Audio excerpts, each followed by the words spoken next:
All right, we good, we good, good. We live. Episode 41. Episode 41. We rolling, we rolling. Good afternoon, Coach. Mumba, what are you saying? We Yeah, safe, good man. We afternoon, safe. fam. Everything safe. Yeah, man. We got a special guest. We got a special host here. You know, one of our former guests, the legend, the legendary Dean Haywood. So this is gonna be a fun episode. So how everybody week going? How everybody doing? Yeah, week wasn't bad, man. Wasn't bad at all. A little humid down here, but we got a little rain yesterday. A little something to cool it off a little bit, so it wasn't bad. And for me, the week was it was too long. I was training for this project I working on all this week, and don't know for how long I gonna be working on the project, but a lot of reading and so on. So it was a struggle staying awake at work all week this week. So Oh, okay. Yeah, that's a sign of getting old, man. That's what it is. no, You know? I was doing that from young. I hate reading, listen. That's one thing. Yeah, you set up for real. You set up for real. Yeah, man. Yeah, man. The week was long for me too, man. The heck, like it's like I was getting tired every week, man. I need an extra day or something, my son. For That's real. the same thing I'd be saying. I hate when Sunday comes, listen. Yeah, man. Because next thing you know, Monday right around the corner, my son. Yes, Fact. right there. Yes, back to the regular wall, my son. Yeah, it's true, man. Big up to all the viewers, man. Big up Jomo, Kareem, big up Big Bro. Christopher, Dwayne, Arika, big up to everybody. So they hailing you up too, Mark. Max, So, you could imagine you had to coach a team if our team, if Jomo was on it. Yeah, my son. I was like so excited for that. Like when we met up there in '95, I was like, wow, my son, this gonna be a crazy team, my son, because you could imagine when Cuthbert was through playing JV, I had to end up cutting him, man. Hmm. He No, end up cutting. not Jomo, not Crippler. I know you're talking about dope well. Dopwell, yeah. Yeah, man. Yeah, I remember he played a little bit of football and then he was gone. Right. You were gone. Yeah. You're right, he did play football before he left. Yeah, he played couple game. I think at that time when he played, they were playing flag football. He played couple game and then he left. You are so right. I think he was like it used to be he was as a dude from Central named Razor or somebody. yeah. Yes. Razor, Yes. yeah. You are Yeah. so right, Mr. I forget about Yeah. that, man. Yeah, he Yeah, played a man, little bit of football. Remember that because when the football started, that usually the first sport, and we didn't even start out yet. We just probably had the list to sign up, and he named one of the list when he signed up, but I didn't know he was leaving. Yeah, that same week that he are leaving, like a Yeah. week before tryout, he bust off. Yep. That was crazy, son. That's crazy for real. That's why the other time me and Mumba talking about, I was telling he like, imagine I had to end up, he had so much talent that end up cutting Coffee and Carl Jan. You right. After them man play out the years at JV, Yeah, end up cutting them man that's crazy. because he had so much veteran there on the team, and like I said at that time, I didn't even know that I could have had two teams, a A and a B. Yeah, that's true. Yeah. Yeah. That's So crazy. after that year there when them man leave, I said, this ain't gonna happen to me again, Mister. I got like use get everybody with like we got all the talent in the school, get everybody to play, and the B team will be the feeder team. And that worked out perfect, man. Yeah, that worked out perfect. That was the best thing when I created that A and B team. Let me go ahead and get these shout outs out of the way here. We got legends340.com, legends340.com. We got Savory Eats LLC based in Orlando by Sheena Fantine. She got food sale coming up. I want to say August 31st. I want to say so that's August 30th or 31st is next week. I want to say next week Saturday. I gotta look at the date to make sure, but she got a full sale coming up. We got the Good Life Apparel. Follow on Instagram at Melting Pot Cooking Class, also meltingpotcookingclass.com. We got Stibone Caribbean Restaurant. We got Apollo Legion. Follow on Instagram Island Destiny 340 Serenity Braids by Nikki. We got Rico Canario. His website is www.lulu.com/spotlight/R Canario. We got Right Way Service Station located in Princess next to Avis. We got Paris Enterprise. We also follow on Facebook, Livewire Sports. They live every Tuesday, 7 p.m. They got K-Lex Krabby coming up this Tuesday, 7 p.m. So you guys could tune in. That should be a good one. We also have Midnight. Follow on Instagram, Twitter, and Snapchat. Also TikTok at The Real Midnight. Also follow on Facebook at Real Midnight ENT as well too. So big up to Frenchie, Jacksonville, Duval County. Big up to all of them. Pang, your area. Big up. As well as Tigan, our guest coming up. Also, we got Next Level Up Printing. Big up to Chico Harris. Printed some nice shots for G-Nex memorial and funeral. So big up to Chico. Also, we got OliviaDesire.com. Some nice jewelry as well. So you guys can check that out. Big up to Cuz Bubbles Promotion as well. Big up to Cuz. Follow on Facebook at Brino's Kitchen. Also, big up to Mona Barnes. Follow on Facebook at City of Refuge Worship Center. They always live stream every Sunday at 10 a.m. Also, big up to our previous guest, Carlos Hawkins, with his AIM Credit Repair LLC. So you guys could check that out as well too. Big up to Dwayne with his Calypso Clothing LLC. So big up to everybody doing their thing as well too. And don't forget the Elite Podcast. We have all the previous episodes on YouTube. It's at VI Legends as well, or you could type in the person name and that the episode will pop up and you will see our YouTube channel. Yeah, man. So big up to all the VI people doing their thing with the businesses and stuff like that. Much love to everybody. So let's try to support, our own and try and support everybody else, man. So previous episode we had Carlos Hawkins, man. Man, that was a great episode, man. Even talking about it today on the court again. Just some of the stuff that we learned about Carlos. It was good to know.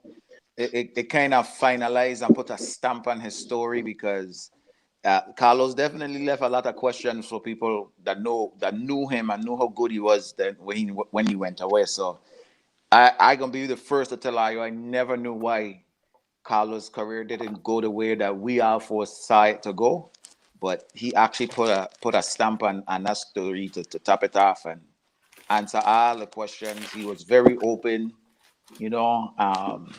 it was just the realest story that we have heard as far as adversity and things that he had to go through, man. Yeah, I listened to the story too, and just like you, Pang, I was like kind of shocked by the story.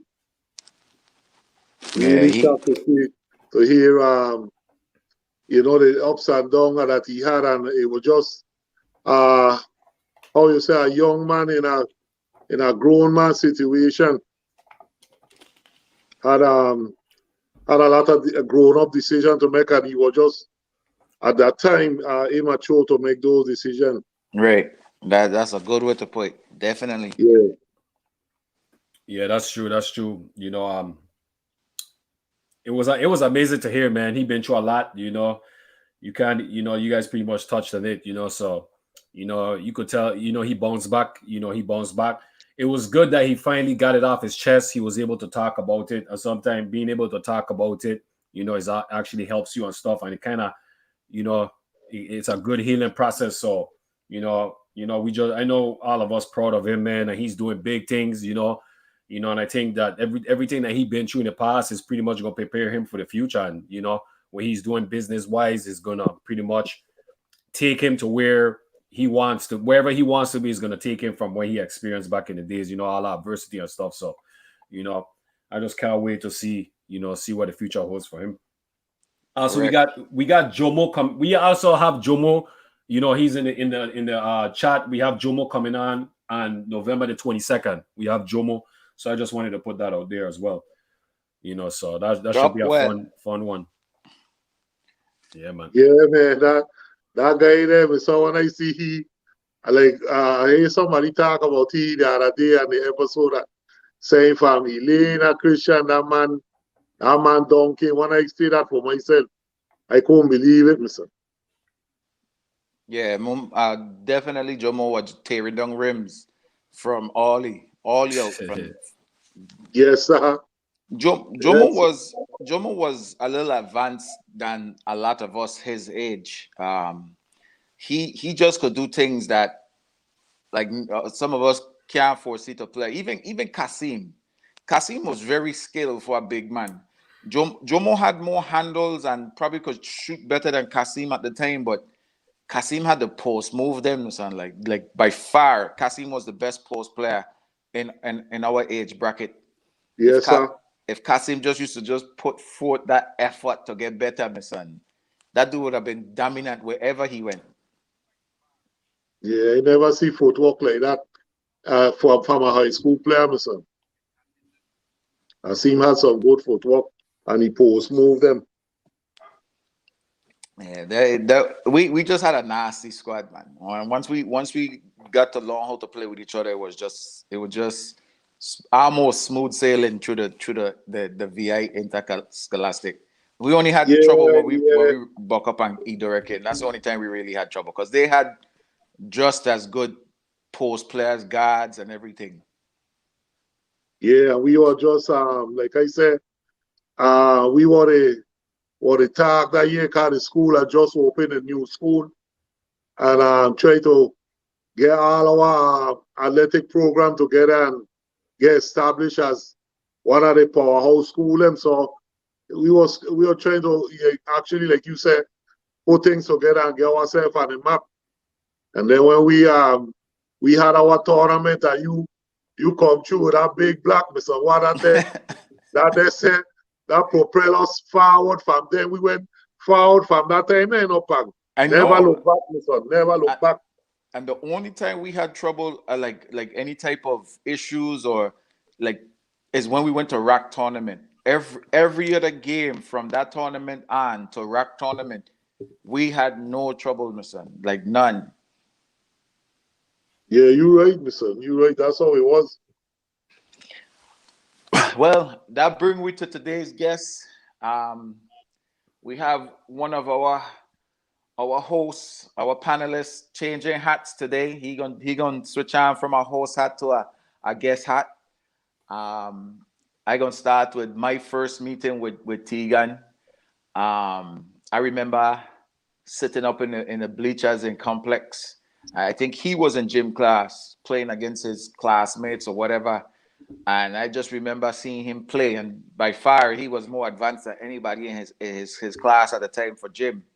And I don't put in my head, I gonna go to Mac and we gotta get this man on the team. But Mac, he was already on Mac radar by the time I get to he. You know what I'm saying? So I guess Mac had done see he in gym class or somebody had done throw a bug in the air. I can't quite remember, but I know by the time I got to you had done know about it. Yeah, but you said that story just like how I remember it because I think if I'm mistaken, I had a free.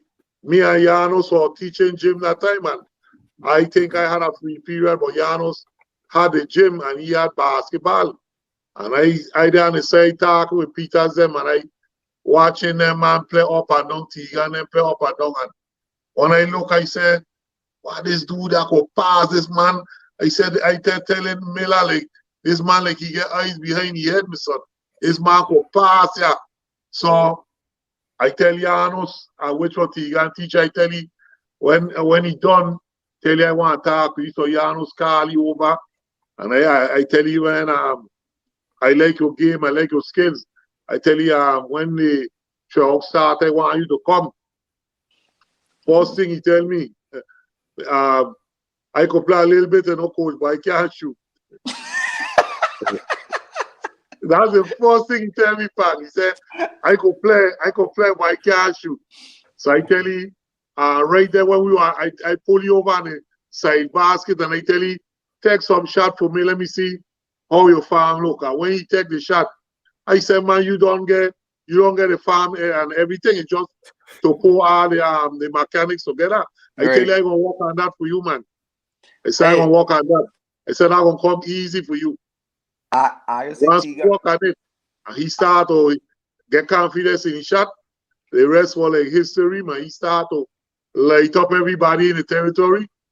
He definitely became one of the best sharpshooters once he played on the team. He said, Yes, sir.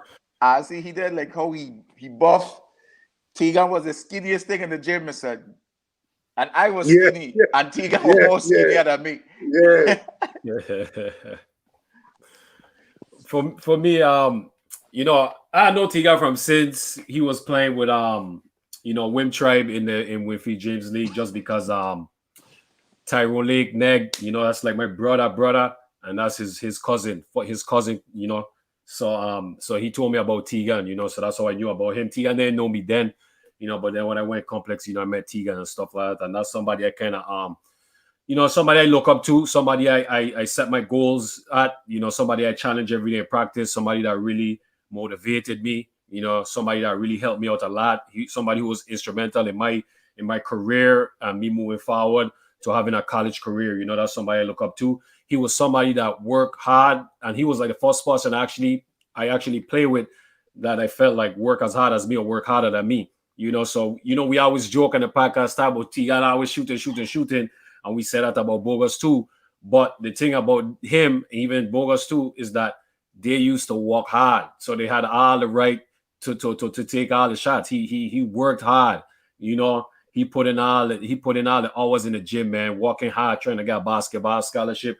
You know, a lot of people never really saw that, you know, myself, Coach Haywood, you know, and Pang and stuff. They saw that. So, you know, we always joke a lot, but he put in the hard work, man, and it's amazing to see where he's at now in his career, just for all the hard work he put in. So, you know, I just can't wait to hear his story, you know, and his experiences. So I know we're going to have a lot of jokes, you know, so I just can't wait. I already got my seatbelt on, and I'm going to be laughing a lot.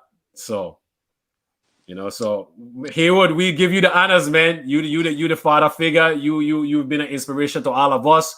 We have you, you know, introduce, you know, he's like a son to you. So we have you introduce the man of the hour. Okay.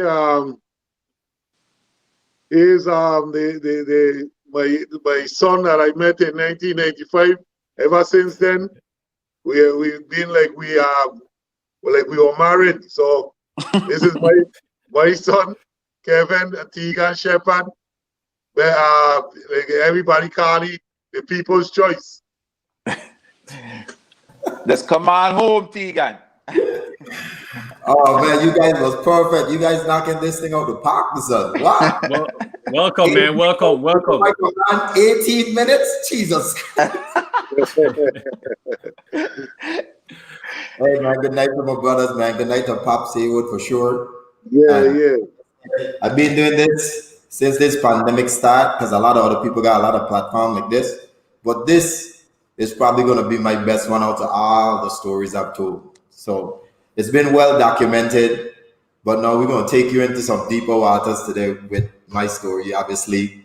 And obviously our story is so interconnected because all we know each other for such a long time. So, yeah, you know, so, it is. You ready to rumble? You ready to rumble? You sure?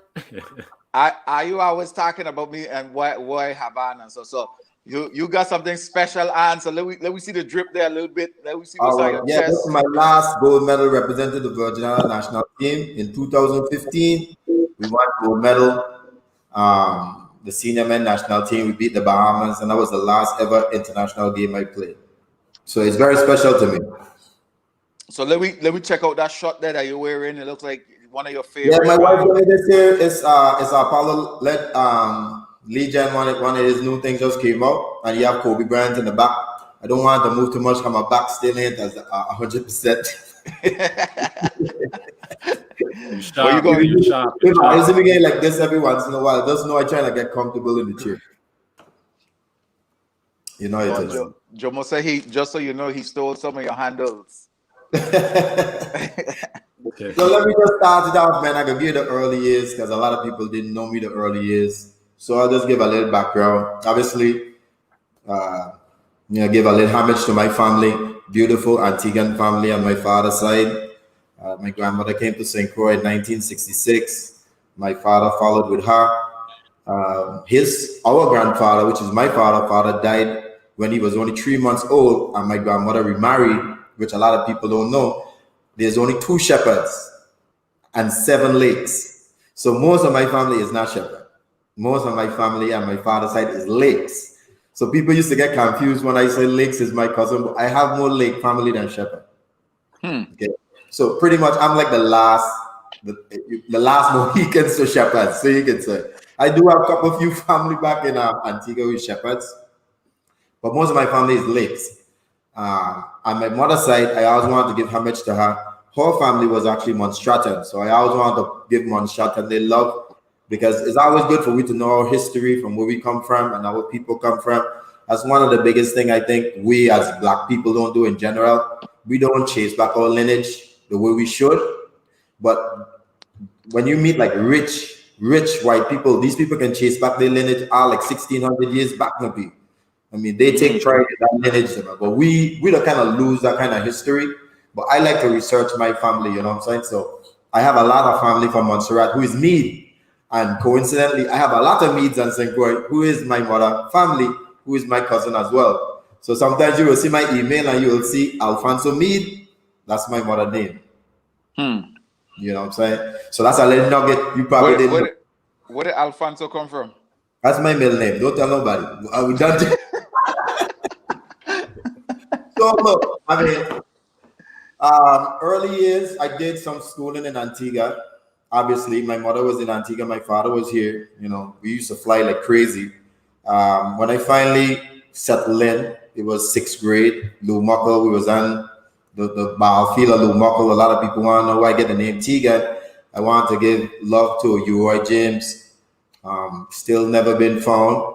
But, you know, we all know that story. He was the one who actually gave me that name because he heard my accent on the playground when we used to play ball. And he was like, "Hey, you sound like my father." I said, "Who your father be?" "Me, your father." He said, "You're Tigan." Wow, that's crazy. Yeah. He said, "My father is a Tigan too. Who is Tigan?" Right? And he started calling me Tig. So my first nickname was actually Tig, right? So, and then eventually it just, you know, manifested to Tigan. But he was the one who actually gave me that name. Gatti Lena didn't play no sports at all. Only soccer, obviously. I was a soccer man first. My whole family is rich in soccer. My father is in the Hall of Fame in Antigua for soccer. My uncle Money, which is Neg's father, is in the Hall of Fame for soccer. My uncles them was great players.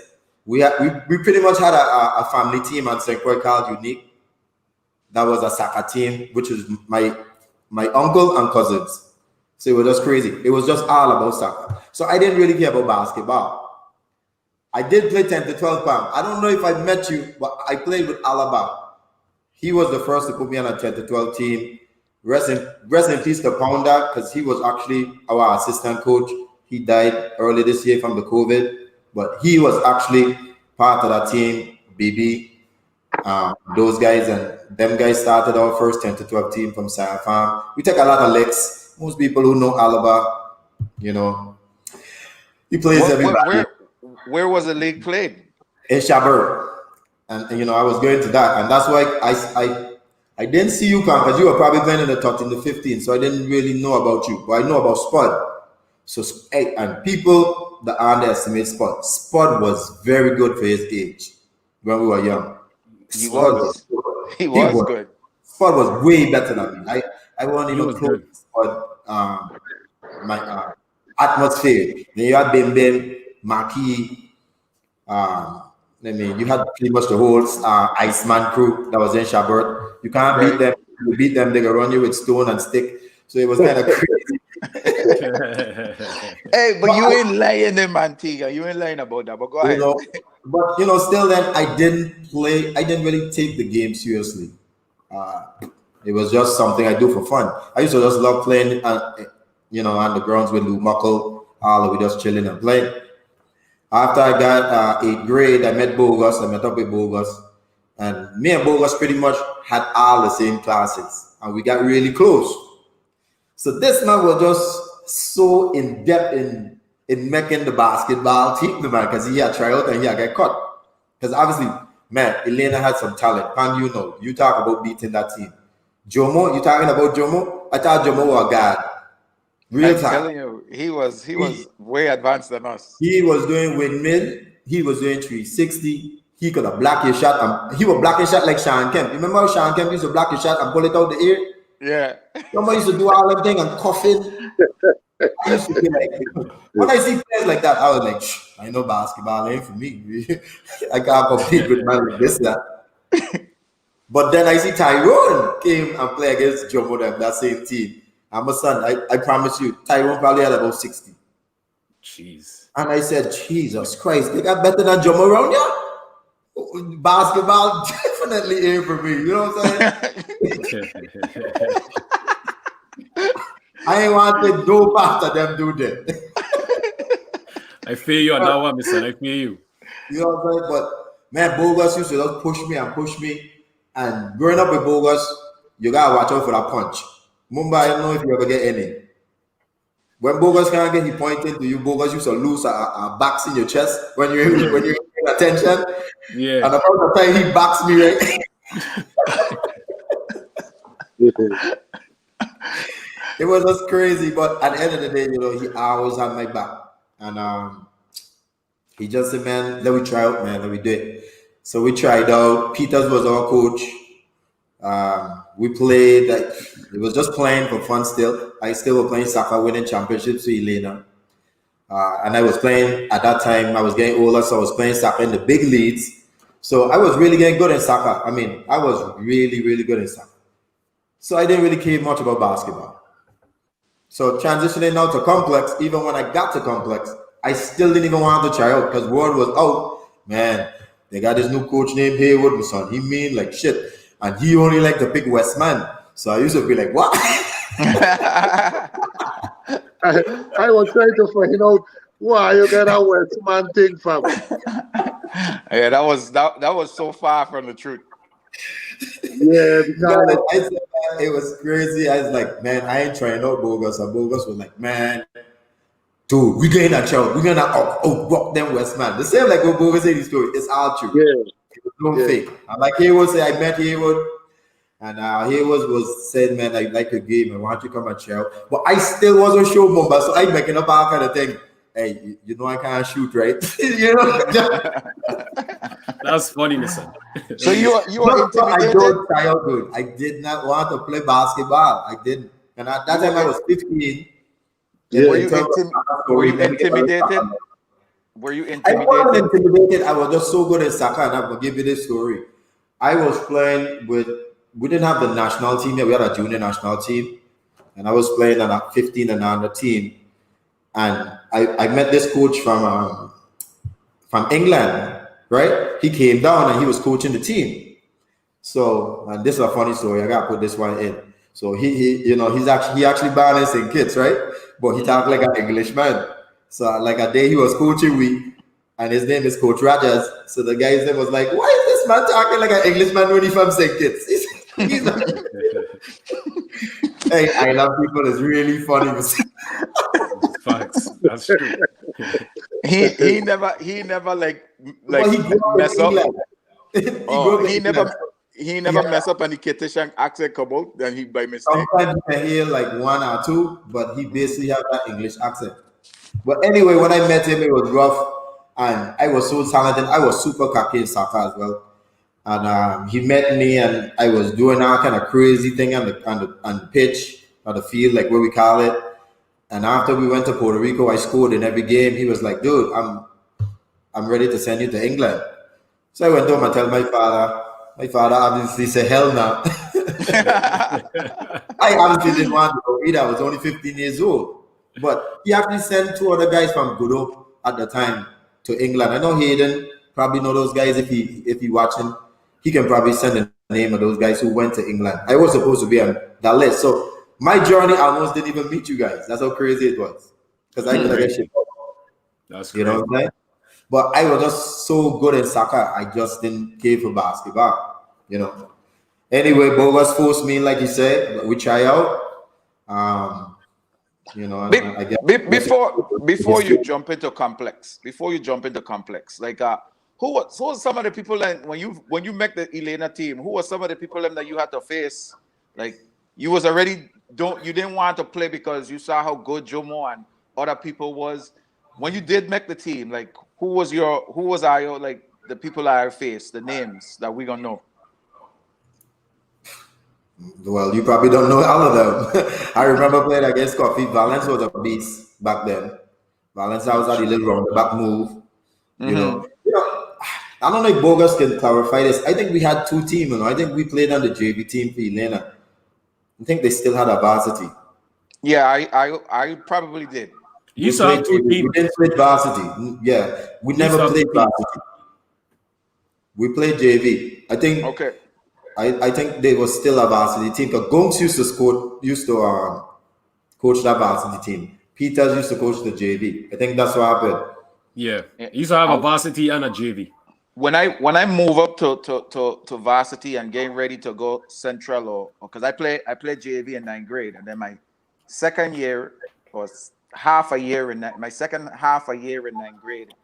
Valence was the man of the JV team. Mumba was on that team.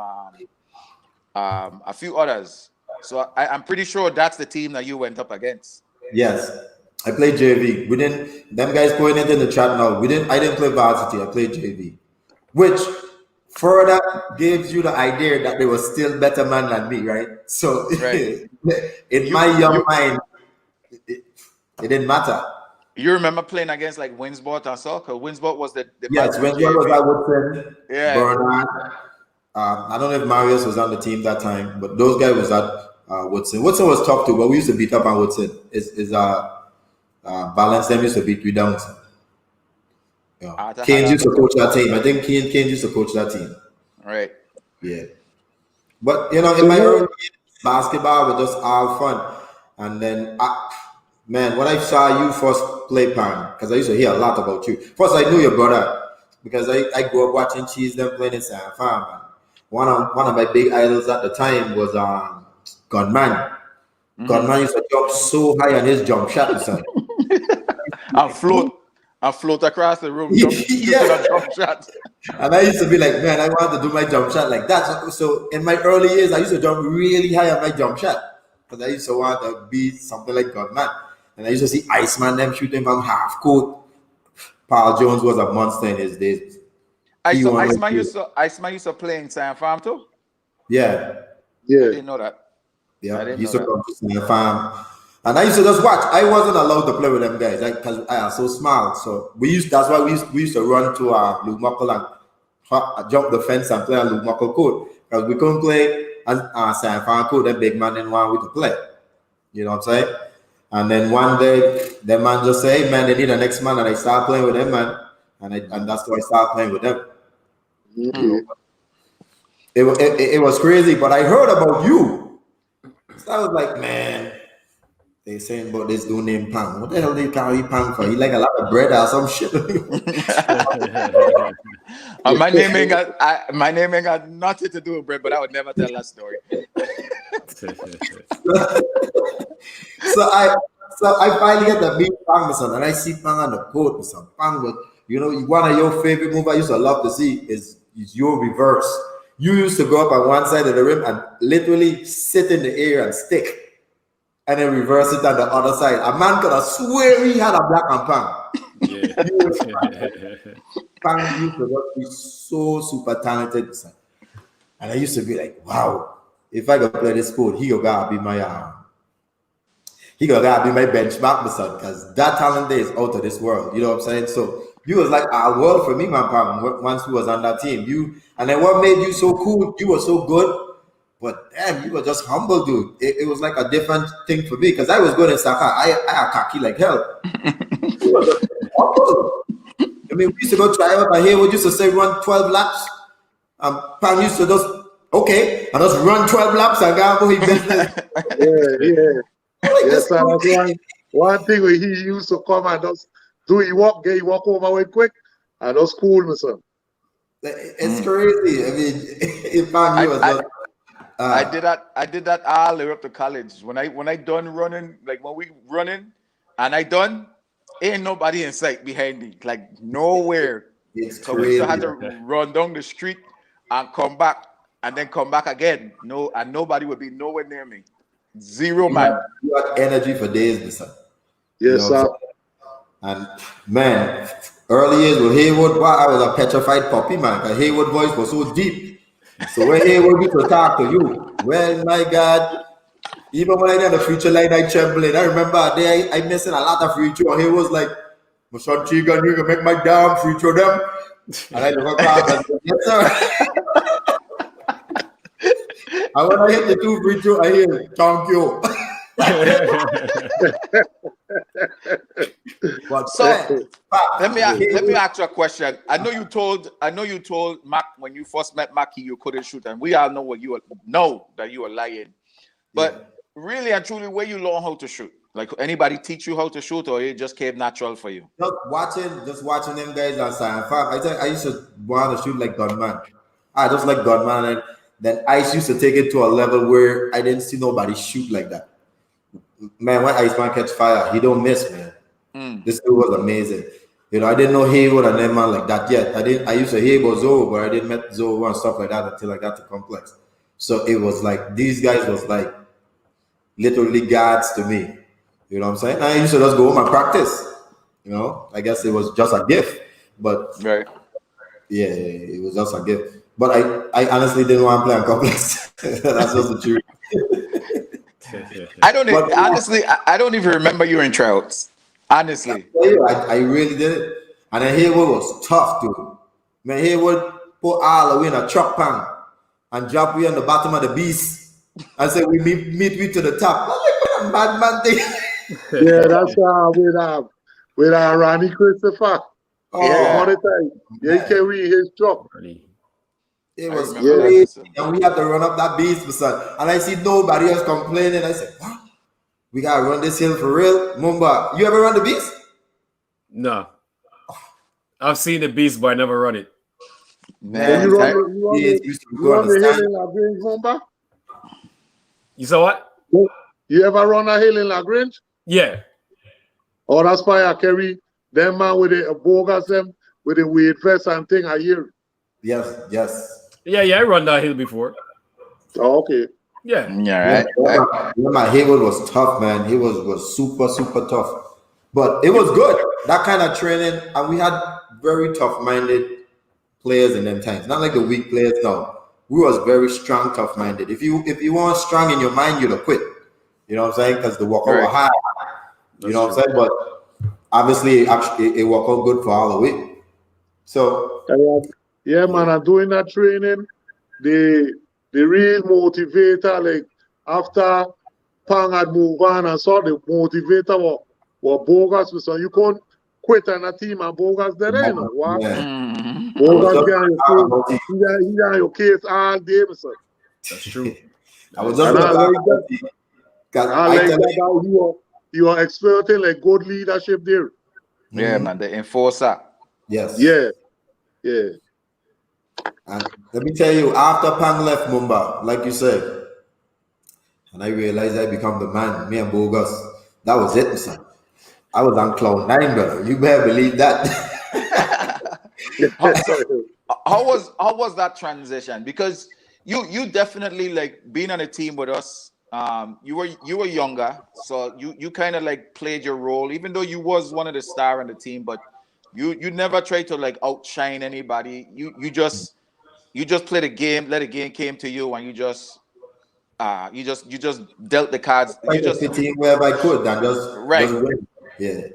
So now, like you said, Pangan, Lenry gone, Doa gone, like all the seniors gone, and now the team is in your hand. Like before, like even practice, before even tryouts and so, like were you walking around school feeling like that already? Like, now I gonna be the man of the team, and like, how was that transition? I don't want to skip too much part, but I'm gonna tell you what really blew up my head. Right, I was actually playing with Guidance in Manlead at the time, and my son and Zorro was always like, you know, like you say, it's Michael Jordan, is God, Jesus, and then Zorro. He was like, you know, when I met Zorro and I see this man dunking 2 ball and just gliding through the air and just doing what he doing, he was like hands down, you know what I'm saying? But Zorro watching, and I know he can remember I Blackie, right? Because Zorro used to come through the pizza man. And Zorro looking to dunk at me, son, but I steal a black. Where I mean, I catch him before he elevate. So when he tried to elevate, I catch the pizza ball and I send Zorro to the ground, son. And well, my God, the next day in school, I had man coming up like crazy. You want a man who black Zorro in my lead? That's it. Well, my God. Man was going crazy, pang, and I was like, just put me on the map. You put me on the map, and my head just went like bloop, like crazy bloop. It was just crazy. So, like, I know how it was when I first started playing basketball and starting to make a name for myself, and by the time we get to complex, because I didn't play no ball in Central, by the time we get to complex, like, everybody had still know about me because I was just terrorizing the leagues them around St. Croix. Like, every league I go in, I'm making a mark, you know what I'm saying? So by the time I get to complex, like you said, everybody I know me, everybody. Yeah, like I was telling Mumbai, like, I used to be signing autograph in school, and this is even before I play a basketball game for complex. Like, everybody I know me. Like, now you had 2 years at complex. How was the first tournament? Because that's always the first game of our tournament. That's always the first game of the season. I think we won our tournament. The only tournament I think we lost was Idorican. Maybe Right. Central Mondays too. I'm not sure. Maybe Spud can clarify that. Spud was at Central at the time, but we was pretty much doing the same when you was there. We were beating up on a lot of teams. Like we went to play Mana one time, and we had them at 96-3 halftime, running time, halftime, and the coach quit and tell Haywood, "Hey man, you up by 96 points, man. You ain't gonna take the press off." And he was like, "Man, it's crush. I come to crush you." And the coach literally never played us again. Mana never played us again. The real truth. That's why. Yeah, that man never come back to play with me, son. Oh my God, crush it, come We to were crush you. really, really good. I mean, we used to just run through, you know, the whole lead and everything. Guys used to brag when they shut me down when I have 25 points. I used to be like, "Damn, I shut you down. At least you ain't get 30. I'm like, "Okay, well, great. I think 25 is still good." So crazy guy. you mentioned like Rack used to give our trouble. Like who was still on Rack team when after I left? I always admire Raheem. Raheem was always one of the better point guards to me for Charlotte Amali. He was just so knowledgeable. He was smart. He had smile, but his heart was so big. You know what I'm saying? I me and him formed like a really good friendship. I like Ricky. I think Ricky, even though they say he was one of the best players in baseball, man, that boy was a bad boy. Ricky was so smooth. He was like you, Pan. Just do everything perfect, never talk, do his job. At the end of the day, the man got about 20, 25, and we like, but damn, he's just like a silent, smooth killer. You can never steal his ball. You remember he here what, Ricky? Yeah, I was going to ask you if Akil still being an Idora. Akil was just coming up. Yeah. Yeah. He was still a gun though. He was a gun. Akil was a gun, but he wasn't forefront like Ricky them at the time. But he was a gun. Akil was serious. Ricky a smooth man and real humble, not being flashy and thing, but real humble player, man, and just come and do his job. And like you said before, you know it, he get like 28 points and you're easy. Yeah, and playing on a team Go ahead, And he was playing on a team with the people. He wasn't even the star on the team, and he would find his way to get his name in the conversation. Smooth, man. Here, just smooth. And then obviously we have Caribs, our rival. So you had Spud and Flight. Flight was smooth as well. Tucson played a year, right? Yeah, Tucson. I think I played against Tucson left. Tucson left when you left. When Panga left. Right. Tucson didn't play. Yeah, Tucson didn't play. So he didn't play the next year. I think he left school early. He might have finished school in the States. Yeah, I think so too. I think he went Tampa, so one of them plays there. Yeah, Tigan, because that man are always saying, imagine if we had Tucson playing, I couldn't beat we and when we beat them, man. Yeah, we used to hammer Caribs. Yeah, they didn't really like that. But when you play Terry Bean and Central still? The first year Complex Open, yeah. And then the second year, I think he gone. We know he didn't graduate, but I think that was his year. He had no more eligibility to play basketball. Yeah. So let me get you a nugget now. When I became a senior, I stopped playing soccer. So my family are pissed. My father ain't talked to me for like 3 months, brother. Real talk. It was like good morning, good night. That's it. Like now I realize, I probably took a piece from him because he was kind of living through that life through me, But I just wanted to move into my own destiny, and I was just getting so big in basketball. I actually quit playing soccer. And I remember VLA, our principal at the time, he always used to get me in a lot of things too. He came one day and he was like, T, are you even playing soccer for the school team? I was like, nah, man, they play no soccer. VLA, man, you making stupidest. VLA put me on the list. We got into playoff. Complex ain't win no game in the whole regular season. I got beat up and continue and go home, but we win the championship. Then man want to protest. This man ain't been no regular season. This man's That's the only championship we got up in Complex, right here. Yeah, I remember that championship. I came down to Goro Field to watch you play. And you score like I think it was the first 2 goals. Yeah. We beat them by 2. Then man want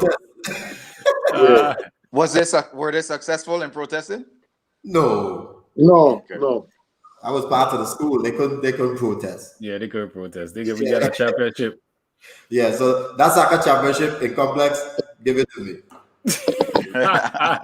but that competition was great, man, because that's where I really met a lot of you guys, and it actually become into a lifetime thing. Obviously with Coach Haywood, and we can't forget Sherry. Sherry used to be there, and man, let me talk about Sherry. Sherry used to be there. Hey, we really get soft on these kids, though. When we used to miss free throw and turn over in the game, Sherry used to be there jotting them down. You remember, Mumba? I remember, yeah. She had that book. She right there sitting down. Right there. Practice. Get on the line. I did that right. Every free throw you miss, you're running. Every turnover. The big man, them, she used to take the rebound. How much rebound you didn't get? You had to run. Man, it was tough, man. It was just tough. But if you're a competitor, you will love it. And then just transitioning after I started leaving Complex, Haywood, me and Bogus once again. It's always me and Bogus. Man, he's so close because we like bounty killer together. Pam was our baby man. We got baby man. Yeah. But we started making our highlight tape, and Haywood and Mr. Miller, we got give love for that. Yeah. We pretty much made a highlight tape. Sending out to colleges and stuff like that. And then I actually met with CB with a traveling team. And that's where my college experience really started to come in, because we went to Chicago and we won the gold medal up there as well. And we were playing against Chicago Best. And we trashed them, man. Jabari Brown. No, we had a squad. Like you played against Jabari Brown? No. Jabari was on the team.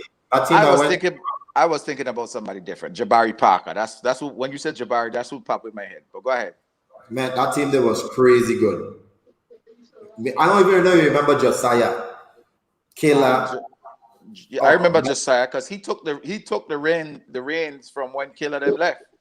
Yeah. Yeah, I remember Josiah. And then didn't this Shippy wear or he went overseas or something to play? Like he didn't even play college I'm or not something. sure. I might have to ask Rena. He might. I think he went to England to play overseas. But that tournament right there, actually, with CB and Jarvis, rest in peace, really opened doors in terms of my college recruitment because we actually beat the best players. All of them players was going to sign with DePaul. Lance Williams, Quentin Richardson, Paul McPherson, Bobby Simmons. These are all NBA players. Right. And they are signed with DePaul. But we didn't know that. We just a little ruffians from the VI going around ball. Right. And we trashed them, man. We trashed them. That man didn't even want to take their medal. We beat them man by 20. So that was one of the best I've ever been at. And Coffee was on the 16 and 9, I think, and Coffee them win that division as well. So Fang Partner from Grove and being on that team. The partner Ghost. No. Ghost were done gone by then. Ghost went Milwaukee the year before I went. Yes. Yeah. It was crazy. That team was so good. And after I came back on that trip, I was talking with CB, and CB was like, guess what? Rhode Island want you to come and take a visit. FIU want you to come and take a visit. Stetson, Jacksonville. Everybody wanted me, Pam. Just that one tournament. I was like, what? Because originally we were supposed to go to Morris State. That was the setup. It was supposed to be me, Coffee, Jabari, I think somebody else. I can't really remember. But we were supposed to go to Morris State. But Sylvester was like, oh, he need to do a year of junior college. So he didn't sign me. So after I went up there and I got the MVP of the tournament, all these colleges started coming. And it's like every time I came home, I was on another plane going to another college. So I went to FIU first, where I met Rajabel and Carlos Arroyo. Them guys was down there at the time. And FIU was good, but the coach was in a lot of trouble. Shaky Rodriguez, he actually got fired because they found out he was giving players money. So, his coach was cut. But I really like FIU. FAU, also in Boca Raton. Yeah. Then my third visit, I went to Jacksonville and I just met Coach Durham. Man, I'm just sitting down talking to him. I didn't even know Pan was in Jacksonville them times too, Pan. Right. So it was crazy. But just talking to Coach Durham, I just felt like he was honest with me. He didn't promise me nothing. He said, if you come here and work hard, you will get an opportunity to play. If you don't bust your ass, I ain't promising you nothing. And I just like that honesty, you know what I'm saying? So I signed right there and then.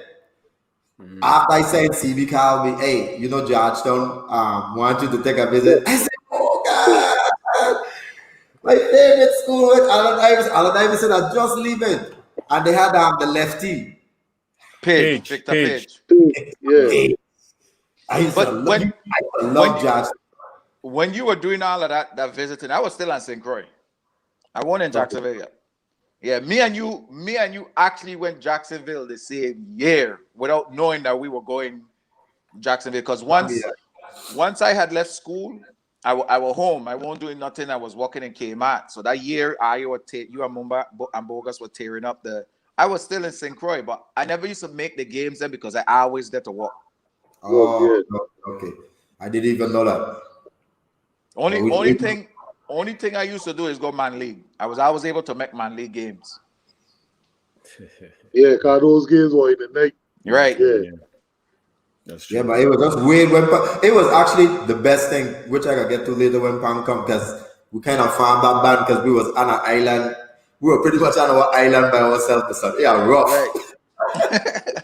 And that's when we really get close, because even when we were playing on Complex, everybody on the team had the little clique. Lenry was my boy because me and Lenry grew up together. You and Bogus, Clavis and Bogus a little bit too. Them and I farm a little band too. Kareem, them. right?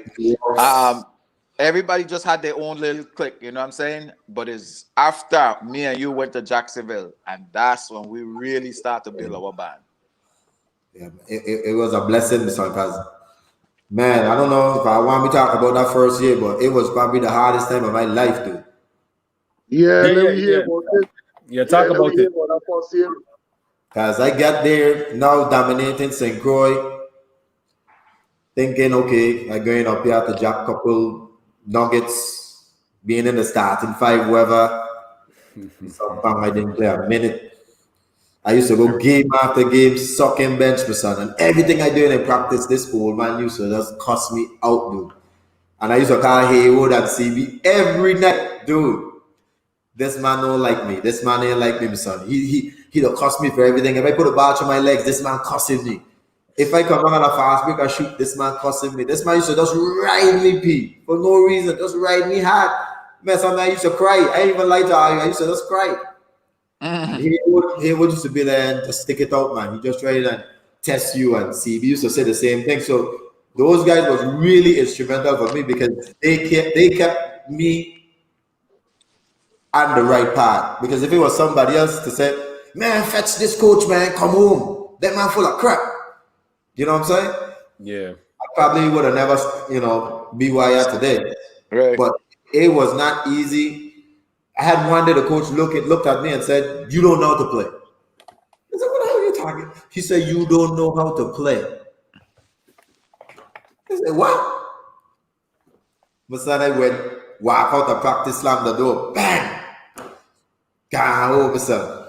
In the doors, I came back and I said, "Man, coach, I want a transfer." My boy sit me down. And don't think I had a good coach. He sit me down, he starts talking to me. He said, "Look, you are a good player.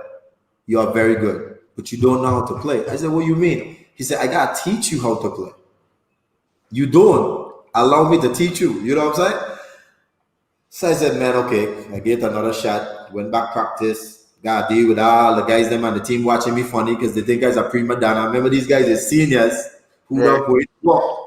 So you're not that man not giving me the cold shoulder. And look, I run it up the court, I break my foot. Right. Bam. Which Jeez. to me was a blessings in disguise for you. But at the time, it was the worst. I mean, Pam come and see me. Like Pam said, I live St. Croix skinny. The next time Pam see me, Pam was like, "Damn, Tigan, you like a little pig." Yeah. Yeah, little pig.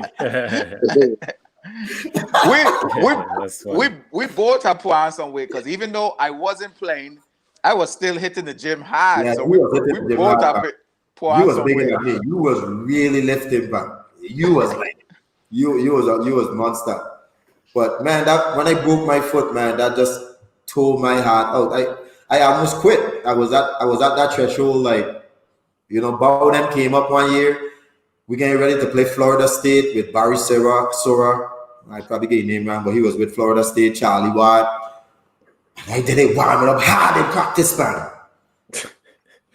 And I said, "Yeah, man, I gotta show Bowden now. I gotta dub up these men." Son made even play a minute, but son, I went to him, crushed, dude. Like literally crushed. I mean, it's a grind, man. It was like a 360 in terms of you thought you was up here, and now that man just brought you back down to just humble you out to this world. But Tigan, did you guys when you had that conversation with your coach? Did you guys talk about? Was it too late to like have that conversation about redshirting since you wasn't really playing or anything? no, I only played one game, so I could have redshirt. I didn't have enough game under my belt, so I did a medical redshirt, which we say really helped me because then coach was able to start teaching me how to watch film. He was teaching me about the sets and stuff like that, and then he was actually bringing the stuff that he says I didn't know how to play. I'm just being honest. Because when he was teaching me stuff, I was wasting a lot of energy out here. Boy, man, class. I was wasting time, dude. I want me to tell you a funny story. No, the Mumba, a funny thing, not a story. You mentioned red shot, Mumba. Tigan is who teach me about red shot, because I know when he got hot himself and he told me that he gonna have to red shot the rest of the season. So I still used to go to the game, them man. So I went to a game. They used to play downtown at the Coliseum. I went to a game, and I saw Tigan in his warm up with a boot on his foot. I said, I thought he said he red shirt. I really looking for the man to be wearing a red shirt tonight. Like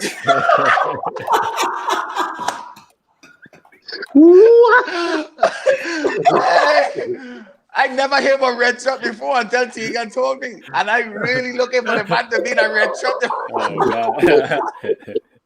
I think he did on that. He played, man. He did on that any warm ups and stuff. But he had a boot and he leg. I said he ain't playing, but why he wearing the red shirt? I said this the whole time in the stadium, my son. Hey, that's was funny. So funny, my son. Man, that was hilarious. That way is crazy. Yeah, man, but man, that pussy experience was just hell. But that next year, man, something just came into me. I get well. I went home. Got with Haywood. Haywood always used to be right there with me. I used to think Haywood would get sick of me. I used to wake up Haywood like 9 o'clock in the night. Me and even up here, I might be doing the little thing. Hey, man, I need to get some shots up. Can you come to the gym? And Haywood used to come. I swear to God, 9 o'clock in the night in Complex. But he just like, at that time, they were just admiring how Tigan would come home and go through his routine, walking out with nobody there to tell you anything. He just go through his regular routine. And I was amazed by that because when I went to school and I come back home from college, you won't catch me going to run a beach and everything, not me. And walking out like that. Now and again, we go and run the beach, but how Tigan was so structured, I was like, wow, this man really putting in the work. So I said, me, my opening the gym, he wasting my time, he putting in the work.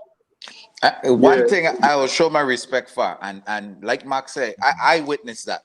You know, and that's one thing you had over a lot of us. You know, you had the mindset to get better. Like you have to have the mindset to want to get better. Yep. You know what I'm saying? And you definitely used to come home and put in the work. So your grind was definitely earned. Nothing was handed for you.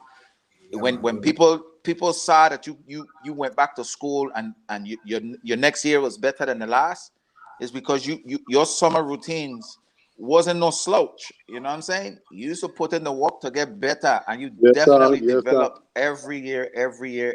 So you definitely on everything that you receive. Appreciate that. It was a lot of hard work. I mean, I used to work so hard. I remember being little Haywood, my son just cut Tigan a key. I used to be in the gym by myself. And if I used to mess with any girl during them times, because you know we ain't locking out with no girlfriend them times, they would have to come to the gym with me and pass. That was the name of the game. Spalding was my first, second, and third love. So if you want to be with me, you could be in the gym. that's just how it goes. You know what I'm saying? This year was first for me. Once we get to college, our career was parallel because we started playing the same year. Because the first year I didn't play. So while you were redshirting, I wasn't even on the team because I had to try out. The difference between me and Tigan, we both on the team, but Tigan was all school and working out, and I was basketball, and I was partying hard like Monday through Friday. I was in the club after practice. You kind of broke me out in that. I don't want to tell too much of them stories. That's behind closed doors. Hey, so that was the difference between like you and I. And you had the facilities, so you could still put in your one-on-one work at school. We ain't had that type of facility where I could just always go in the gym and walk out. And once practice done, that's it. You know what I'm saying? Like ain't no more basketball. Okay. Yeah. So yeah, man, that focus you really gotta get, because trust me, after I break my leg, I just told myself, my inner self, with my little inner voice, I coming back and crush everybody on this damn Jacksonville team. Because they might as well teach me a lot. Go back to St. Croix. St. Croix don't have no players. You guys don't even have a foot locker. Like, hey, guys gonna be guys. They're not gonna tease you. Right. You can either go in a shell, want to fight every day, or you can either prove it on the court. So man, that thing used to fuel me so bad, dude. That even if I wanted to quit, I used to just remember that. And the next year I came back, just like Pam said, man, I was on the second unit before I became a starter. I was winning all the scrimmages. There's nobody can hold me. I was just destroying everybody in races, in everything. I wanted to be first in everything. Until coach finally said, here's the keys. And that was it. Was that first year was Toby on your team? That first year? No, Toby was there my junior year. Junior and senior year. He came, yeah, my junior and senior year. And I just took off. I became, if you look at the record at the time, I think, right, I was third in points for Jacksonville history, second in steal, first in minutes played, fifth in three-point percentage. I was in all the record books, top 10. You know what I'm saying? So the hard work had really showed out, So who was the point guard before you? I remember a dark-skinned dude. You had Tyree. Tyree was the point guard. You had Jamil Anderson. He was another point guard. He did have a black dude on him, but I think he got hurt. Then Eddie came. You remember Eddie? Yeah, Eddie came like your latter years in school. Yeah, last year. Eddie was really good too. He was fast, my son. Okay, one of the craziest crossover suicide. But he was good. He was good. But man, I just was on a mission. You know what I'm saying? And that was it. So how was it? What came up to lead you to the process to redshirt? What really came up to bring that up? Well, I pretty much had no choice because I broke my leg. I couldn't play. So you could either just lose the whole year, just take the red shirt. It didn't make sense to lose a year. You're getting a free year. Yeah. I got free year education, free year everything. Might as well take it. So you were still traveling with the team and only when it closed. Only when if it was closed. It was like in the Florida area, yes, because then we were driving. But if we were flying, I'll be okay. It was tough. I ain't gonna lie, it was tough. Something that you've been doing all your life, and then all of a sudden it get taken away from you, and you watching everybody else do it, man, that thing hot. It really hot. On top of like Pang was saying, Pang never thought about the red shirt process. I knew about it, but never looked in depth to see like what all it takes and what you don't go through, and if you'll be able to. That's why I asked if you were able to travel the team and still have those road trip experience, or you down the side sitting down just watching. So I never knew like in depth like what the whole process was about. But I know you say you give up that year, but you still have your 4 years of eligibility left. Yeah. That was tough just because you wasn't playing. You had that situation with your coach, and the next thing you know, after that conversation, then you break your foot. So man, that's tough. It was a blessing too, because he was. I'm gonna tell you, that dude, Coach Durham, that's a genius. He knows everything. He showed me things that I even come home and share with Coach Haywood. Little detailed things, shoulder placement, leg placement, way to attack. I mean, he just made my game so much easier that even when I used to come home and play you one-on-one, Mumba, ain't the fact that I was that much better than you. It's the fact that I know more than you and you just didn't know what I was doing. But I could have just dissect you. Yeah. You know what I'm saying? But you didn't have that knowledge. And that's why I was so able to kind of get what I want. So you actually taught me a lot too, because you was a guy who liked to chase down black. So that's what we're saying. You helped me develop that mid-range, which we don't see a lot. Because I know if I go all the way, you're going to pin me at the board. Right. And you want to custom the scene guys pulling up. So your momentum would always take you to the rim. And all I'll have to do is just take one hard dribble and pull up. You would have had to respect it because I fast. Yeah. And I used to catch you most of the time with that. So why ain't get no jersey, no signed jersey? I ain't get a check in the mail. I ain't get nothing. What going on here? Good comment. I mean, look, I'm gonna give a little homage to some of the guys in the VI that really helped my game. Pang helped my game a lot because Pang teach you not to be careless with the ball. Pang hand was so literally long. If you be careless, Pang will rip you in any second. And anybody who ever played against Pang has gotten ripped. Period. Facts. Second thing you couldn't do with Pang, you couldn't throw the damn ball over your head. For some reason, you'll be down here. But if you try to throw the ball over your head, this man catch it. You know what I'm saying? That's true. So, and then the third thing you couldn't do with Pang, you could have never really catch you with a crossover. So Pang actually helped me to develop that hesitation. Pang, you can never remember I tried to do a crossover against you. I never do. I know you were always on it. So it was all about hesitating and using my speed with you. You know what I'm saying? So you taught me that. You know what I'm saying? And all of this I actually share with Coffee. Because then I was just taking all these games. Then when you go man lead and then you get with shotgun now will beat you to your spots. So when you dribble in, shotgun will beat you to the spot before you get there. And he's so small, he's gonna get the steal because you're taller than he. That's true. So what shotgun teach you now, you have to learn to create like what Shake was teaching me. Not only the space, but you gotta kind of when you go one way, you gotta be able to still move the ball a different way. Because shotgun will steal it. So you must be able to change direction. And last homage would be Kevin Bola King. I mean, when I see that dude play, with all respect to Zoe, I couldn't be like Zoe. Zoe, that man was a little out my lead. I couldn't be like Pang. Pang was doing shit I could have never do. Couldn't be like Jomo. That man was doing windmill. But then when I see Bola play, he was doing behind the back. He was doing that crossover. We didn't even know they were crossover. And he was looking this way and doing this. And man, Bola was so sweet. I said, man, I got tailor my game after this man. So if you notice a lot of my moves what I do, I might start the ball in front, but eventually they end up in the back. I get up on Bola. Well, that's a good person to tailor your game from. That's true. I wanted to ask you a question regarding once you went to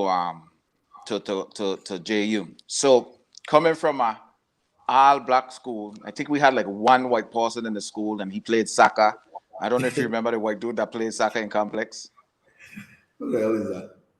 I don't know his name. Well, we did have a white dude that played soccer in Complex. You don't remember that, Matt? Yes, Pang got good memories, so can me remember that way. Well, we had one white person in school, and he played soccer.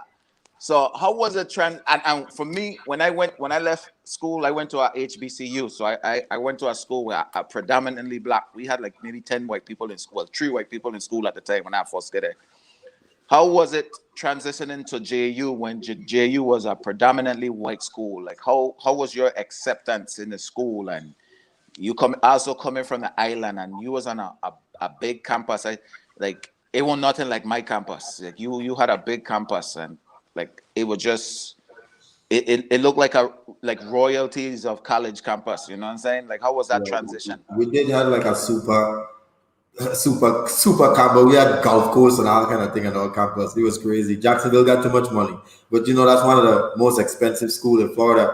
So obviously most of the population, which was 95% white, was there. And then if you were pretty much an athlete, we was the one of color, so to speak. You know what I'm saying? But truth be told, and Pam, you know this better than anybody else. I mean, it was cool. The white boys, them never mess with me, and definitely the girls, them I love we. So I just love the accent. You know what I'm saying? Me and Pam used to go up there and say, hey, you need soccer one of these Budweiser. They'd be like, what's that? What? I say it's a beer. I don't know what this man talking about, boss. Oh my God. It was definitely a culture shock. Like we used to go up there and we used to take advantage of our accent and just to get people to come and talk to we, sir. Just say anything out of our mouth so people to just come and talk to we. Like we entertainers or so heck, but we are young. Trying to have some fun. It wasn't as bad. I think, and that's why I say you were so important to me, because you kind of bridged that gap of having a home at home. And then Spud later came, so we had Spud. So I didn't feel isolated because I would always be with Pam. You know what I'm saying? And it even get worse when I get my car. I used to be driving down there going and watch his games. I even park in the middle of the road here, itchy hours. Mark, we told this story from my interview. One time we going out, my son. Ichi had make it into Tongue. Ichi was staying in Tongue. And we getting ready to go out, my son. Ichi and shotgun, matter of fact. And we getting ready to go out, my son. So Tigan drive down to the dorms, by dorm room, meet up with Wita. We could go to the reggae club. So Tigan come down to the room and so Ichi were ready. He was like pressing. He was like pressing to go. You know what I mean? He done ready. Yeah, So Ichi went outside. And Ichi come back in, my son. Ichi said, Tigan, what kind of car are you driving? Tigan said, a Mazda 626. But Tigan, you in park the car. You in the middle of the road. Mark, Tigan was probably like 10 feet from the car, my son. He in the middle of the road, my son. I said, what? I see you. Hey, I don't even know what happened. I swear I was supposed to run in and run back out. But then I get comfortable. I just lay back on the couch and my car in the middle of the road. Hey, that was so funny, my son. Hey, That's crazy. Man. That was so funny, my son. You probably think you had an established reputation as a Jamaican then.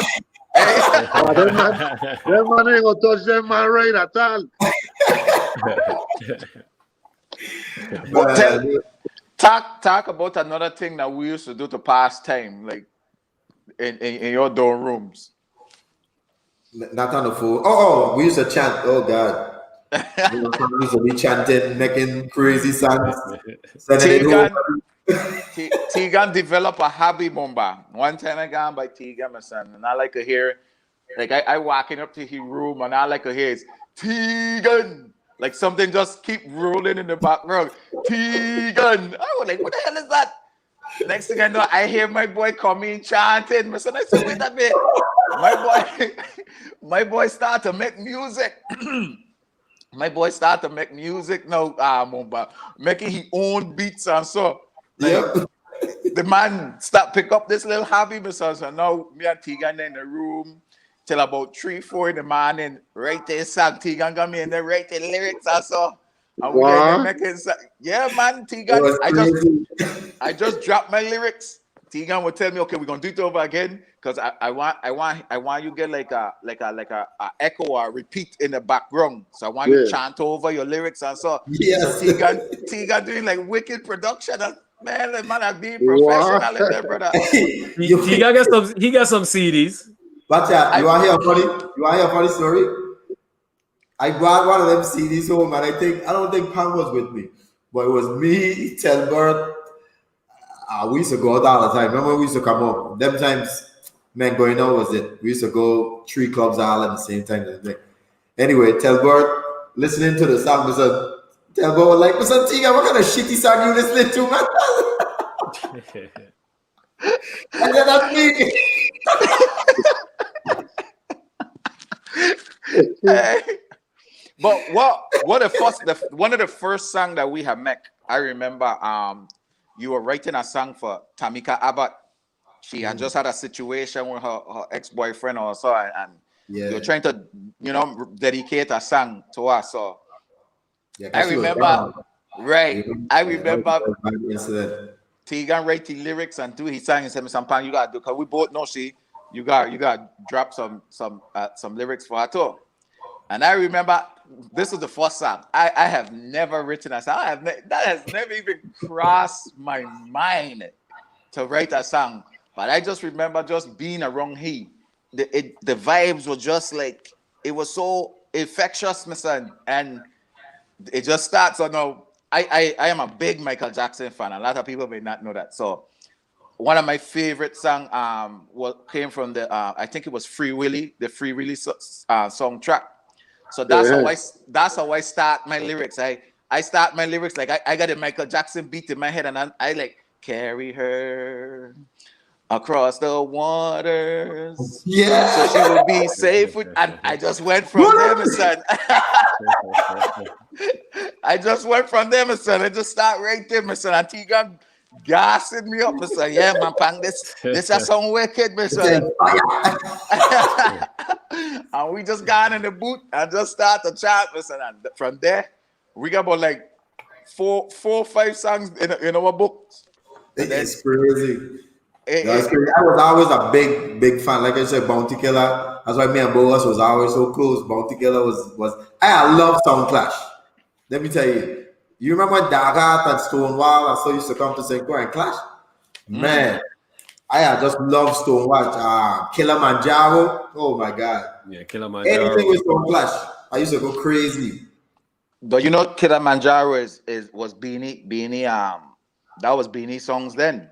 And these was Bounty Killer. Right. So we used to clash about even that. We used to me and Tigan used to clash about everything. He had his song clash. His song sister. I had my song sister. He have Allen Iverson. I got Marbury. He got Bounty Killer. I got Beanie Man. We used to clash about everything. Who better? Who's this? Who is this? It was crazy. It was just crazy. But man, that's what I said. That make the transition up there so easy, man. It wasn't as hard in terms of being away. And you know, I thank Pang for that. He was really a lifesaver. Even getting me in our troubles them too. We won't talk about those on the air. We can talk about that when we come out. But you remember go ahead, your junior year? I wanted to ask you, it was your junior year or your senior year when I used to bring in Toughest and Shotgun to play you in practice. Yes. Now the senior year. I tell them man play. You know, practice for a couple drills and then we move into a lot of scrimmaging. So I bring in Toughest and Shotgun to Gary full court man to man. Yeah, you want one come out for you, then the next one come on like that there. Or Shotgun send it one way and then Toughest there right there to meet it. So he had to make a lot of adjustment, handling the ball and stuff like that. That was a good move for you. Great training plan because it's hard to pass that gun, you know that. And then with Toughest with his speed and both of them so smart. Yeah. I remember that. Yeah. Big shout out to Sheppard and Toughest, man, because in those days I was living in Wim. Once I moved to complex, I moved Wim with my mother because it was easier to get to complex. I was always a grandmother's boy. And Shotgun and Toughest kind of took me on the wings. Literally, when we done practice, every day we used to go to somebody park and play. Safarali, West, Williams, the Lights, East, Canigata, and we just drive into different parks and just running ball. It was crazy. You with man or you with Shotgun and? No, just Shotgun and Toughest. Okay, yeah. Sometimes we go with four. Once in a while, the Wim crew used to do it because I remember one time Haywood, we went to Safarali and then man called you guys out. We were like, man, them there. And then and so start coming, where they there? And you see Shotgun coming, Bush coming out. Man, those days of fire, man. Wherever we met Tigan and come down with this squad from Wim, and we go our squad from Raleigh, and then the following week, we go up Wim and play against them, man. So it was good, man. Good competition.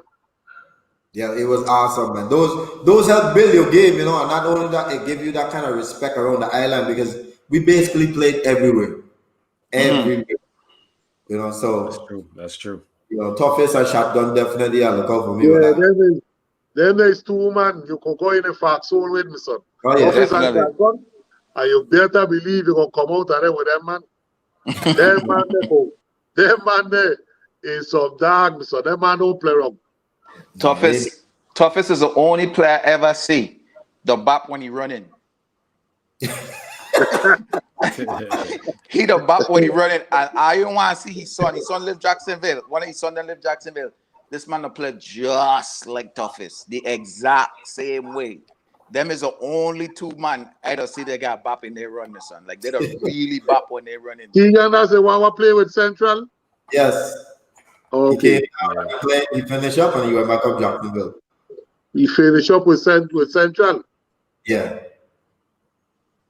He had a brother here the other day, a younger brother, but he taller than he could play, man. I think that's the one that you're talking about, not Noy.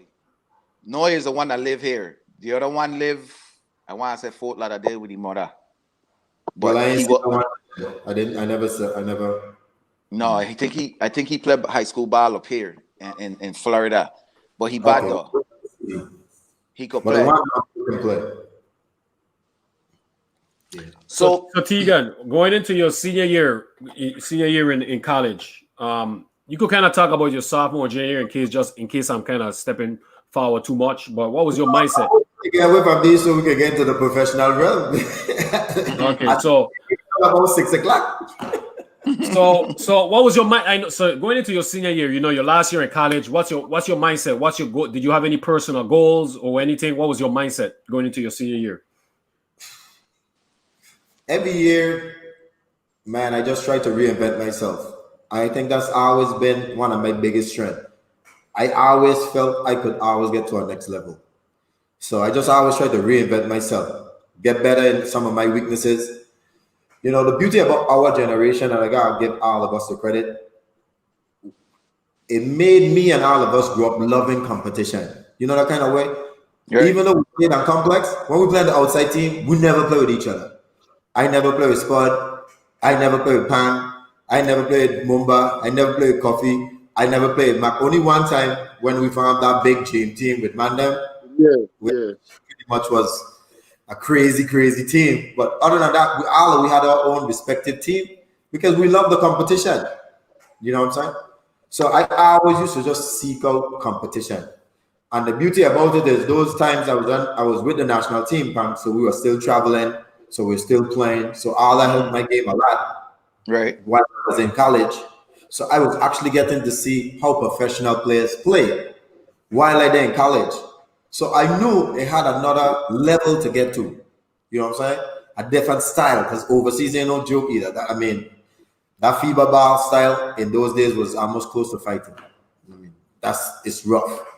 And don't talk about illegal screen pan. Let these guys know. Right. They don't have overseas.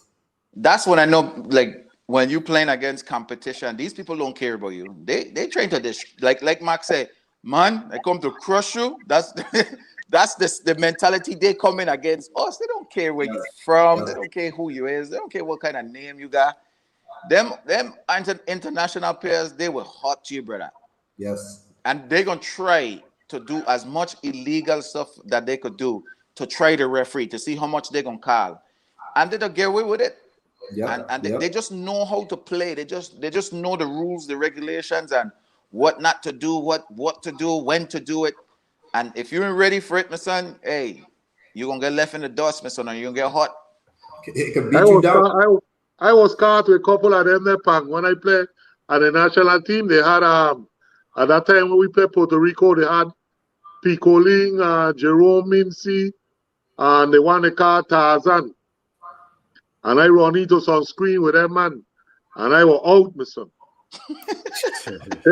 Hey, after you come off and one, jump, and next one waiting for you, my son. Right. And I never experienced nothing like that. And when I saw that, when I went in the game, the second half, I started to like trailing my player or whatever to Gary, and I started to come with my hand them up, my son. Yeah, I said either I going down or you going down. Either one. That's all. You either got to when you playing the guards them in like Rico and International, you either got to stay pressed on their body, or like Mark just said, you gonna apply some pressure on the person that's setting the pick to make you think twice to want to set a pick. Exactly. Other than that, you got stay on the person you got to stay on their back, my son, because if you don't do that, my son, them man will lay you out. Tigan used to get a lot of layout, my son, because he always guarding like a good point guard, and to get that point guard open, most of the time you have to set a pick on he.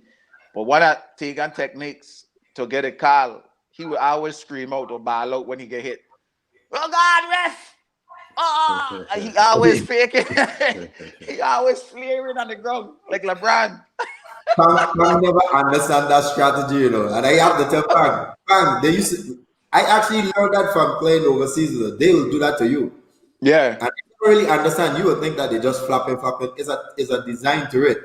Where if you're a good free throw shooter, and you know I was a good free throw shooter, you know overseas you get the bonus when it's after 4 fouls, it's 5 fouls. 4 fouls. Yeah. I will pay so much attention to the foul. And once I know 5 minutes or 6 minutes left, and your team have 14 foul, you cannot touch me. Ref got one of them flap, and I go into the line getting 2 points. So it's 2 things I used to do. I will either flap, or when I come after high pick and roll, I go straight into the side of the big man because they can't slide as well. So I know it's going to be a block in a heat. So eventually, once them man watch me on tape, they realize, okay, he likes to do this and he likes to flap. They go open up and give me my way. And that's why I used to get to the hole so easily because they know that they couldn't touch me. So it was a method to the madness, Pam. Right. I was always in tune in that.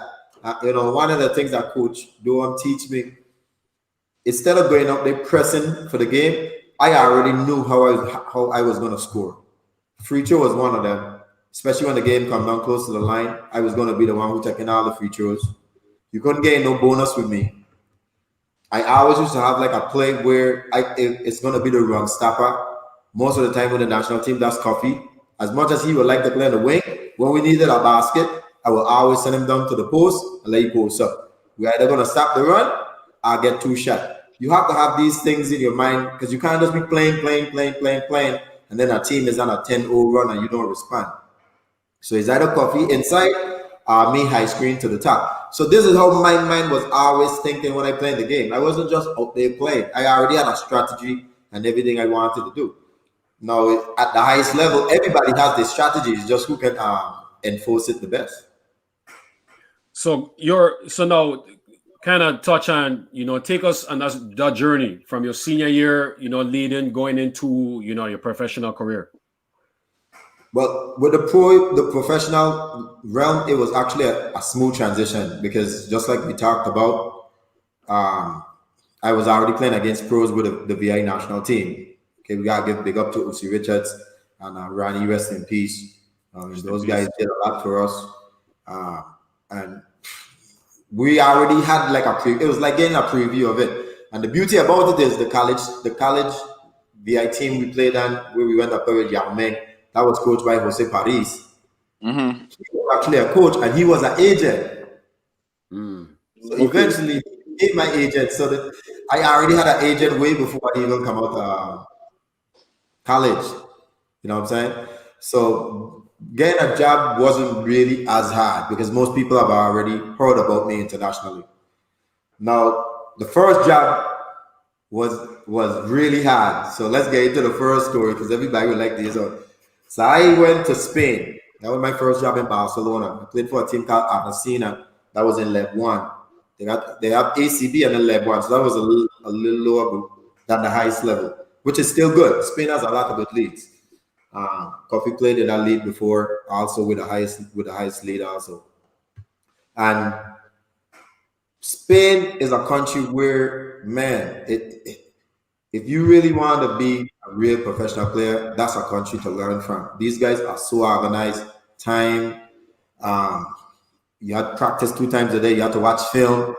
They check your weight. You had a nutritionist. I mean, these guys were so precise in this game. You know what I'm saying? And I was doing good, but then something came through with my eligibility because they were doing a rule called a Batsman C. I don't want to get too in depth with all of that. David Ido can let you guys know if you guys are in the chat what that's all about. You got Batsman A and Batsman B and Batsman C. Batsman A is any European players can play as a local.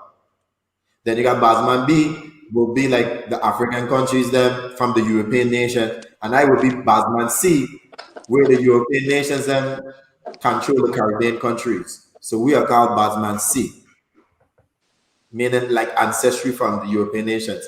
So we actually could play in Europe as a local. Anyway, the players them in Spain was fighting that they don't want no more Basman C because a lot of the Spanish players wasn't playing. So they changed the rule from Basman A and B and kick out the C. So obviously they do the Caribbean man bad again. So I had to lead the team. But, but since I was already over there, I know somebody in Poland, right? So when I went to Poland, I went to Charlie Smooth, and that's where I met my partner, Edmund Sanders. A very good league. This was a top league, top team. And this guy went to UConn. He played with Ray Allen. He was a center. I mean, this guy was a straight madman. But he was good. And I did it for a month, my son, and I doing my thing, scoring 17, just catching my thing, you know. Practice, my son. Now that's one thing people need to learn when you go overseas, right? Whoever position you're going overseas for, you're taking somebody's job, and that person is not going to be as happy because you're taking money out of their mouth, you're taking food out of these man's mouth, and this man gonna try you. You gonna get tried. Okay? They could just see how tough you are. So my boy was trying Edmondson. And these man was literally throwing elbows and stuff in the post, and one thing led to another. Next thing, Ed knocked out this man. So, man, we went to the locker room. Now, this is my first job. We went to the locker room. Sir. Next thing, the whole Polish team surround the locker room, 17 players. And these dudes big. I'm the smallest dude on the team. These dudes are some big dudes. So I see Ed get up, my son. This man started rapping his head, saying, "Shep, don't run." We're like, run, dude.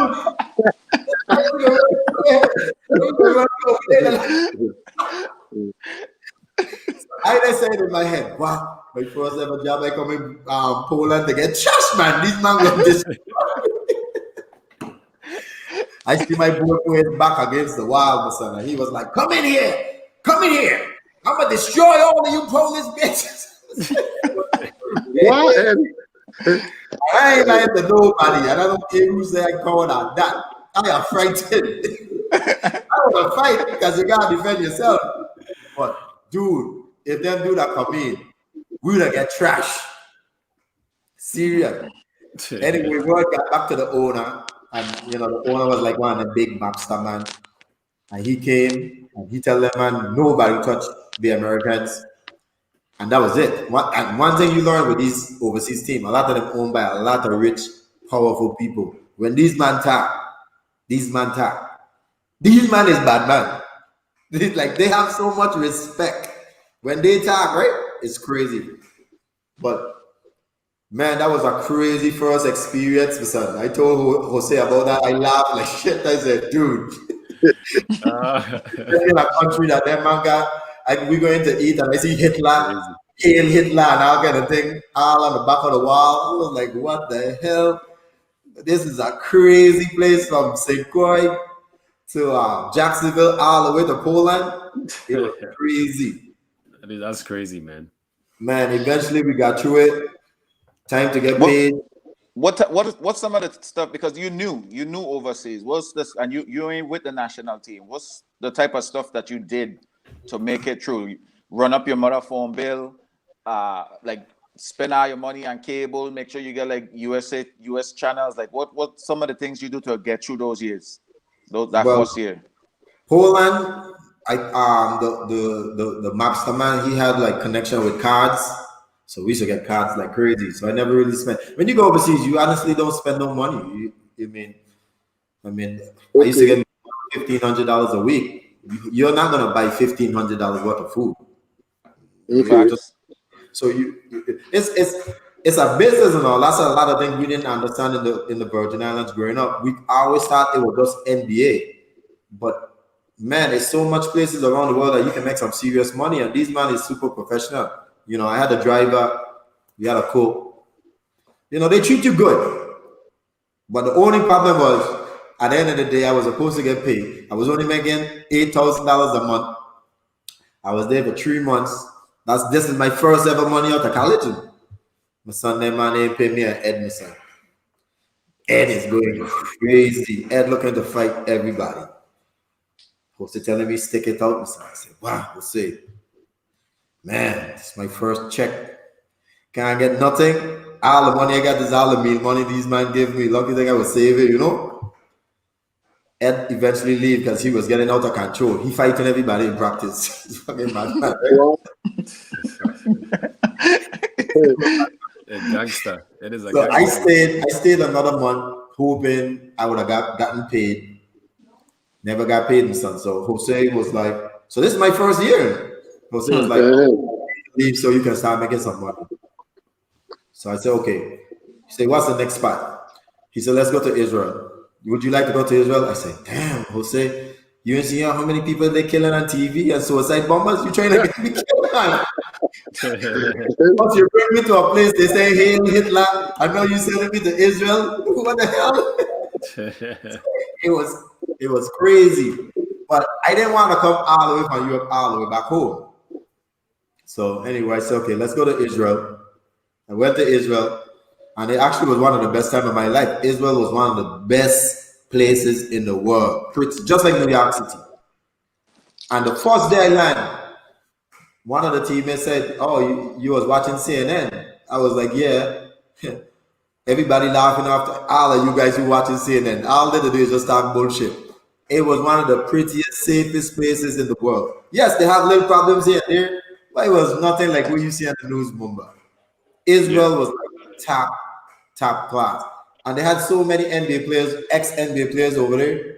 I met, I played against William Avery, right? And Weapon was on his team. Oh God, I hope Weapon will be on this. They played for Jerusalem. And in the scouting report, that man just had me. So I just landed. In the scouting report, they had Kevin Sheppard new to Israel. Let's let him shoot. Weapon tell that man, you crazy? You can't leave that man. That man said, nah, he can't shoot. Listen, I like that man up for like 30 something. Weapon was like, I told them, mother son, I tell them not to be I destroyed William. You know who's William Avery? He went to Duke. Yeah. So, he was he get drafted by Minnesota. Yeah, I played against him. He was claiming his hamstring was hurting, blah blah blah blah blah. But let's face it, he wasn't ready for the beast in Kevin Sheppard. So after the game, man came up to me like, "Yo, what NBA team you came from?" I said, "NBA team." But I was like, just flying from Poland. I never been to the NBA. He was like, "Word?" I was like, "Yeah, never been to the NBA." He said, "Man, you need to go try it." Okay, cool. But it never really mattered to me. I just wanted to hoop and make money. You know what I'm saying? But that was respect now looking back hindsight. And then me and Weapon met up after the game and we just formed a very good friendship over there in Israel. And Israel was really nice. One of the best places in the world. Actually, Israel changed my mind about going to a lot of countries, including Iran, which I know you guys will get to later. But after I saw Israel, I could not believe such a beautiful country. So one of the cleanest country, clean, and they got everything, man, technology, everything. It was crazy. It was nothing you see on the news. Okay, so in terms of food and the language barrier and thing, how was that? That's another misnomer. I hope everybody understands. Everybody in the world speak English. We're the only dummy dudes that don't speak another language. Okay. Everybody speaks English because all the movies and everything and the songs them are in English, and they are mirroring the American society. So they understand English. Maybe they can't speak it as clearly, but they understand enough that they know what you're saying. Right. Okay. Yeah, but you know that makes sense what you just said. Like we're the only country ain't trying to learn at we don't have classes like in school, but nobody don't really be taking them classes to learn the language when they travel to go to France to speak French or Puerto Rico to speak Spanish. Like nobody really trying to learn a different language for that, but it become beneficial. Like not knowing Spanish when we go into Ali Spanish speaking country, that was hard, man. It's crazy. So backtracking to Portland, what kind of food? Poland, what kind of food you used to eat out there? All chicken. I didn't trust nothing else. When I go overseas, I look for the rotisserie chicken, son. That's the safest thing. Because I can talk about this next. When I leave Israel and I went Venezuela, I came home, I went Venezuela. And I can talk a little bit about food. This is funny. I was playing with a team named Cocoteiros. And they gave me this taco, son, and I like spices. And this taco was nice. And we were driving. Them day we were driving from city to city. Like 20 hours, right? Yeah. So drop down this tacos here. Next hour, my son, I shitting like a duck, my son. So we always have to stop. We have to stop at a gas station or something to for me to get out, because the bus them didn't have no toilet. But I telling coach, I gotta go. Man, about the 4th bathroom trip, coach bring me a pill about this big, a big black pill, and said, God damn it, Kevin, this close the ass. This will close the ass. My son, take that pill, and it worked. And that let me know, dude, eat what you know, boss, when you go overseas. Yeah. Chicken and bottled water, and I just keep it simple. I ain't trying to do much out of my realm. Okay. Simple. Crazy. Yeah. Man, let me tell you about the Venezuela experience, man. So I get to Venezuela. I reach, as a showman now, started to make money, feeling good about myself. I killing this team, listen. Next thing, this dude come up in my face telling me, I'm going to kill you. I'm going to kill you. I got a gun. So I don't really punch nobody. So I mushy, right? So I mushy after me. He looking to rush me and then I'm partying and stuff like that, right? But me ain't backing on. You got to stand up. Right. So I get in the locker room halftime, my son. And I'll never forget this dude. His name is Ernesto. He's the gangster of the team, but me ain't know that. He's about 6'8", muscle up, strong. And he was like, what are you doing? What are you doing? The man screaming at me in the locker room. I'm like, dude, what are you talking about? What are you doing? You ain't supposed to do that. That's my job. That's my job. I said, what? And then the other dude who speak better English, he was like, yeah, that he's on the team to protect you. If he doesn't do it, he get fined. I said, you serious? He said, yeah. My son, second half, we went out there, my son. The next dude, our point guard, and he said, check, bring him to the screen. My son, I drive him to the screen. I don't pass. Me ain't see what happened until I watch the tape. This man knocked this dude out, and this dude on the ground just shaking, blood coming out his mouth. And he standing up wondering like what going on. And he didn't even get kicked out of the game. That's crazy. What? It was crazy. He just got technical. He didn't even get kicked out of the game. The dude going out on a stretcher. Stretcher. Yeah. People in the stands throwing battery and ice. You gotta be ducking. Wow. It was wild and crazy. That's We crazy. get back in the locker room. He was like, check. That's what I do. Anybody F with you, you leave them to me. I say, okay. I get my bogus right here in Venezuela. Venezuela basketball is like Mortal Kombat, man. I'm telling you. So I called Jose, my agent. I say, Jose, these dudes down here literally playing football, man. Yes, sir. Said, man, that's what it is. You gotta be tough. Hey, True. it was crazy. Venezuela is one of the roughest places to play in the world. You gotta be really tough. But luckily for me, like I said, I always find a bogus. This man was like, and he was well known as the baddest badman protector in Venezuela. So nobody never really messed with me again. It was crazy. Okay.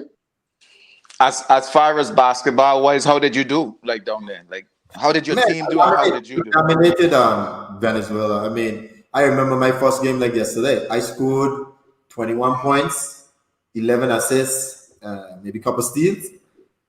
And then the coach came in and the owner, because the owners them are always there. I'm gonna tell you a funny story. The team I played for, Pablo Escobar grandson owned that team. I tell you, all gangsters own these teams, man. I hope he don't come and look for me. But he is actually the owner of that team. So that man came in and he was like, oh, it looked like you had a good game. 21 points, 11 assists, couple steals.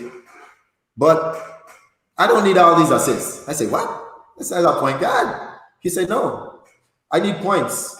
I bring you here to score. These guys will pass to you. I said, what? What you been all my life? You tell the wrong man.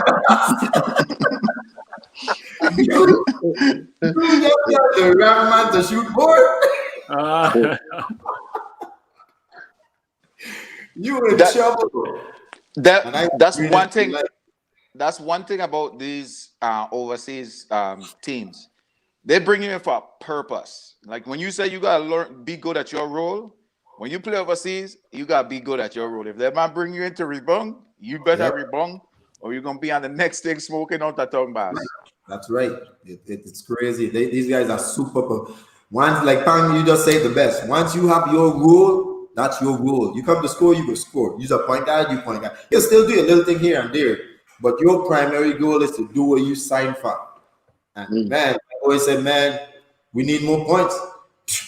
I was knocking 28, 30. You know what's there? You ever heard of a guy by the name of Rodney Fields? He was one of the best players out of Chicago. They did Rodney Fields. Yeah. Did he play with Toronto? I think he got kicked out of the NBA. No, he never made it to the NBA. No, you never made it. Great documentary of him. Yeah, great. Yeah. He was one of the best scorers in Venezuela. And when he met me, he was like, Shep, you are one of the baddest blip I've ever seen in my life. I didn't even know this dude. What I tell Jose, he's like, you don't know that guy? I said, no. When I Google this man, this dude was crazy good. And this man gave me that kind of respect. It was just crazy. I had to throw that one day in. Another thing that was amazing in Venezuela. Look, the VI don't understand the mark we left him. You know how much that man praised Weapon? When you say Leon Tremehan in Venezuela, these people go crazy in him. Like, up and scoring and winning rebound, Weapon is huge. So when I say, yeah, man, I know, yeah. And then I said, man, that's one of the best dudes we ever seen. And I said, wow, I know why, because I only want to shoot all the ball and that's good for a gun. He's a gun and perfect for our game. We firing and forget. That game, to push it back a little bit, that game you play against, did I win or did his team win? No, I didn't play against Weapon in Venezuela. No, not in Venezuela. Wherever you was. In Jerusalem, yeah, we did Jerusalem. Jerusalem, yeah. Okay. Actually, that time, Israel was the best lead in the world. They had Maccabi Tel Aviv. I don't know how much you guys know about that team. You had Anthony Parker. Yeah. Iskeviches, Vujacic. I mean, Israel is filled with NBA players. I'm going to tell you something about what really took my game, like he would say, with that consistency. I met this point guard named Malik Dixon. Not the one that we met in China. They got the same name. But he just got cut from the Utah Jazz when he was in Israel. And he took me on and he was older than me. And man, I went and shoot and walk out with this dude. This dude literally shot the ball for about 30 minutes and didn't miss. He was a machine. Jeez. And I was like, dude, you ain't missing? You notice you ain't missing? We shooting 10 a spot, moving around, regular spot shooting and then movement. I said, Malik, you ain't miss a shot yet. He said, you want me to miss? I said, I know. He said, you're a pretty good shooter too. I said, that's what he was telling me. I said, yeah, but I missed. You ain't miss a shot yet. You know we don't do all these spots and come back and you ain't missed yet. He said, I go teach you the game, young fella. You so call me young fella. He from Chicago too. He said, you ever shoot a ball that you want to miss? I said, not really. So why you expect to miss? He said, I said, damn, you really catch me with that one? I don't want to miss, but it happens. It's just the law of averages. He says, what you have to do now to be a good pro, you have to build your mind. You counting how many shots I shoot around here. I don't know how many shots I shoot. I count in one shot at a time because the only shot you can make is the one you shoot. I said, wow. It's true. I said, if I get that mentality, I said, damn. He said, look, you can't make 2 unless you make this one. You can't make 10 in a row unless you make this one. And you can't make 100 in a row until you make that one. So the only important shot in the world is that one shot you shoot in. And until you can make your mindset like that, you won't really last long in terms of the professional world. Because you have to have quick memory to forget and move on. But you got to have that confidence that I might miss 100, but this next shot is going to go in. You know what I'm saying? And dude, some reason I took his mindset and I just started shooting like that, dude. I ain't even lie to you. After a while, I started making 10 in a row, 20 in a row, sometimes 30 in a row. And I was like, dude, sometimes I used to shoot and people was like, they were telling me what I was telling them. Dude, you ain't this yet? You know, I'll be like, I ain't really counting. You remember that day in complex when you come back and you made like 80 something free throw. When that man come into fourth period class, that man say he missed yet. I tell that man no, he missed yet. Yeah. You make 89 and Yeah. still going. That day I finished 117 in a row. Yeah. The funny thing about St. Croix, which all the league love, if they don't see nothing, they will never believe. So when I had my summer camp, I'd do it every year. I'd make 100 in a row. So I was telling some of the younger guys, I can make 100 in a row. Then guys still doubt me. I say, okay, you guys gonna be my witness. And I sit down there, I make 147 in a row. And they was like, you ain't you, man. And I'm giving the same story Malik gave me, is the same story I pass along. Don't count. Just concentrate on that one shot. Muscle memory. Same shot every time. And if you practice it enough, you should get the same result. And that really is the art about shooting. It's all in your mind. You know what I'm saying? It has nothing else to do with nobody else. It's all about you. It's how strongly you can build your mind. Well, you remember I tell you, so when you started in complex, and I tell you, is once you learn how you miss, you always make the next shot. Right. Yeah. And that's very important. Instead of worrying about missing, you need to concentrate how you're missing. You're missing left, right, you're missing short, you're missing long, and then you have to make the adjustment. And once you get the rhythm, it's up to you not to keep it there. Once you find that, you hardly miss. That's basically the thing about shooting. And the same how I learned these things, I was always selfless enough to share. So I used to share my stuff with Coffee. Because Coffee was up and coming. A lot of people don't know. We started out, it was me and Bow first. I got to give Bow love. Bow got me into the one-on-one thing before you remember.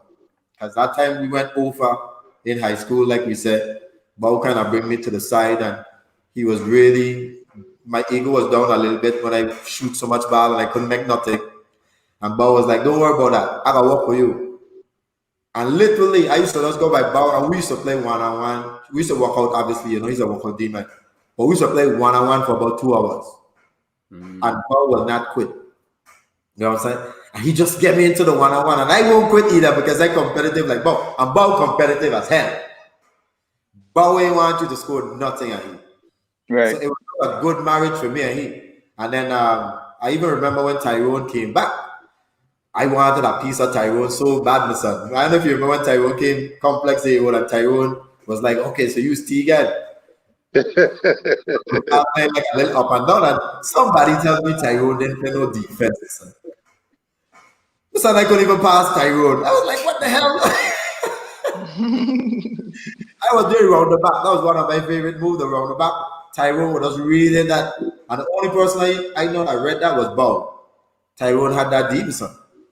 And I was like, damn. When he came back and we were playing up and down in complex with some, Tyrone was on top of his game.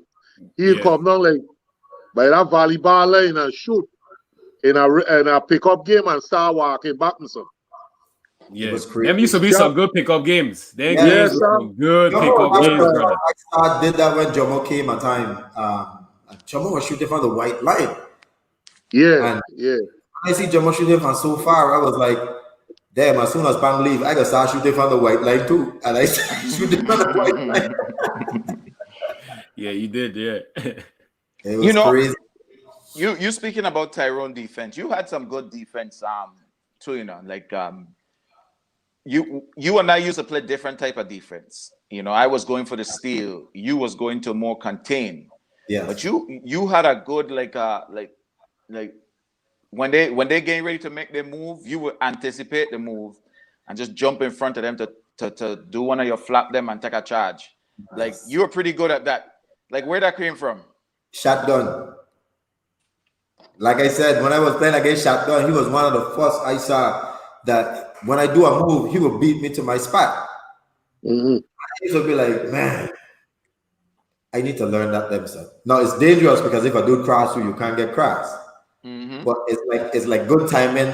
And the more I start studying film, I realize once I corner you at one side of the court, it's very hard for you to cross me over coming back to the bigger side. So I will pretty much lean you to a side, and I know you want to come back to the bigger side because that's the most space. So I will just pretty much, you cross me, but more than likely you will want to come back where most of the court is. And that's why I used to take the charges. I never take it in the middle of the floor because you can go both directions. Right. But once I get you on the side and I angle you to the sideline, now the sideline became my extra defender. If you beat me baseline, more power to you. I got some big man back there that can deal with you. But you are not going to beat me middle. And that was just my mindset. And if you touch me, you better believe that charge came from Bogus because he used to take a lot of charge. Bogus used to take a lot of charge. Yes, sir. So I kind of just merged shotgun and Bogus together and just, flap. Tigan, don't lie. Really don't lie. I flap. How much? No, this is something different. How much push-ups you do before we sign on tonight? No, man, no push up. Man, you see that my arm when you turn to the side, Mumba? Man, turn to the side, Tigan. You know what happened? That's retirement, baby fat coming, and then I was playing crazy living with Romani because Romani is playing now in Portugal. He's doing very well. Romani has it, and he's very skinny. I was teaching him how to lift, and dude, I got in there, and first I was teaching him. But then I got on the bench and I was like, dude, I wonder if I can still lift this. I lift 135, then I add on another. Dude, I wonder if I can lift 185. Then I add on, then I wonder if I can do 205. Then I add on 225. And I was like, dude, I just went crazy. You see this, my arm, when he turned to the side, Mumba? The man Diesel, the man Diesel. But as you get older, you really should be shedding. You shouldn't really be trying to get so buff. It's not really good for the longevity of your body. So there's always a balance.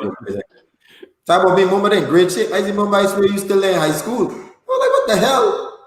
He's still in high school. You see Mumba ain't got no beard, no mustache, no nothing. Crazy. Mumba Don't try and turn this up. Don't try and turn it on me now. Tiga, we are you. Okay?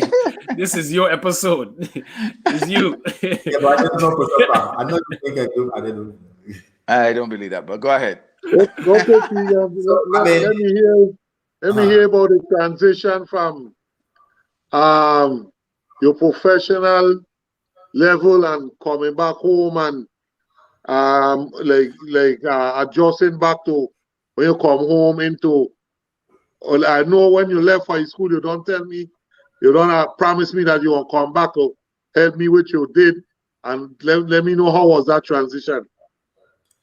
Well, it was very smooth because you was pretty much the pioneer to everything. So, when I came back, I was like, Coach, I just wanted to help and just spread the knowledge and just kind of give some of these guys some of the knowledge I learned. Because, man, in many ways, I kind of had to relearn the game over again in a different way in terms of seeing it, and the terminologies and stuff like that. Like literally, when I arrived in college, the first day of college, the coach mentioned, okay, I want 5 lines, I want 2 flyers, okay, 1 trailer, somebody going block to block. Let's get 2-4-6 ball reversals and let's do the secondary. All right, after we get 2-4-6 ball reversals, we'll stretch and then we start practice. I had no idea what the hell this dude just said. None. No idea. And everybody was like, JU. Like they understand what he was saying. And I was like, damn, am I that behind in the verbiage? Because me, what the hell this man just said? Who the hell is flyers? I did catch the trailer, obviously, that's easy. Blacked up the post. You know what I'm saying? But then the bar reversals. So they speak differently. You know what I'm saying? Yeah. They ain't want like we at home where you're going to watch some of these lower games, you hear somebody shouting out, set pick! What's on I set the screen? I mean, come on. They don't coach like that in the States. So it was just different, man. It was different. You'll hear 1-4. Let's get a 1-4 pick and roll. You have to learn the verbiage, which a 1-4 would be. point guard and the 4-man. 1-5 obviously will be the center. 1-3, 2-3, and stuff like that. That's how they speak. So they speak on a language that our youngsters then will have to understand. You know what I'm saying? So I wanted to break some of that back home to Senko and Haywood gave me that opportunity, and man, I realized we got a lot of coconuts so beside. Yeah, man. That's what I'm was saying, okay? When you talking about that language there, what you're talking about, I see you try to implement that in some of the practice them, and then, man, that's when I tell you, don't overfry them, man, gigabytes, cause them man can't take too much information. Well, we literally got let me tell you, it wasn't easy. Hear the story real quick. We even had a dude who was coaching, and I like teaching these dudes. It won't play, you know. I just teaching them the basics, secondary, how to run the floor. You know, wings run here, big run here. How you will normally run a fast break, so you don't just run crazy. This dude couldn't get me, son. My boy shout out, my son, I wasn't worrying about plays, my son, just let me run bad. Because that's what he used to. Like coming into high school, that's probably what he used to. Like before getting that stuff. Like that's the different levels of basketball. You know what I'm saying? Kindergarten or elementary, when you play in the BD leagues, and so they just really like, I just run up and down, double dribble there, I travel out there and thing, right? Then you get up to middle school where now this is the introduction to referee game and really like having to play an organized game. But really and truly, most coaches in the middle school, they ain't got you running plays and so. The only thing that we used to do is like press. But other than that, zone, just pass the ball around until you got open shot. That's really all it is. Pass it in the plane. Sometimes, if you ain't got a shot, pass it back up. So when you get to high school now, you ain't trying, you ain't understanding no plays, and then now you really getting into the play stuff, and the man just ain't used to that. You know what I'm saying? I'll say one, say two. When I went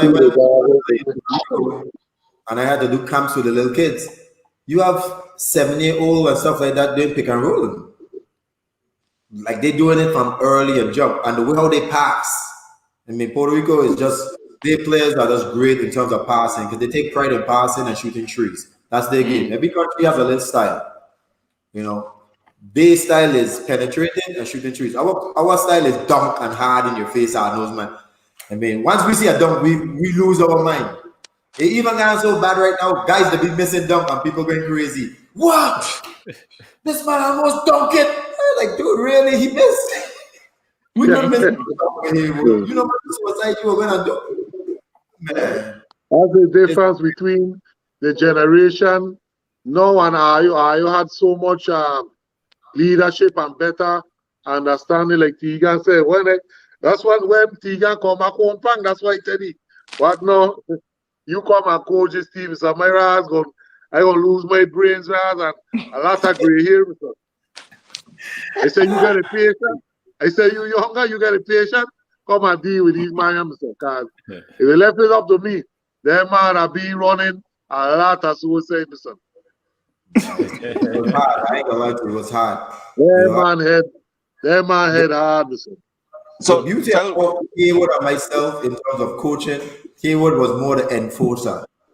You know, I was more the mind. You know, I mess with your mind because I want to develop your mind. So, yeah, that's the same thing he was talking about, that his coach in Jacksonville, I see came back and test them out with that, like riding them, man, for the whole practice to see if they gonna quit or they gonna give up. And some of them buy into it, and then after the practice, Tigan sit them down and let them know, like, I just gave you a mind test. Yeah. I wanted to find out who was gonna quit at me. Dashan quit. Dashan at the third suicide, Dashan just went for his school back and walk out the gym. That was it. He never come back and play. Wow, that's funny, listen. But it was my plan. Before every practice, we used to go with a plan. I said, Haywood, I'm gonna test them man today, and everything they do wrong, I'm gonna jump on them and let them run suicide just to see who is strong-minded, you know. And man, believe it, but we have a lot of strong guys But Dashan couldn't take it, my son. My boy, after the third suicide, That was we it. got. Then all of a sudden, I don't know who teach this generation. They don't. They always want to come to me to tell me the excuse. I'll point them to Haywood. See there, go and tell Haywood. Everybody on the damn team, when they miss practice, had to see the dentist. I said,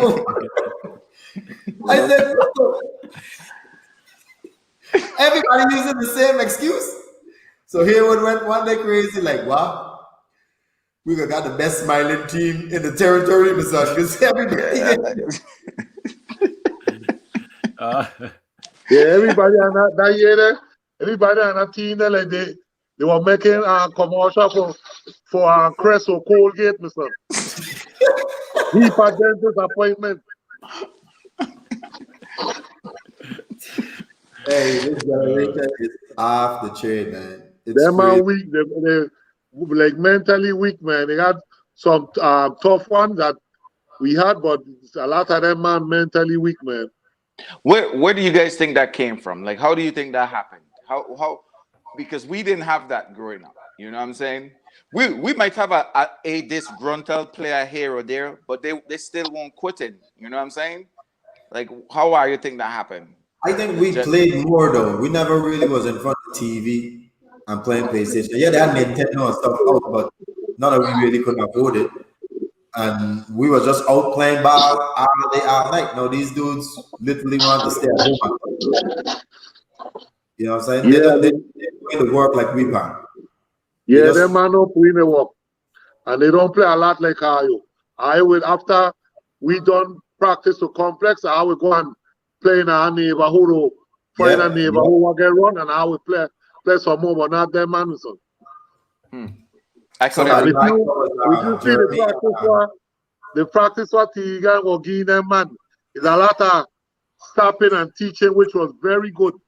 But when I practice with me, was a lot of running up and down, a lot of running. And I say, are you complaining about this?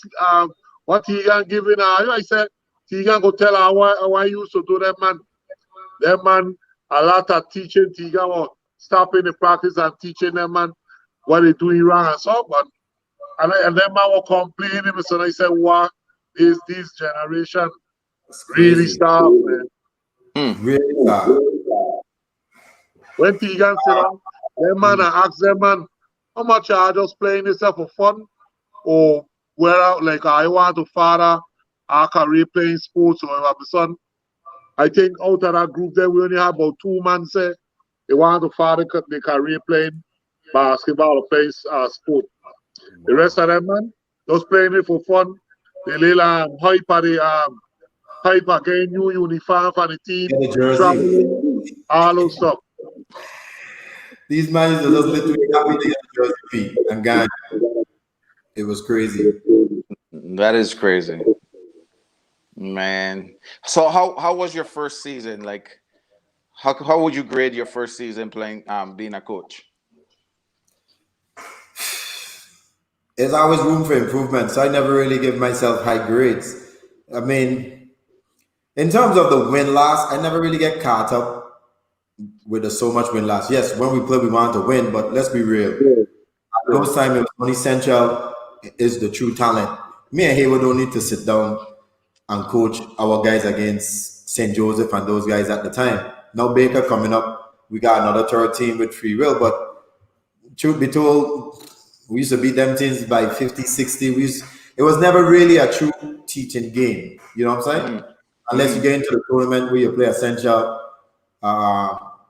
Charlotte just coming back, Essential or Idorican, pretty much. So my biggest goal was not really to focus the guys them in terms of the final score. My biggest goal was to try to teach them how to get to the final score, because there's an art in winning. Everybody just look at the final score and think, oh, we win, you get better. How can you get better when you didn't even play? And how can you get better when you have all the best team players on one team beating up on weakling? You can never get better. So I always had to find ways in terms of creating coaching challenges for them so they could get better, because after a while they start playing around in the game. They never took the game serious because they know they're going to win. You know what I'm saying? So sometimes I'll start the second unit for fun, and I'll tell Haywood, look, let the other team run up and win, and let's see how we gonna come back. If we lose, we lose, but we want to see them man fight. You know what I'm saying? We don't want to be front runners all the time. And I usually just create little challenges like that in my head, just so that these guys can be under some type of pressure. Because if you don't be under pressure, you're not going to be the player that you think you can be. Right. If you want to go to the next level, you better learn to handle that pressure. Some people fool underneath that pressure, but some people really embrace it. You can't be the hero unless you're willing to be the goat. You know, and those are the messages I try to, teach the guys them. And some of them gay, a lot of them gay. I mean, somebody asked about Jeremy. I mean, he is one of, man, like, I remember when he first come from St. Mary's, right? He came from a private school. Seventh-day Adventist. 7 day. And Jeremy is one of the fastest point guard on the island. Still is. Very nice guy. But Jeremy didn't want to play point guard at all, son. You know what I'm saying? And I used to be like, no, you're playing point guard. You got to handle that pressure. So if you lose about one or two twice, he'll run from it. I'll call a timeout and say, hey, give Jeremy the ball. You know, Jaime was more headstrong. Jaime really wanted that. So after Jeremy started progressing and he started getting that confidence in terms of embracing it, Jeremy probably hit one of the biggest shots in my whole life coaching. I don't know if you remember that game against Central in the championship. When he got I think that play on YouTube, back. If you watch that play, Jeremy made that happen, son. And I just saw his emotion making that shot. We went into overtime and we won the championship. But that was Jeremy growth moment. Now, that will make me proud that you can see your adversity, see your weakness, and overcome it.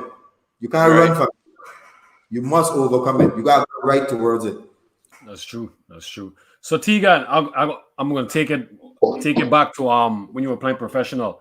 So I think we left off when you was talking about, you was in Venezuela, and then Dixon kind of took him under your wing. Kind of lead us, through your career, leading into when you made that movie, that documentary. Well, I always was playing in Puerto Rico. That was a stomping ground. In Puerto Rico, if you ever look into play, it's one of the best places in the world to play, period. They are super talented players. Now, say one, say two. Once you put a lot of talented players, it's very, very hard to play with them because everybody wants to get the ball. Everybody wants to make money because you can't get money if you ain't scoring. And normally, I'm the point guard, so now I have to be kind of a psychiatrist on the court, just messing with people's mind. You know, it's like people used to pull left and right. Hey, man, give me a touch. Hey, man, I'm open. And I used to tell them, yeah, I got you next time. You have to play the role. But I know in my mind where I want to take the ball because I controlling the whole game. But yet still, you still have to do it in a way where you want to keep the competitiveness of the team. So Puerto Rico definitely put me through that in terms of the players then were so good that you have to find a way to let everybody get involved because these guys can shoot. Haywood came over a couple of times when I was over there. I even hit a shot to win a game. I run out the gym with another cocky move. Somebody leave me over. We remember that one day. We were playing by a mom and somebody bust the defensive assignment or something and left me wide open. What? But as soon as I shoot it, I did a Steph Curry moment, but I wasn't a Steph Curry, so Steph Curry probably see that tape. I shoot it, I run through the locker room. I know it was good. Wow, I didn't even that's crazy. That's like how it happened. Just say that. The gym went crazy, man. It was after the game, when Tigan come out to meet me and Sherry, my son, endless people waited to see this man. Yeah, and that's one of the things I love about Puerto Rico is like when they say fanaticos, the people are so into you, man. I used to go places and eat and they won't let me pay. I mean, they were so into these sports and their athletes. It's just different than the Virgin Islands. It's really crazy. But Puerto Rico definitely showed me a lot of love, And I definitely If they had a lead like 10-month lead, because their lead is only 4 months, 4 or 5 months, I would have stayed in Puerto Rico forever. Yeah, that over. The Money. atmosphere over there is nice, man. It's nice. Yes, it's very good. So I played there. I played in Argentina, Zorro stamping ground. Argentina is very similar to Spain. It's pretty much the same setup. They kind of mirror each other. So, all I know, I learned how to eat beef down there because that's all they eat, beef. Every day is beef. Everything is beef. Wow. They love red meat and stuff. Oh, I met somebody from the Virgin Islands in Argentina, and oh God, Zorro might know this guy. Sylvester Charles. He was like a 6'10" guy. Damn. Sylvester Charles. Virgin Islands. Sylvester Charles from St. Thomas. From St. Thomas, he played for Old Dominion. Okay. Yes, I met him. I met him was on the same team as Famosa. And he picked me up on the airport because he was from the VI. I was together because we were driving home and he was playing Will Smith all day. Get jiggy with it. I was like, dude. Oh God. What? Oh God. That's punishment right there, brother. Will Smith, you say no? This man was like, yeah, man, this Will Smith new CD is hot. I'm like, dude, no. Oh, He had no Biggie, no Tupac, nothing. Nothing. He said, "Jig, this getting jig. This Will Smith is a new single. All the time, the album, the CD done like 5 years, 10 years old. Yeah.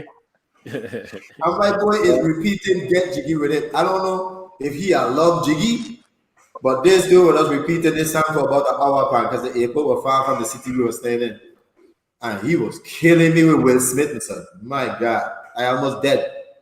It was crazy. But he was from the VI and he are really cool. I swear he's still living down there. I swear. So somebody can probably mention that. But man, Argentina was good. Argentina and Spain symbol itself. And obviously came around, and then Iran. I was staying in Puerto Rico and Venezuela and those countries for a while. And then the Iran thing came up, and Jose called me and told me, hey, these men want to give you a big 6-digit contract to come over there. So, okay, damn, 6 digits. Yeah, that's a lot of money. So I was like, but yeah, man, that's Iran, man. You don't see Arabian Night and them shit with Aladdin and Abu and them things. I don't want to be over there with these dudes. So at first I was very hesitant, but like I said, Israel changed my mind because when I went to Israel, I saw how Israel was just totally different than what the news was talking about. And I went and I said, man, let's do it. And I went. Do you remember calling like me and Coffee? Like I'm pretty sure you called Mac. I'm pretty sure you called like the important people in your life to make that decision, because I remember you calling me before you went. You were like, some punk, they might offer me a job to come Iran, and I want to know if I should take this job or not. And I was just basically, man, you're going to play basketball and you don't be in all the mess. I'm pretty sure they got other people on there playing basketball and don't run into no problems, no nothing. They're there for one thing. And I think you make your rounds to make that decision. It was rough. Who are some of the people? The money was so good, man. It was crazy. I was like, dude, I have to make this thing. But you were thinking about your life too, Right. I just put my faith in God and say, you know what, I gain. And if I get there and it was bad, I would have leave. But they gave me such a great contract. I'm not going to talk too much about that, but they gave me 60% of my money up front, which no other team around the world ever do. They'll normally give you like a month up front, or maybe 2 months, but never 60%. So that's pretty good. Man, I arrived there. My boy just show up with a briefcase, and all I see is just stacks of 10,000 or something. Well, my God. And I did something very evil. I took the money and just spread it out on my bed, and I took a lot of it. My sister though, because I sent her a picture with just hundreds all around like a drug dealer, right? And I sent her that picture. She went crazy. Oh, Send me some. I have never really physically in my hand had so much money at the same time. So I was like, damn, these dudes are really serious. They really want me. But why they give you in a briefcase? What happened to transferring money to your account? No, eventually I transfer it, but they had to bring it first so I could see it, sign off, and then after I sign off, we'll go the next day to the bank and we wire it. And then I never had to spend because they used to give me $2,000 a week for food, which was crazy. So I used to just use my meal money, and I was good. Okay. Man, Yeah, that's a good setup, man. Right. But it's one of the best places around the world. You know what's weird about them? They are so courteous of our people. I hope the USA don't ban me for saying this. Man, these dudes are so like names. I never see a generation like that. We will play a team because the first team I went with was not good. You guys don't see the movie, but they had way better players than us. That movie did not do homage to Iran. A lot of people don't know that league is the #1 league in Asia. People think it's Korea and China. It's Iran. And if you look at all the championship in Asia, Iran win every year. It's not China. It's Iran. So they have to have good players. The problem is I didn't get none of them.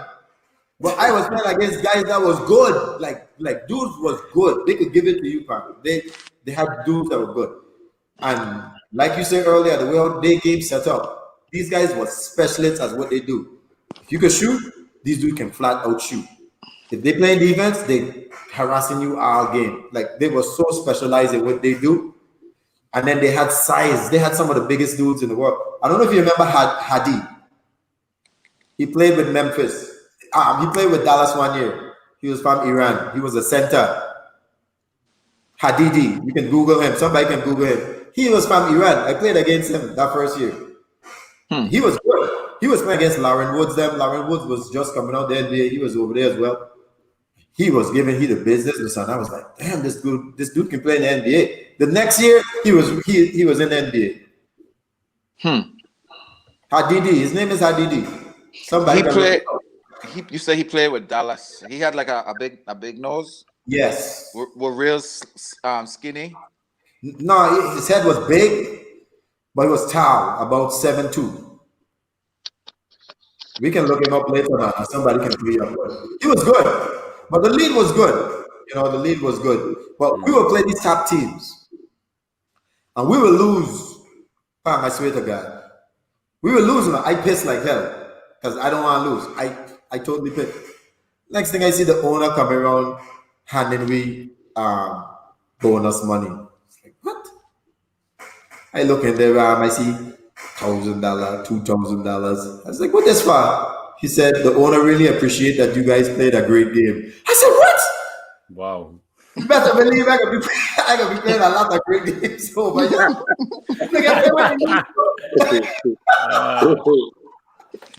It was great. I have never been nowhere else like that in my life. You know what I'm saying? Like, this dude was just on a different planet. It was crazy. And no matter, I used to make money more than a lot of the players then. When we go to eat, I had to fight to pay the bill. These dudes will not let me pay. Okay, wow. They have a system that sometimes I wish we adapt, man. We have it because we're good friends, but they are doing it for a perfect stranger. I've never seen a consciousness like that. Yeah. I've never seen no camel, no Arabian night, none of them crap they have on the move.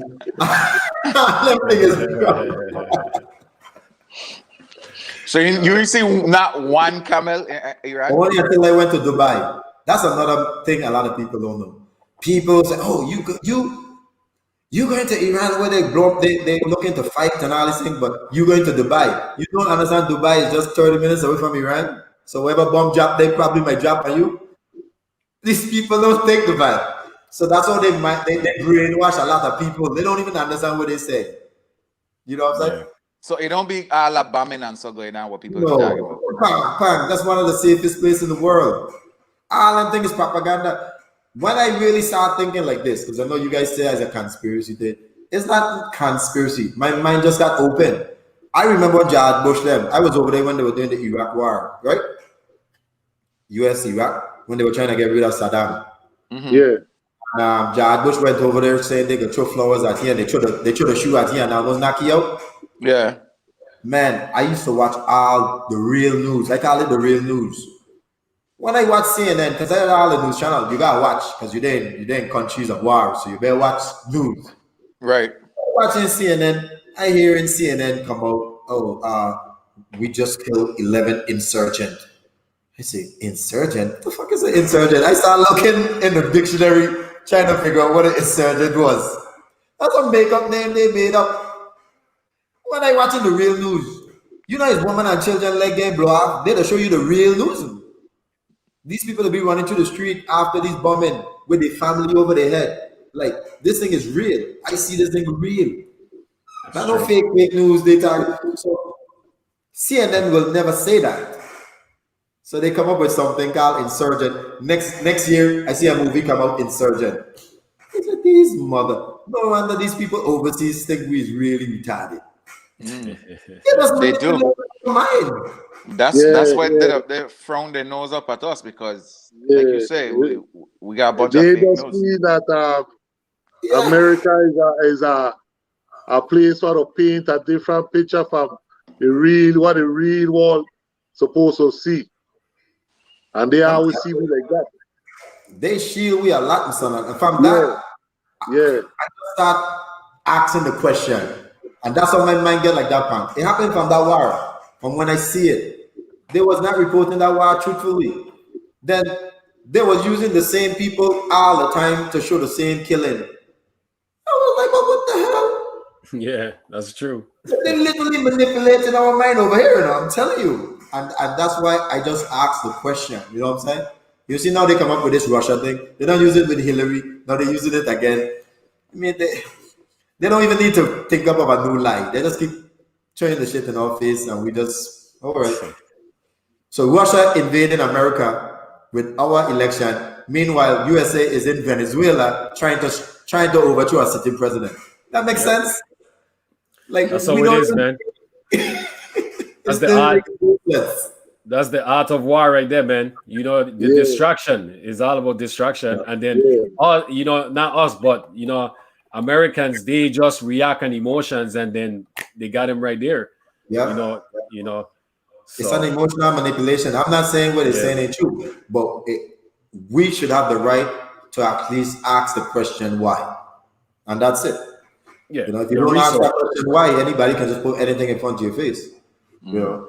Yeah. So Iran really opened up my eyes, man. It really did. The people were super friendly.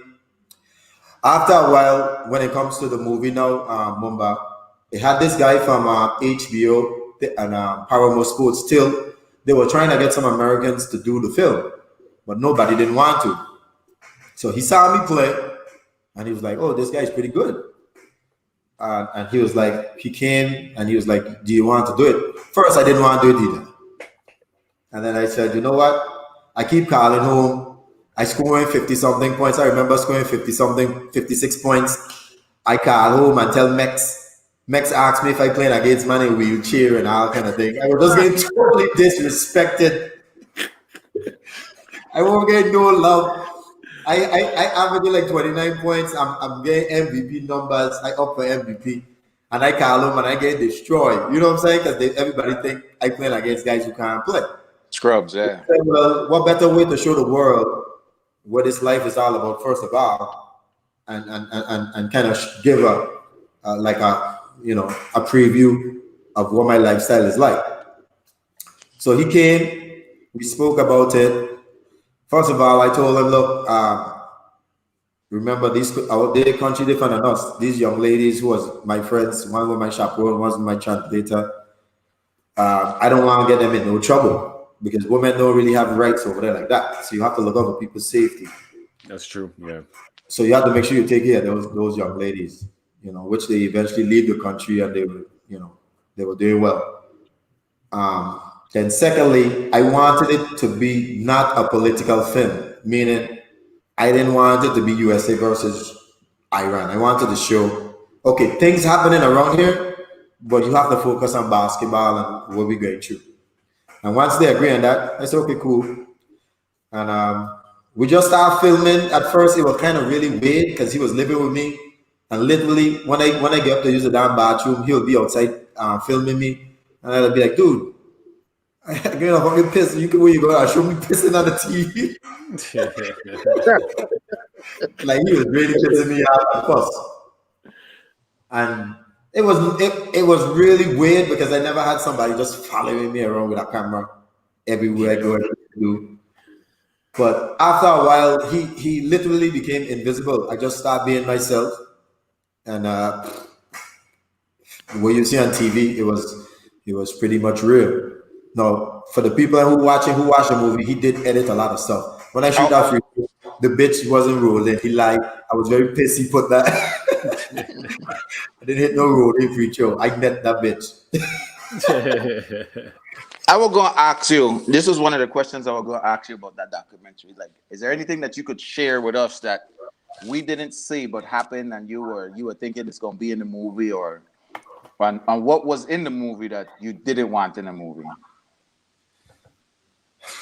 They did a very good job showing pretty much everything. I didn't think there was not much in terms of the level they could put on TV. Go. You know what I'm saying? I can only talk about instances that happened. Like, for instance, a couple of times that man detained the man who was filming. It was crazy because he wasn't allowed to film. They put you on the blacklist and all that kind of thing. He was actually in the Iran jail for a couple of days, you know, because they had to search the film to see what he was filming. But the film did a very good illustration in terms of how those people live. You know, you had men on one side of the court and women on the next side, and then one day the president Ahmadinejad, he just wake up one day and says, "No women can't come and watch no sports," just like that. So I don't know if he didn't get none from his wife the night before, but he just lash out on the women then. So women were banned, and then 5 more days. It looked like she nicey up, so women come back to the day. It was weird about it. The only thing that was freaky that I wish he had put on the film. Now I remember. We fly everywhere. Iran is a very big country. That's another thing a lot of people don't know. We actually literally fly to all these places. So you know that, man, the US have the sanction against them, so they don't get a lot of good planes. So man, we flying. And they have a lot of mountains, so you don't get a lot of turbulence. That actually let an NBA player quit. He said he will never come back. That plane was shaking, man. Like literally shaking. I frightened. I prayed to God, and I said, God, please just let this plane land. I will serve you forever. I was done serving God, but you will say whatever because you're so frightened. So I look around and these men watching me laughing, my teammates them. And that man was like, "What's wrong with you, Shep?" I was like, "What's wrong with you? I don't see how this plane acting." And he was like, "Don't worry. Iran has the best pilots in the world. Not good planes." I said, "I rather a good plane than the plane." Man, they were coming out with when you put your luggage on top. It was the scariest flight until it was taping it, lightning, and wow. He said we got good pilots. And nothing had happened, but that was one of the scariest moments of my life. I thought I was a Ghana. Really did. And these man were drinking just like Kompang is, drinking their coffee, shaking, reading. I was like, these man you can tell they were used to it. Oh, okay. They were used to it. It was crazy. That was one crazy experience of my life. They had a part in the film where it literally looked like you were walking through rubbish going to practice. What happened is we live right next to the gym. Mm-hmm. So they have restaurants there. So they empty their garbage with garbage bin. But that day, a lot of dogs like to come through the night if they don't pick up the garbage. And they man, massacre them garbage bin. But it was pretty clean. No, when I say rubbish, like debris, like from like an old building that maybe get tear down or or bomb or something. Yeah, in the area where I live, there was one of the areas who get hit when they had the Iran war. So you will see a lot of old relics of the fight. A lot of places that was bombed, never, and for them, that's history to them. They will not rebuild it. They will not. You know that they have one of the highest towers in the world, Iran. They have Literally. one of the highest highest what? towers in the world. Towers. You know, Dubai has one. They has one that goes, I think, 2,000 feet in the air. It's crazy. They are master builders. But when you go down south, you will see a lot of more of the bombs of Iran because they were so close to Iraq at the border. They destroyed our places. Where is the area around there that they created their own snow?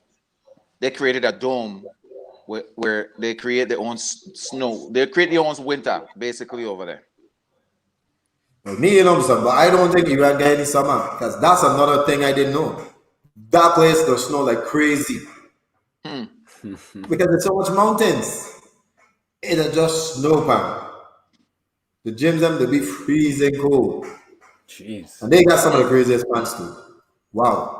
These dudes got, sometimes you don't even hear the whistle. Like their fans is out of the world crazy.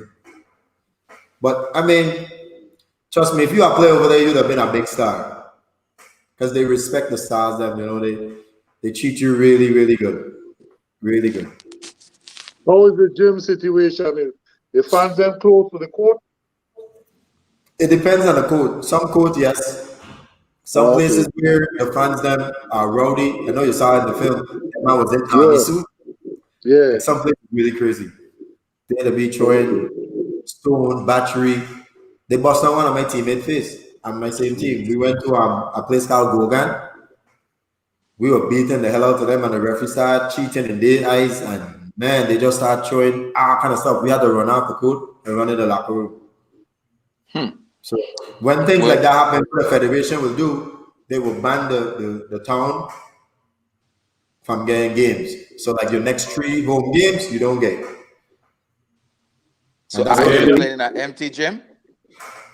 No, the next team, our fans never do that. But our team we are playing against, say they had 3 more home games, then I had to play those games in the other person's home court. Their fans would get penalized for that. That's what I was just gonna ask you if it turned into an away game. Yeah. Okay. How many teams was in the league? 12. 12. They have divisions too. That's one thing overseas that I love. They have divisions. And I love this. I wish the NBA would do it. They won't have no tanking. Every overseas league has this. You have the top level, but if the top 2 team loses, they go down to the first division, and the 2 winners from the first division get promoted to the top. So nice. that what happened to that team that I went to in the movie. They had just get promoted up to the top level because they won League 1. So now they was with the Super League. Every league has that. If the NBA does that, we won't have no tanking. Send the top 2 losing teams, say Sacramento or whoever. If they lose, you go down to the G League. The 2 winners of the G League come up. And you put them in different states so they don't coincide with each other. And that way, you won't have nobody tanking. And that way, your lowest team is going to fight to stay up. And that's what I did in the Man League. Remember, I implemented that rule. So people used to come out actually watch the 2 losing teams because people wanted to know who was stay up. It became one of the best games. Because nobody wanted to kick out the lead. You know what I'm saying? Yeah. That's a good format. Yeah, it's great for competitive. You won't tank every year to get the number 1 pick. That's how many number 1 pick you gonna get. Up your game. Or else your city is gonna lose their rights. So I like Jacksonville would have had a D-League team, and if you win, you move up to the NBA. Tell us about your celebrity status when you they had the premiere for the movie in LA and going out to LA to watch the premiere. Man, it was, you know what? In many ways, too, that trip changed my life too, Masampa. I met so many powerful people, and I ain't even lie to you. It's like I was meeting Satan itself. This man was like Satan. It's like the more money you get, the more evil you get, man. Like literally, these dudes live lawlessly.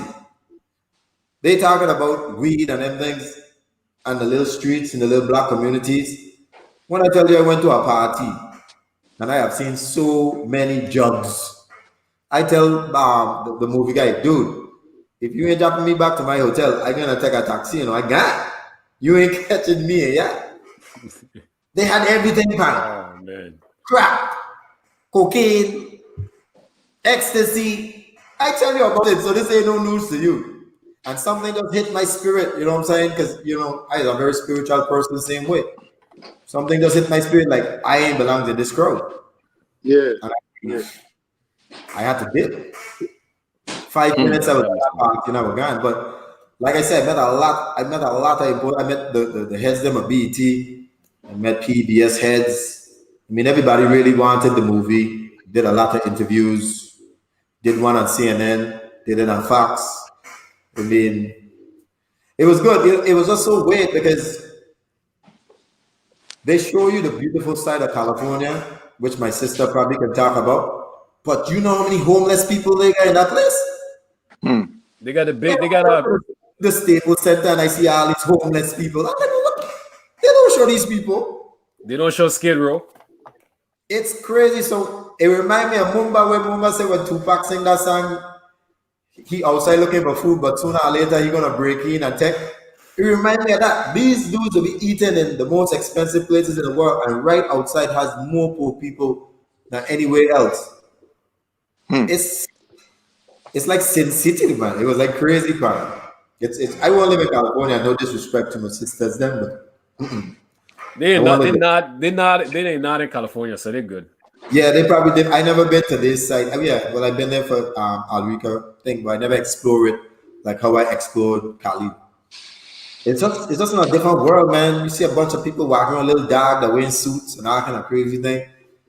Like rich people just don't know how to spend their money. You said I remember pulling up to this gas station, and this girl had one of these Bentley. She don't even know how to put gas in her car. It was just crazy. You know, So the dog living better than the man outside. oh man, it's crazy, and it humbles me in a way to let me know, like, okay, we all are striving for money, we want the wealth and we want the fame, but you need a limit on it because you can't get too high. And once you get too high, the forces that you don't see coming after you. And a lot of people laugh at David Chappelle, but if you really listen to him, that's what he was really saying. It wasn't because he ain't get the 53 million from Comedy Central. It's because now the wolves were coming out. And once you start making money like that, them man coming back. They coming. And you can't say no. Can't say no. Them out destroy your life. You know how many superstars you've seen on TV? All of a sudden they getting crack out and then come crack. Britney Spears then pulling out the ear, Martin running down the street with gun and all these things. When you start seeing something happening repetitively, when did all these conspiracy go come to a mathematical possibility? Something is happening, but we are so dumbed down, we ain't really listening. You know what I'm saying? But it's real. You kind of have to have a limit in terms of how high you really want to go, because it begs to the question, what is worth a man to gain the whole world but lose his soul? And in general, that's when that Bible really come true to me. Like, dude, you really can lose your soul out here. So it's crazy. So true, man. So true. A lot of them do. So true. Well, that was definitely a proud moment for me. Watching the Iran job. I remember you sent it to me via email before it came out. And just sitting down and watching it, that man, I was so proud of the man. Telling all my co-workers, man, I got a plan about to put out a movie on Netflix. Well, he was shopping it for HBO at the time, but it's a possibility that it might end up on Netflix. So I remember you said they posted somewhere, and it needed to build up views to get to HBO, but it never made the views like the guy wanted to. So that's how he ended up putting it on Netflix. Had just blowing up. Yeah. And that's how he ended up putting it on Netflix. And just seeing it demonstrate. I was telling all my old teammates to go, especially the ones them from from college that knew you or knew about you. I tell all them man to go watch it. Everybody that I could think of, I tell them to go watch it. All my family, everybody. I make sure everybody watch it because whatever money or anything that you could have made from it, I wanted you to maximize anything and that you could have made from it. But in all, that was just a good show to watch.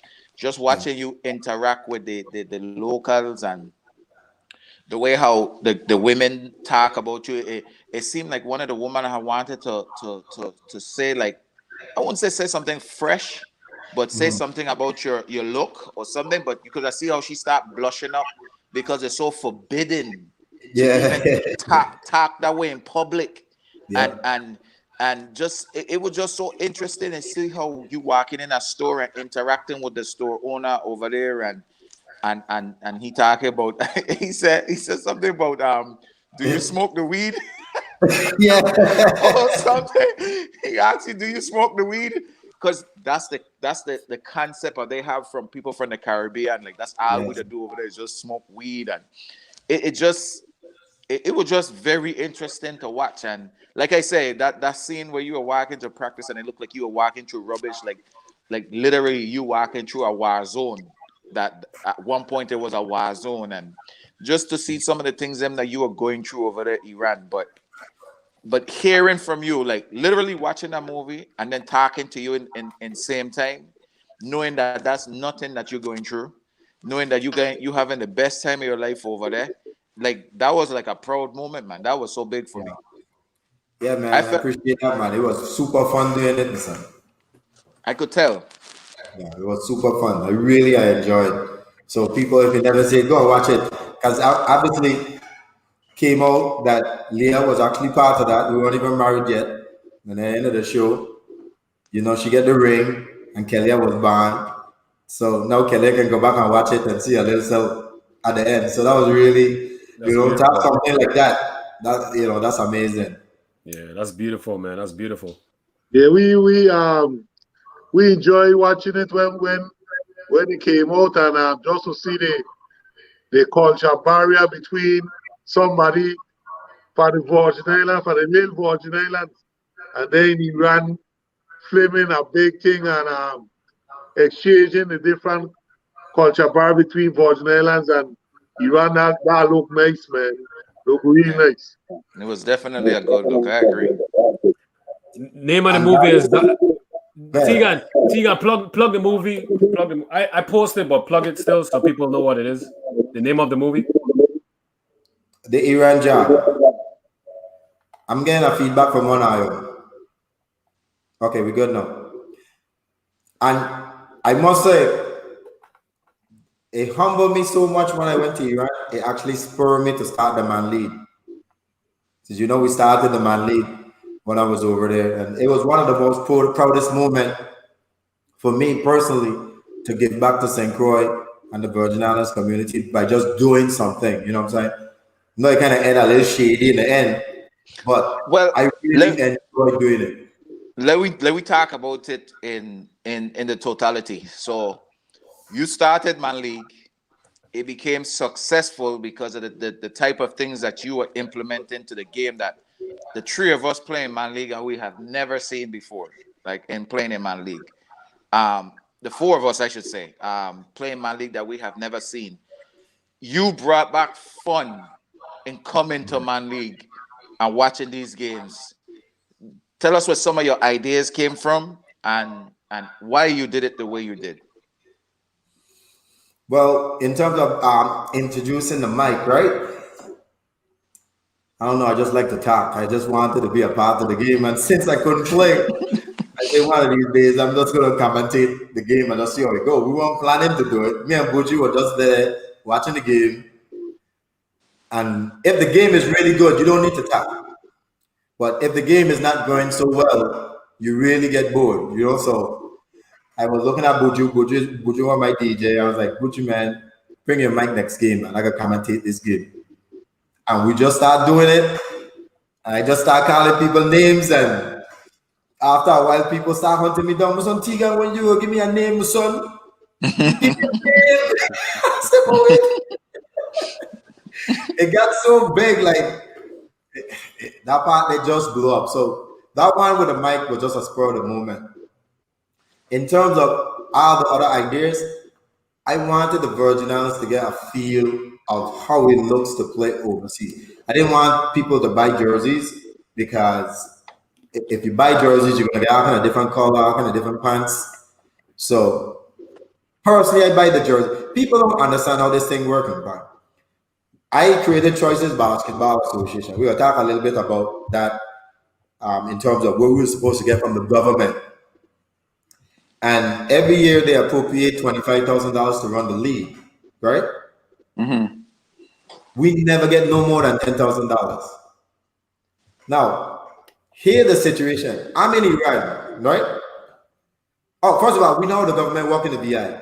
When we used to travel, the day of the travel, we ain't even got our ticket yet. We only had to run and give me ticket money to do things. So you never get the money on time. You never, ever, ever get your money from the VI government on time. You Right. always late. So at no time when the league start, I get money from the government yet. I'm hoping to use my money and get reimbursed. So when I did in Iran, I don't know the 8 teams who coming in. I don't make contact. You know, I don't order the jerseys there. These were Jordan jerseys. Sometimes I did that. $30 a top. 12 players on a team. Shooting coach, pants. By the time I done, you calculate all of that. I done $8,000 in the hole just from jerseys. And I done order them. So when I reach St. Croix in the summer, all I have to do is go and print them. When I don't print them, that's $2,000 now from Capital T. So I done 10 grand in the hole. Right? Still have to pay for the lead insurance, which was $1,200, right? So that's 11,200. Still have to order the trophies there because you can't order them late.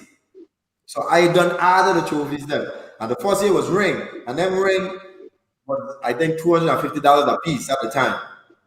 So imagine that with 15 people. So before I even do anything, pan, I don't spend $16,000. We ain't see the referee cast yet. We ain't see the security guards them yet. We ain't talk about Buju yet. Where did this money come from? It came from me. But I didn't mind because at the time I was making $8,500 a week. So I said, as my donation to the Virgin Islands, I'm gonna give them 2 weeks out of my job. And I used to donate that money out of my heart. When I come home, I write in OMB. That's the financial place that they give the money. They will send me a check for $10,000 and said, because of the financial hardship of the Virgin Islands, we can't afford to give you what was allotted to you. When money is available, you can come back and reapply. So I think, well, maybe they didn't get the money yet. I reapplied, they sent me back the letter. We ain't got no money. We ain't got no money. So I don't lose already. I don't wait in the hole. And I said, me and Coffee will sit down. I used to be like, okay, I wonder if Coffee gonna come in with me. And I think twice, Coffee probably ain't gonna come in with me. Coffee gonna help me clean and stuff like that. But you probably ain't gonna get Coffee money, you know? Yeah. But Pete, I had done shell out all of these money. By the time I get that check, I can't reimburse myself. I still gotta pay the referee. Okay. I didn't want to charge the public a lot because I wanted to be a crowd. We only charge $1 and $2 for adults. You're not making no money like that. It wasn't supposed to be making money like that. It's supposed to bring people out. So we only charge $1 and $2.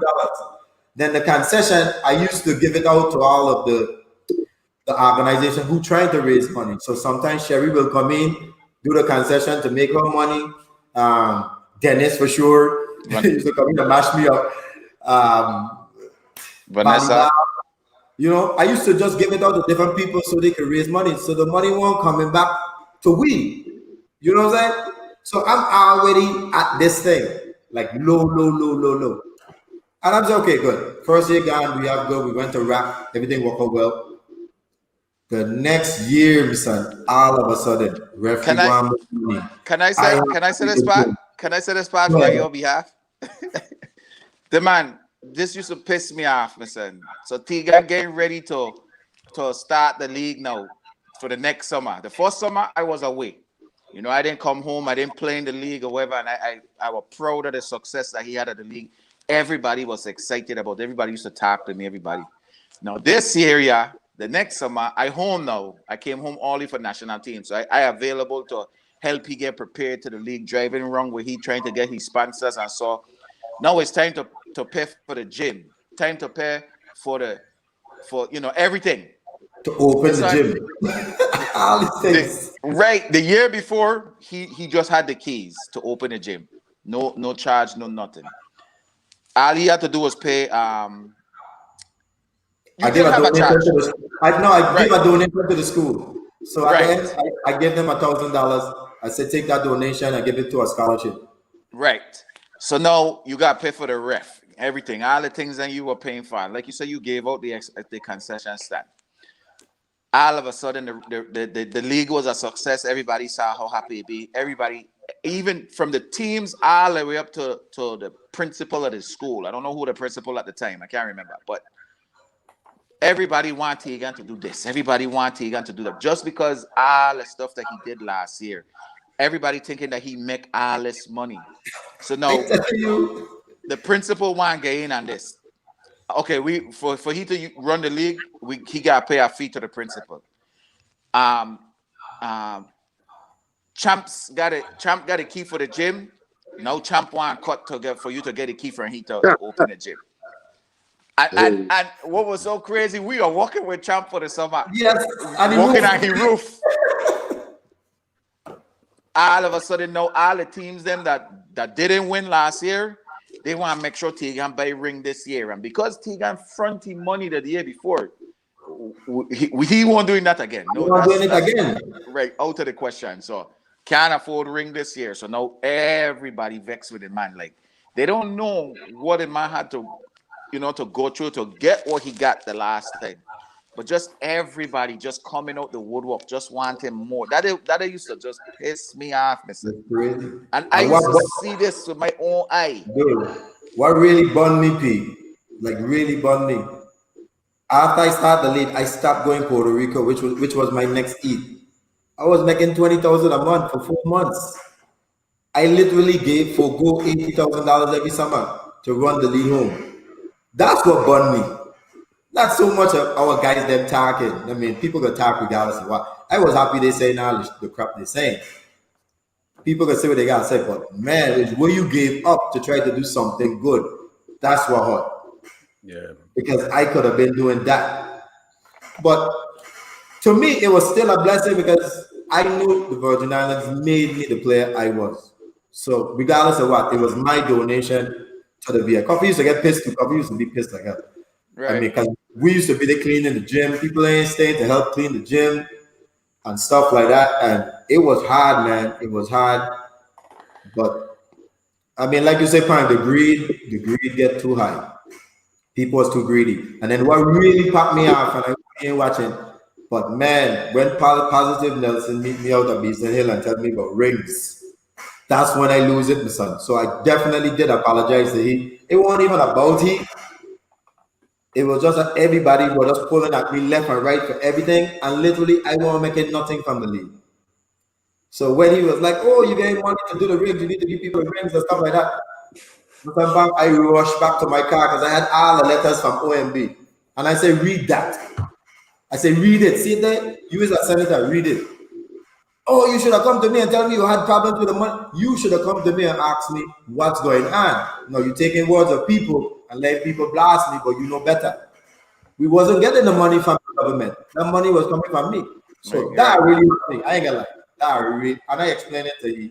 I did apologize. I didn't want to blast him on Facebook, but it hurt. You know, it really, really hurt. I like that. I got to say was one of it. And every time someone say, "Oh, then you got them," I say, "Yeah, man, I still have some solid money left over. I just like." I got to say, Pang, I was one of the recipients that I ring them, son. Oh, my last year play. Yeah. I remember Jabari them. I came over from St. Thomas and I had my ring in the rain. And when I show you that, he was like, "What? The son Tigan blow up over here. I gotta come and play in the league over here, son." I remember Jabari you went to rap. You didn't come with us with rap. Dean was one of the lead in rap. You didn't come with us when we went rap with our team. Squad and stuff. No. St. Thomas had just finished the championship, man. And literally, Dean gave them a trophy about this big person. I see Raheem get so pissed. He take that shit and break it up.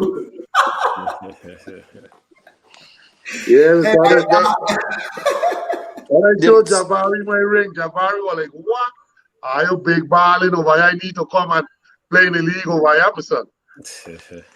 And if the government will only invest in its own, man, like they just like it's just tough, man. Just seeing, I don't know what it is to run a government. I could never sit here and tell you what it is. You know what I'm saying? But sometimes when you just see like you spending your money on bull crap, we don't even need what you're spending your money on. You know what I'm saying? Like you could be spending your money other places that would be beneficial. Like put your money back into the kids. The hardest thing I don't understand. We were a part of it because we travel all the time. You never get the money from the government on time. Never. Even when you join the government and work.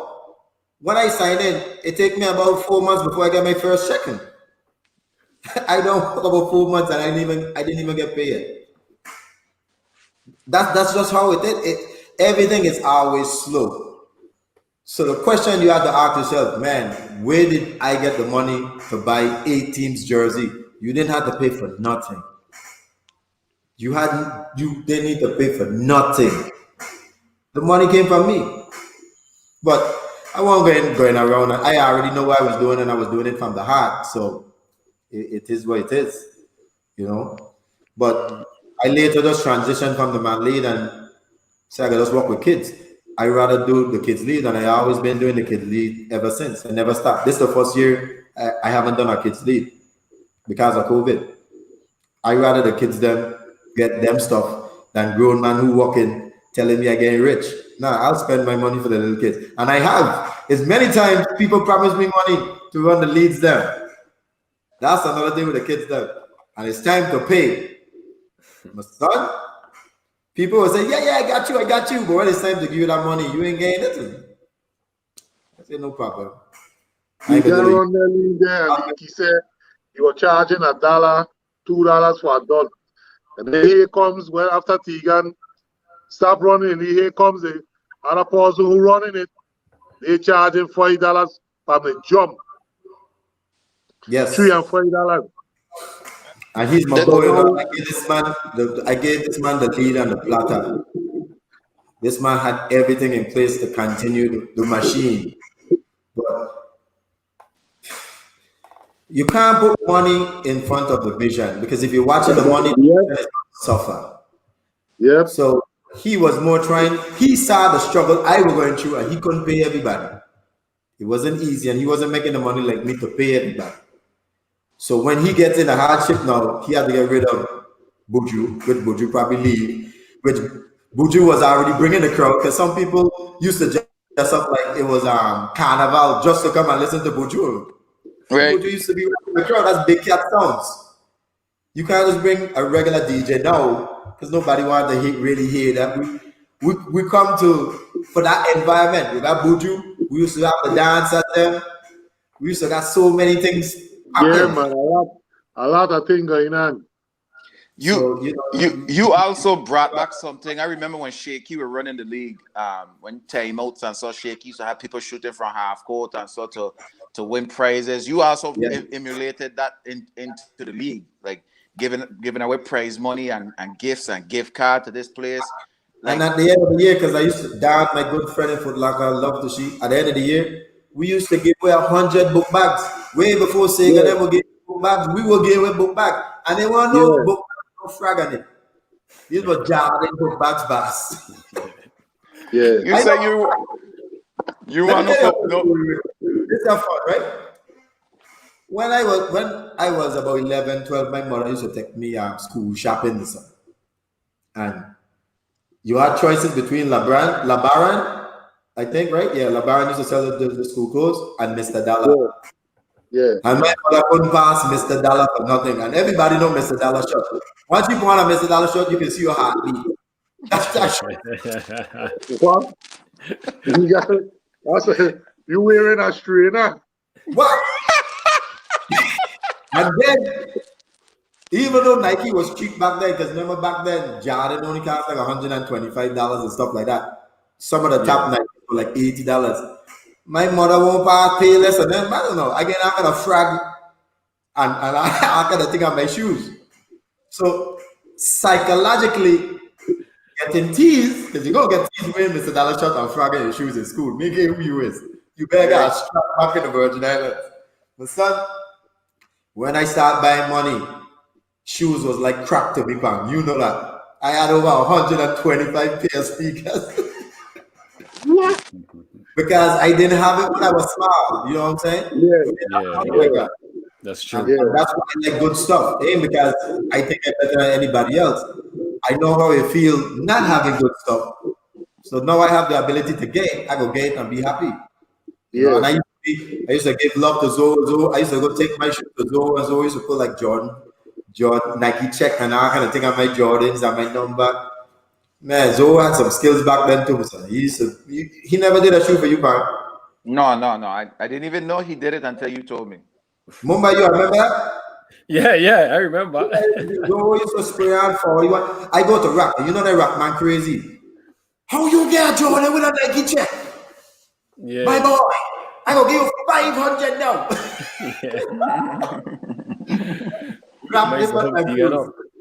It was crazy. Yeah, he used to hook you up. But yeah, so, man, that will give me that shoe fetish. I just wanted to throw that one in. You know what I'm saying? Yeah. Question: that was very commendable of you how you ran the league. Like Sandra said, hey, Max sister said in the comments, you run the league. I've played 4 different versions of the Man League. Pedo, Shaky, you, and was Berkey name the one after Daddy Bird. Yeah, Bird. And honestly, your league was the best. Me running for Pedo was my first, so I would always have that love because that's the first time I ever been in Man League. But as far as overall how the league run, it was the best. And you had all team flying in players to come and play. Including myself. I even get flying for just for the weekend to come and play in a big game. You know what I'm saying? It was crazy. That was the league, man. It was like the gym used to be ram. I remember when Peter and Shake used to run the league. The only time you see the gym ram is in playoff and maybe championship game. Yeah. Tigan, you had the gym ram every night, my son. Even in the weekdays, which is crazy. Right. And people got to walk. Right, man. And why you want to ruin that, man? I'll come to the doorman want money now. The man collected. Don't even talk about that. I used to get hammer, my son. He would tell you. Tigan brought that professionalism style to the league. And then after he did a great job with that, then he passed it on and get it.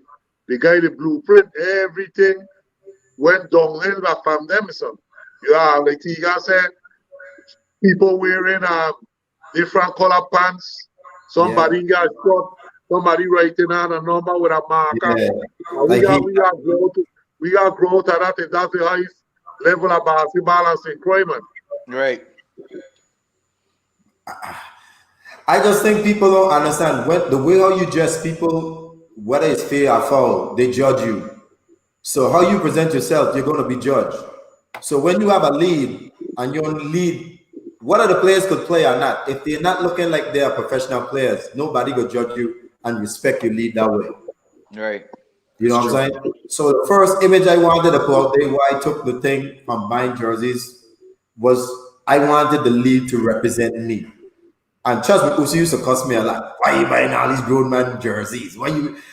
I'm like, hey, Usi, man, I know why. I just got to do it. I just want my lead to look good. You know what I'm saying? And I used to have all walks of life of people coming in there. Mosler and them used to bring his crew. I had Mosler coming through. I had people who had influence in the community who used to come through. So it was crazy. And then Koof, big love to him, did a tremendous job covering it point out the highlights on Channel 8. People used to go crazy. Man, you see that highlight? I mean, it was like a little mini ESPN. It was crazy. It was. Yeah, Well, talk. Go ahead, Mark. you know what you were saying, Pang, about Tigan buying jersey, and then he take the money out the pocket, and then if he said it was like $30 like for a set, right? So when Tigan then getting back his money and time from the government, and you will go to these man like what who see what made that statement that he buying grown man jersey. So when Tigan will come up with the idea and say, okay, I know I buy a IO jersey and so for the year before, for this year, I got to give me half of the money, like $15. Why you want to hear man ban, my son? Right. For It'll never happen. $15, you know, just to meet Tigan halfway. Man, grown man balling. The only thing I get them to pay for, I think it's probably year 5, was the insurance. Yeah. That's it. Everything else I did. Everything else. And every year, I did the same thing every year. Because something I just hit my heart, I just wanted to see St. Croix get represented. Because I remember going in the gym, watching Bola, watching Zoe and Haywood and all them guys in my lead. And I watching players like that, and you and Stuffbang and Coffee and everybody else, it inspired us to play. It made us, get to the level we want to. We actually had to look at somebody to get motivated. You know what I'm saying? And I know what a role that man league did for me. And I just wanted for it to be the same for some other youngsters who are coming up. That was my goal. Regardless of all the money thing everybody was worrying about. I wasn't worried about no money. I knew I had money. I didn't want to tell nobody my money. I didn't want nobody mass out and try to rap me. Now, I ain't got no money now, so I don't come Bellevue. But that's the point. So I never really cared what people say about money. I was very comfortable in my skin. What was proud to me in that moment also is even when you were going through all of that and spending your money, and at the same time you were building your house. So I could see all the hard work that you put in throughout the years was paying off. You know what I'm saying? Like you were putting on a bunch of hats, like you said. You were transitioning to you had a relationship going on. We all know how tough that could be sometimes. You had the league going on. You had training kids, because even though you didn't go in full time to training kids, you were always picking up one or two players to work with them through the summer. You and Coffee used to still work out hard to prepare Coffee for his going back to club ball. Like you right it up, I didn't know I was doing all that shit. You got more? Yes, dude. You were doing a lot. Even had times through all of that, you were working part-time at Kmart overnight. Yes. The second year that you were running the league, when we were home that summer, was getting out. You get our mix up. No, listen. I got in college.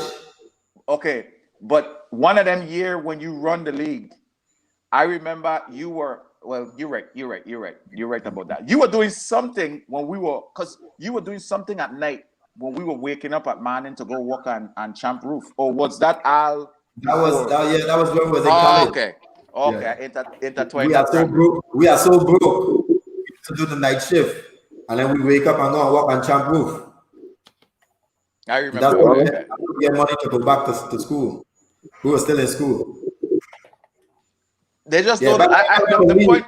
The time I ran the league, my only job was professional. I didn't work nowhere. As a matter of fact, before the league, my only job was Kmart. I never did another job in my life until now. Same here. I had 2 jobs in my life before college and all that thing. But the main point I was trying to make is just all the things that you were doing, and you were running the league out of your pocket as well as out of your heart. And everybody just played wrong, man. They really played wrong. Like you said, they had the money as the vision. Like Tigan making less money. Look at the things that he's doing. I need to gain a piece of this, yeah. And people just start coming out the woodworks, man, just wanting to have more, wanted to have the piece of the cake. And how you expect the league to grow if the money that he making from the league, he can't put back in the league because now he got paid this person, now he got paid that person, now he got paid We that couldn't even person. go to the rack again the next year. That's how bad it get. It was crazy. But you know, for a lot of people, I must say I did have some good help though, because Jamila actually helped me get the paperwork to start Choices Basketball. So I gotta give she a lot of love. She was a pioneer. Coffee was always there. Coffee was always right there. He obviously and Sherry and stuff like that. And you guys was in the background who helped out when you guys could. So I did have people who was there, who was willing to help, not financially, but they helped ease the burden of not trying to do everything else. I mean, after a while, I used to pay Buju $150 a night. And Buju came to me and said, man, T, I ain't like how this man really cheating you. Just give me $50 a night. This is Big Cat song.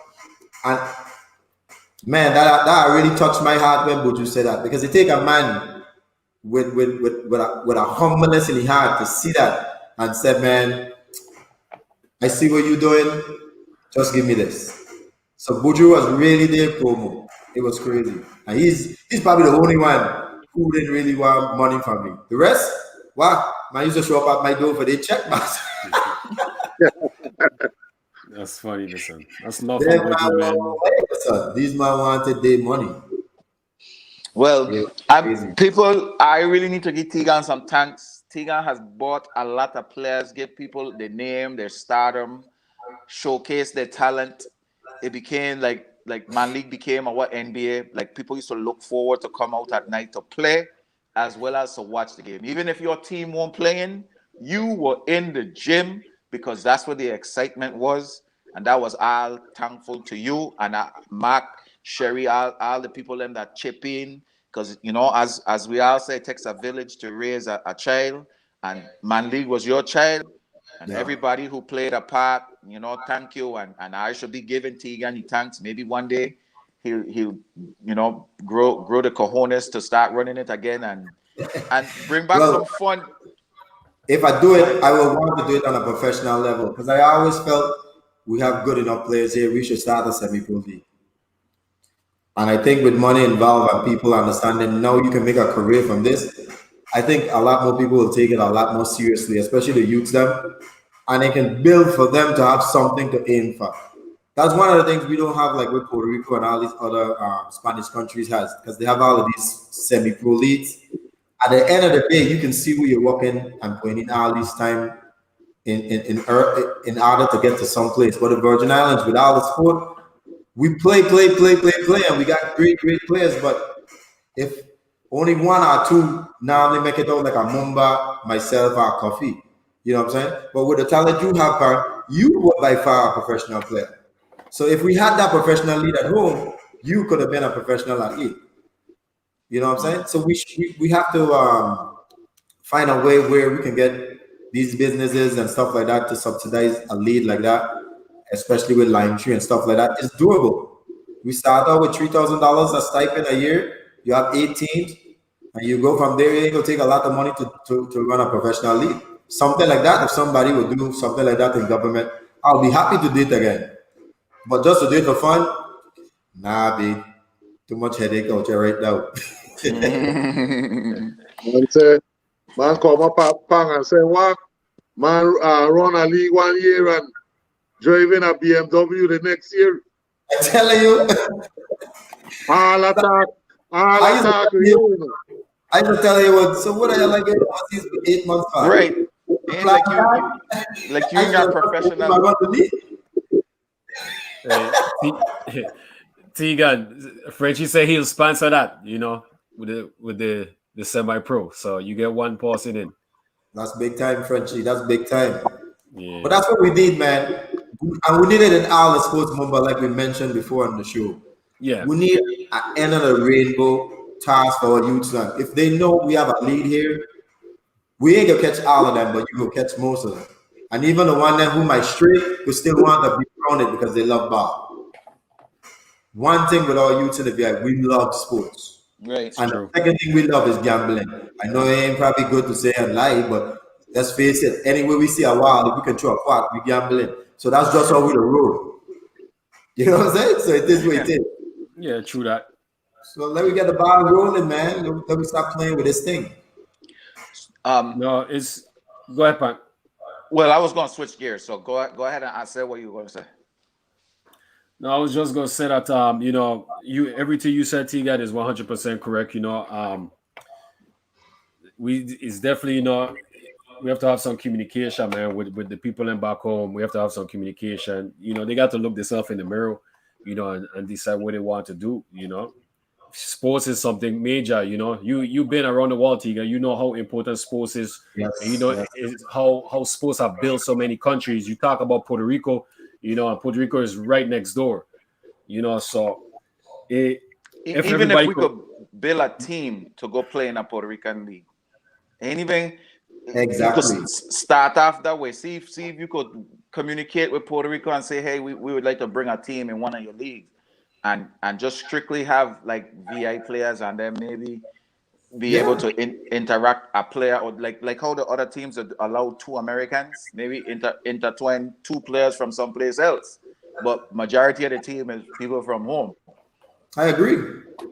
Yeah, you know, so you know, what's the pop? I wanted to say before we leave the league, because before COVID last year we started back the girls league, and that's one of the biggest thing I'm actually pushing to the young the women's league, because we need to give the young ladies them an opportunity to play as well. I actually got that idea from Coach Burke, rest in peace. He was always in my ear. We need to get these young ladies playing. We need to get these young ladies playing.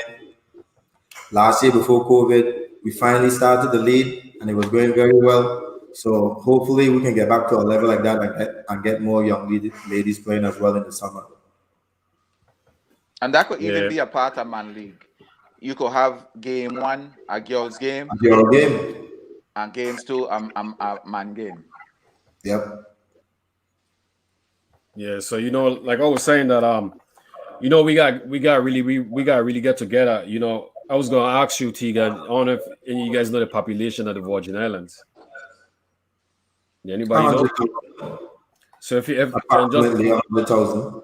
Yeah, so if you think about it, if you know, minus the kids and the children and stuff like that, you know, if everybody donate $1, you know, just imagine how much money that is, you know. So it's a lot of ways we could go about it, especially with the Virgin Islands being so small, is that the community gotta be involved too. The community gotta see the vision, you know. They gotta be able to trust you. The same way like how you sacrifice your hard-earned money and get back to the Virgin Islands, and then, you know, a lot of people had that type of mindset towards you and stuff like that, and you did it all to the love and because what the Virgin Islands did for you.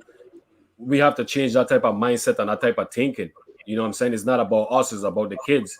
Right. You know, it's about the future. And if people are willing to listen to you, and I'll say you, Tigan, because you've been to so many different countries, that all the countries you've been to and you played and you experienced and stuff like that, they never been there. So you've been around the world. You know what it takes and stuff like that. So if they could really trust you and really buy into your vision, you know, and everybody, you know, buy in and just have a pure heart and a pure mindset, things will be good, man. Things will be good. You know, things will be good. It's so many ways we could get the money. You know, the government, you know, the government is the government, but if everybody kind of pitch in, donate $1, and then we just go from there, man. You know, and like I said, it's for the kids. It's for the kids. Well, you know, what the government could do let is match what everybody from the community put in, half and half. But go ahead, Mumba, not to cut you off.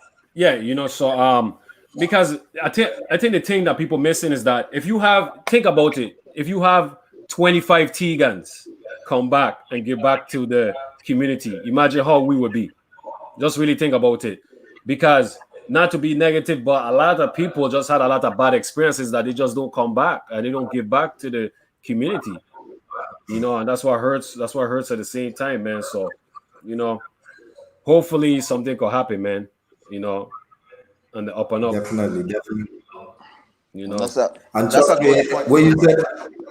what you said earlier with the selflessness, I think that's what really needed. I mean, anything we can do to help these youths and get the Virgin Islands going, I'm with it. I remember when Rakim came home with Amira, and they was gonna do the basketball games and stuff like that.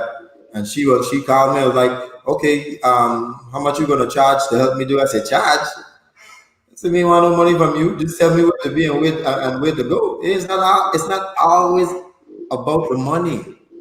It's about doing what's right for the community. You know what I'm saying? I was like, dude, just tell me what you need me to do, and I'm gonna get done. And she came back, and Rakim came back, blessed them, and we had a very good. Was it a tournament? No, a tournament. I don't know what it was, Yeah, but we tournament. a pack central. And you didn't get to come to that. No. Hey, would you remember that, right? Yeah, yeah. Yeah, man, that was a good. It shows that we have the potential to do something. You know what I'm saying? It shows that, but I don't know, man. You just gotta be selfless. I just think people. I personally, if you're looking at me, I get happy to see when I succeed, man. I love when Pang do something good. I rejoice with it. The same with Mumba, the same with coffee, the same with him. That's just how I think. If you buying a nice car or have a big house and I come and see it, I don't be jealous. You know? I come there and it's like I'm living there with you. I am so happy for you. And until you can get a heart like that, you can't move mountains. You can't do nothing because jealousy itself is a disease. You can't be envying people for nothing. That's You know what Yeah, I'm that's saying? what it is. It's That's how true. it is here in the Virgin Islands, man. A lot of people, how you know, say, measure people lifestyle, man, and you know what I mean? You know how they get what they get, but you get people who be measuring people lifestyle, and I really fear to do something like that if you know how the person get, you know what I mean? True. Yeah, just measuring people lifestyle. I mean, like you said, instead of embracing the person when they you know, get something good or achieve something good, then people measuring and hear a lot of shoo and a lot of talking and you know what I mean? But that's Bornell and they call it a lot of melee. So that's what it is. And I Yeah. want to say this to you, Haywood, because you know I call you my father. You know, you touched me a day. I remember I came home when I was coaching the team, and you know, you let me control the team and stuff like that. And obviously, you got your stipend. I wasn't getting no stipend and stuff like that. And I see you bring an envelope to me with money. I say, hey, what me want no money in it? And you was like, ain't about that. You deserve it. And you actually gave me that money. And that really touched me because I didn't really wanted no money. But the fact that you care enough to see that I was out here and you looked out for me for that, man. I said, man, you forever pops, man. You mightn't birth me, but you might as well because it takes a heart to think like that. You don't help people because they did it. You help it because you know it will make a difference. And that was amazing. And that's how I live. Yeah, man. I feel good in Give doing thanks, it. yeah, give thanks, man. Cause I mean, like I said, all the time you when you come back then, I see you coaching. Like I was telling Mr. Vele was like, when he saw me, he was like, you done with coaching? You give up the team? I said, yeah. I let Tigan come and take over. I said, Mr. Vele actually learning from Tigan now. The little details stuff that Tigan was just talking about earlier in the podcast about when somebody set up on defense, just how the person position the foot, he know what direction to take the person and beat them. I was like, wow, I'm telling the high school players, if I had a professional player come back home to teach me them stuff when I been in school, I say I had nobody in St. Croix could have stopped me with the Virgin Islands. Then little detail stuff, I never knew about them stuff when I was playing. I just learned them thing when Tigan come home and start coaching the team, and I tell him, Vele, yeah, I learning from a lot of stuff from him now. Yeah. Man, the power of knowledge, Mac. You know, like you say, if you just knew what you know, what you don't know if you knew back then, like Yeah. how the mindset you had, nobody Yeah. can stop you, be able to stop you. That's the importance of having somebody like a Tegan to come back and share the knowledge. Somebody like you, somebody like that came home and started coaching. Somebody like a Bow, you know what I'm saying? Somebody like a Shaky when Shaky were coaching. You know, Lakat, like all these people, man, they went away, they came back, and they gave back the stuff that they learned. You know what I'm saying? Miller, all the female coaches that were coaching all the girls them, I saw all the male coaches that coaching the girl them, just people that just go away, you know, gain the knowledge and came back and don't keep it all and have to themselves, you know what I'm saying? True. Give back to the community. There wouldn't be a lot of Pang, Mumba, Tigan, you know, Mac, like for people that didn't do that. So It's true. and it's never too late to learn, Mac. Never. You could Yes, always learn something. That's a true statement, Pam. The game, you always keep learning. Yeah, the game keep evolving every day. So I was glad to learn those stuff from Tigan, man. I said, wow, I tell my players that I better soak up this man like a sponge and take advantage of, you know, because he get the energy and he willing to train and teach but I my setting, I ain't serious about the game. This man is serious. It's funny because you used to say, I give them the answer to the test and they still get it. I used to literally count everything that happened, I mean, 90% of everything. Because I was so, I can see the game so detailed. And I think that's where I separated from Pang. Because Pang, originally, in terms of talent, is way better than me. Your God-given ability in terms of what you can do, your athleticism and stuff like that, you trump me in that. But that mind thing there, I could see 3 and 4 steps ahead before anything happened. I could recognize plays. Me and Coffee had that kind of band where, Pam, you will see it a lot of times, where I can just read what happened, where a guy can pass, and I will jump out in the passing lane. Nobody expected, and I steal in the ball. Because I can done see from all the sets what they're trying to do out of the play. So I wasn't really caught up in what play they're doing. I know the number one option. Whether you want to go to the post, do you want to go to the top, do you want to go here, number 2, number 3. And I used to play off of that. I just became like a big student of the game. I just understood everything. You know. And that's man, that's what I was saying, Pam. When he coming in to coach, he break down the game. Like he said, he gave them the answers to the test. He break down the game so simple for them, man. And one thing I know with Tigan, he could dissect. We play St. Thomas last year, we played Doraken, Shah Tamale, and coming up to this year, Tigan will remember all the players, how they like the weakness and the strength, and break it down to them, man, just like that. He like to do this, he like to do that. He play the game over in the head and bring it even the next year and the next year, and them man still gain it like that. We got coconuts. I was gonna ask before you make fun of them. Mac, for you witnessing that, like Tigan teaching them the players and stuff, like as a witness, how did they react, and did it help them for the next time they play at Doraken or at Central, or was it before Tigan lay out the bag? Did it help them? In your eyes? Some of them catch on to it, but what me and Tigan realize, if Tigan doing it in practice, and then I step in and I say, if I don't do it right, then everybody will start to run. And it was like clockwork, everybody start to do it right. Yeah. They need a little fear. And they have fear factor. But you know what's the true testament about the teaching plan? Because it's not so much to be Dorican and Charlotte and all these things that a lot of people think about. It's the mindset you need in order to get to the next level. We are so caught up too many times of beating the Dorican, Charlotte, and everything. Yes, when we play with competitive, we want to win. But winning is not the final score in terms of we beating them. That's good. But at the end of the day, if they can't take the knowledge that you're giving them and take it to college and to the next level and understand what those coaches them are saying up there, then in reality, me and Haywood are failing. And the beauty of is when the guys leave us and they go to the States and they come back and it's like, damn, who coached you? That will make me feel good. Because now they can speak the same language as the people them in the States. Exactly. They can just pick on a ball, but at least they can know ball reversal, dribble handoff, DHO, switch. They can know all of that. That's and true. They'll come back and say, man, coach, everything you teach me, I just see that man do it in the NBA. I say, well, no, you know your mind is working because now you ain't watching the game. You analyzing the game. So now you're seeing the game differently. And that's the a key. good point.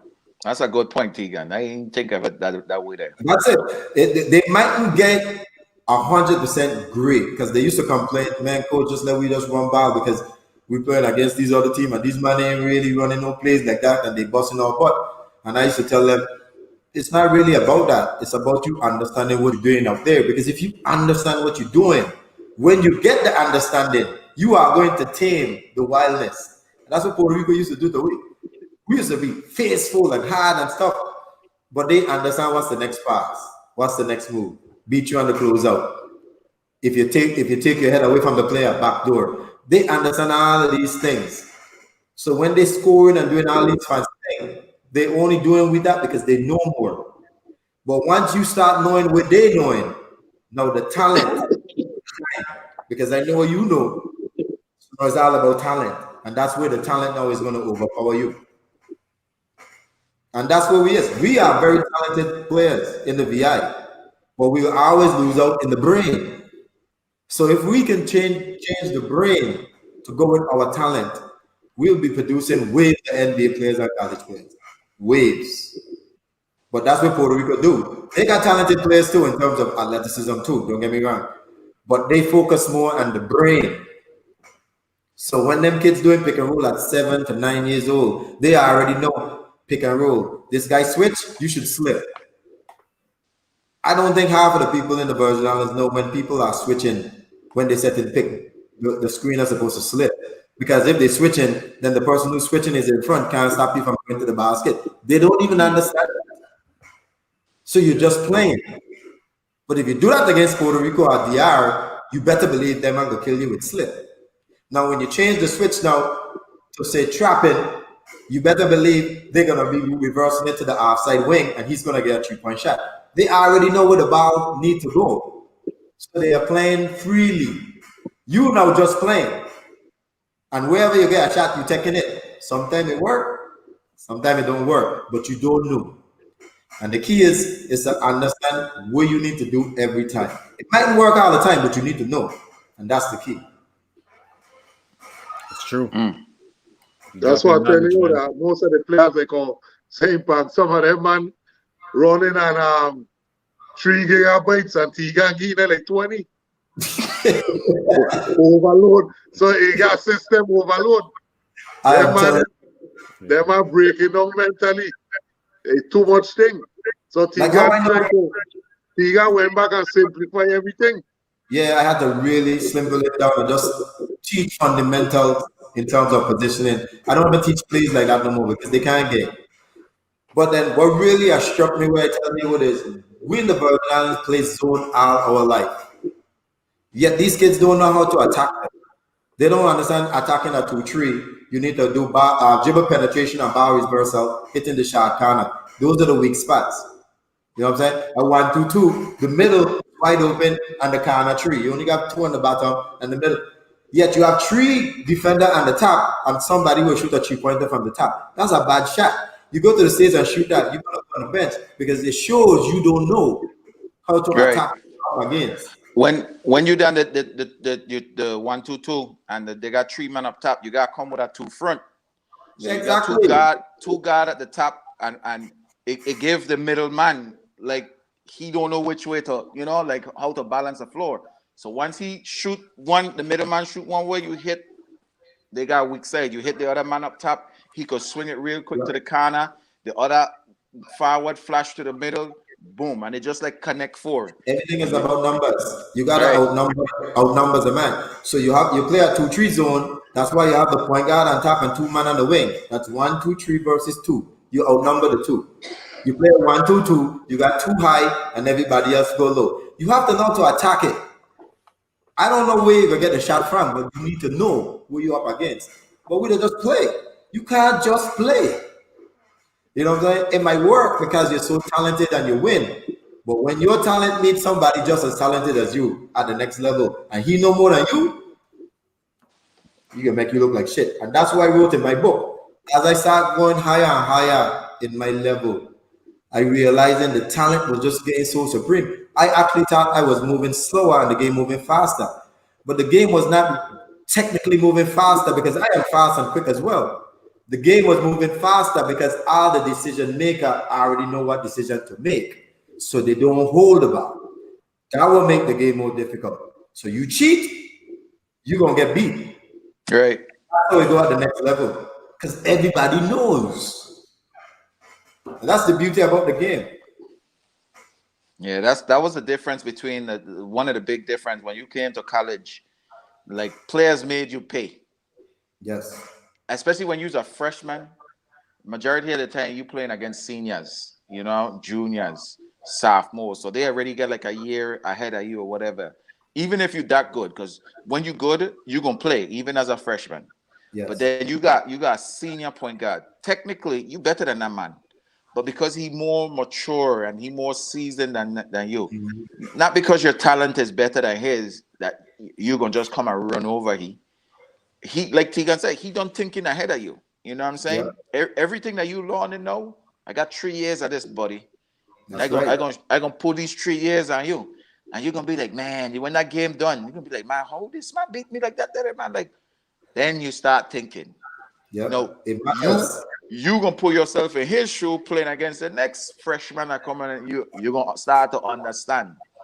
So it just all a process, and you it's have so to funny you say that because when I became a senior, coach started chewing out the freshman and telling the freshman, "You don't know how to play," and I just watch him. He watch me, and we just laugh. That's funny. So that's what I was saying with Carlos' story. When Carlos was getting those things, just like he was immature, I was immature the same way. But sometimes people push you in ways to get stuff out of you that you don't know you have inside you. You just have to be mature enough to let it come out. It's key. Man, Tigan, it seems like we need to do a second interview with you. We done going on I don't tell you 3 hours and you don't look at the match. 4 hours, listen, and it's still, I still got things I want to ask. I still got stuff that you did that you ain't get to touch on yet. So we're gonna have to do that another time. Yeah, so I mean, because I'm the host, so I can always interject a lot of my stories. I Fact. still ain't even talk about man lead and stuff like that. Bola. Your coaching experience in Puerto Rico. I wanted to ask about that. Yeah. You know, but we, like you said, we're gonna interject that in some of our interviews. Can I go a few for sports park and recreation? Because you know I went to Puerto Rico and they offered me $100,000 to run Guaynabo Sports, right? And I turned it down. I hope my wife ain't watching. She probably turned off, right? Because I didn't really want to do nothing in Puerto Rico, quite honestly. And I wasn't chasing the money. I want Puerto Rico, having Puerto Rico to come to St. Croix. So I just put that out there for the commissioner. If you watch it, you need to up my paycheck, please. As long as $100,000 man. So what you saying is you got offered, and what we wanted to be clear for everybody, you got offered to go walk over in Puerto Rico to run. Back on guy. He's back on. To run their program. You turned that down because for less to come and work for Housing Park and Recreation. Well, probably that offer wasn't on the table yet, but I don't know. You could elaborate on that. But I always wanted to bring up St. Croix. Obviously, my wife worked for Seaborn at the time where I get transferred over there to Puerto Rico. So that's when I went to live in Puerto Rico for that 2 years. And immediately, the man put me on a team to coach the semi-pro team, the 13, and I was the assistant coach with Dalmau's son, Richie Dalmau. He's actually doing good in the States right now. And we went all the way to the championship. We lost in the final game, but we took that team all the way to the championship. And now Guaynabo, if the Guaynabo man is listening, we run in Puerto Rico right now. We are a lot of champions. Anyway, I'm hoping to bring them to St. Croix too. I was going to bring them before COVID because we were planning something big, but that'll be in the works. Anyway, I mean, I made such a name in Guaynabo in terms of my play. I mean, people know me and stuff like that, and the right people's them was in power. So they wanted me to like oversee the development. I would have still been the coach of the team, the 13 under, but I would have been developing the youth stem. I would have been a part-time coach on the Guaynabo professional team. So it was a really big thing. But then I know if I did that, I would have get locked in living in Puerto Rico. And in the hearts of heart, I did not want to live in Puerto Rico. That's one. And two, even though I could have helped the Puerto Rican players, because the players that love me. I help a lot of them get to the top, the BSN, which is the top league. Puerto Rico already have what we don't have on St. Croix and in the Virgin Islands. I want our talent to rival that talent. You know what I'm saying? So I wanted the dream of mine to see the Virgin Islands rise up, not based on the money, but based on leaving that legacy for the Virgin Islands. That now we are actually standing toe to toe in how we do things in compared to Puerto Rico. That's what I want. That's my vision. That's my goal. That's my only goal. And if I get paid doing it, kudos to it. But even when I came back home in 2011, I retired. It took me about 9 years to get a job in sports parking. He would know. And I still run the Two Choices basketball. All the kids lead them. I still do the summer camp, me and Bob. I never stop. Because I want chasing that, you know. Now it did deplete my money a lot, my savings.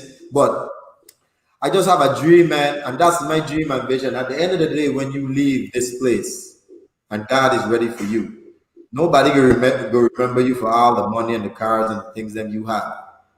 That's foolishness. They're going to remember how many people you influenced along the way.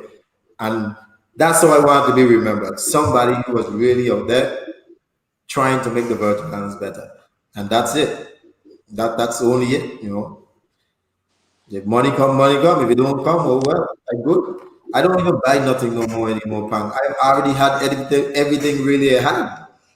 It's materialistic things that concern me. The only thing kill me right now on St. Croix is Wapa. And thank God we got so we're feeling good. Well, as long as you don't go in your own pocket to help them fix what the hell they got going on out there, we cool. Yeah. But that's just the heart, man. That's just the vision, Mumba, man. And Pap, before we leave, we want to see the PI on a level where we are recognized as talent producers in all sports. We've called it out. We started the show. In every sport, have you seen Capita? So many talented players coming out of the Virgin Islands. We're probably the only place that does that. But yet we're the last to get everything. Last in facility, last in training, last in getting sponsors. We're last in everything. Yet you go to some of these third world countries that they call third world. You go to Venezuela and some of these places we've been back. They got stadiums. They got brand new track. They got everything. We don't have nothing. You guys understand? We should not be playing against these countries and beating them when their budget is $3 million. You know, disrespectful we be as a nation going and beat Puerto Rico and Venezuela and these men pump money into their system. We don't do that. That's true. It's very true. It's crazy. So it has to show that we have the talent. It's just whether or not we believe that we can just set the next. And I finally realized what happened. And I mentioned this early, Pops. You know, they said that we don't really take care of our own and have no kind of museum and stuff like that for the past Virgin Islanders who are great players and stuff like that. And we do need a sports museum, right? But I realized what happened. The Virgin Islands was just too much of a talented country that everybody you meet was pretty good. So it's like, say for instance, Zobo could have been in the NBA easily. And people saw Zobo and saw the talent. So when they finally see mine, they're going to be like, yeah, use Tigan, but I see better than you. You know what I'm saying? Because you have so much talent. And because you have so much exposure to the talent, I always used to think it's hated.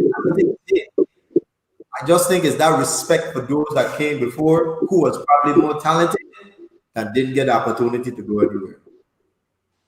It's just the riches. We just have the riches of talent. It's still a little hit though, because you shouldn't be hopping on. I'm trying to put it out what it is. Yeah. You shouldn't be hopping on what could have, what can be. You know what I'm saying? And when like all of us, we had our time. You know what I'm saying? I'll use me. I ain't gonna use anybody else. I had my time. I had my opportunities. The fact that it didn't happen for me, it was all my fault. You know what I'm saying?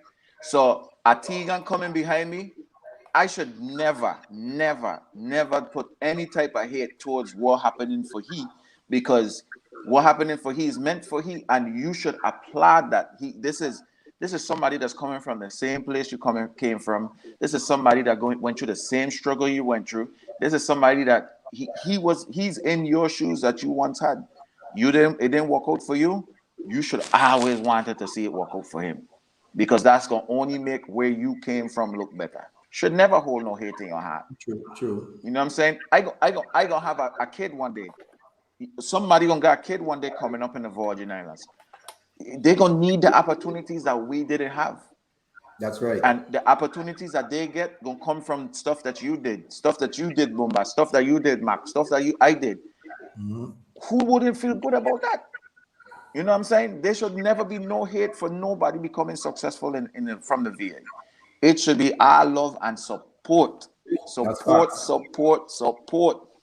And we can't just support from afar. You got to, I like players that I know that came up from the Void. I mean, I used to make 10-hour drive. I drove 10 hours to see Coffee play his last college game.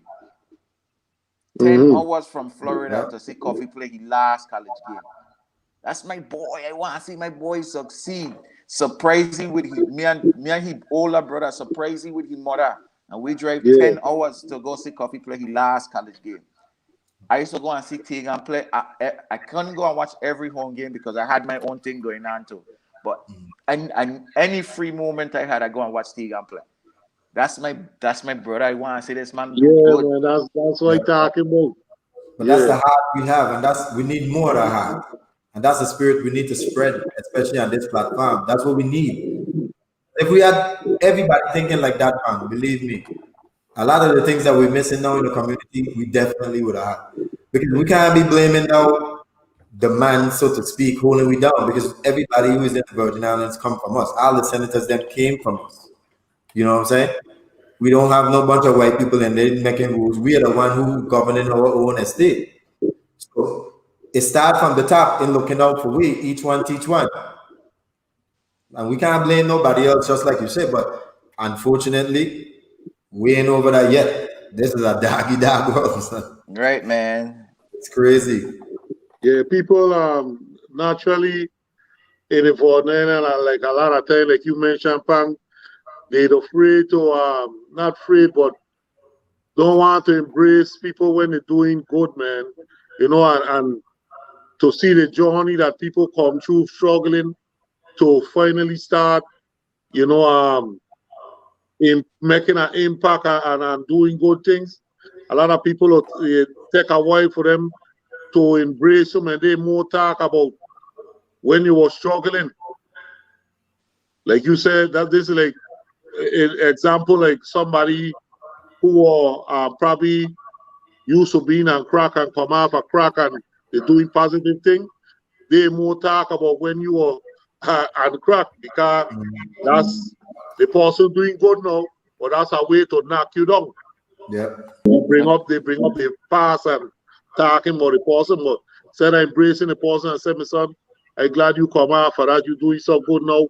You're doing a lot of good things for the children and thing. A lot of people were hard to bring it out at them like that, man. You know the sad thing, they're doing it all now. That's now the election time. You gotta be listening to some of these people. You can hear it. It's sad. Even you share a story of the things that your mother used to buy you when you were young. That's something I learned today. You know what I'm saying?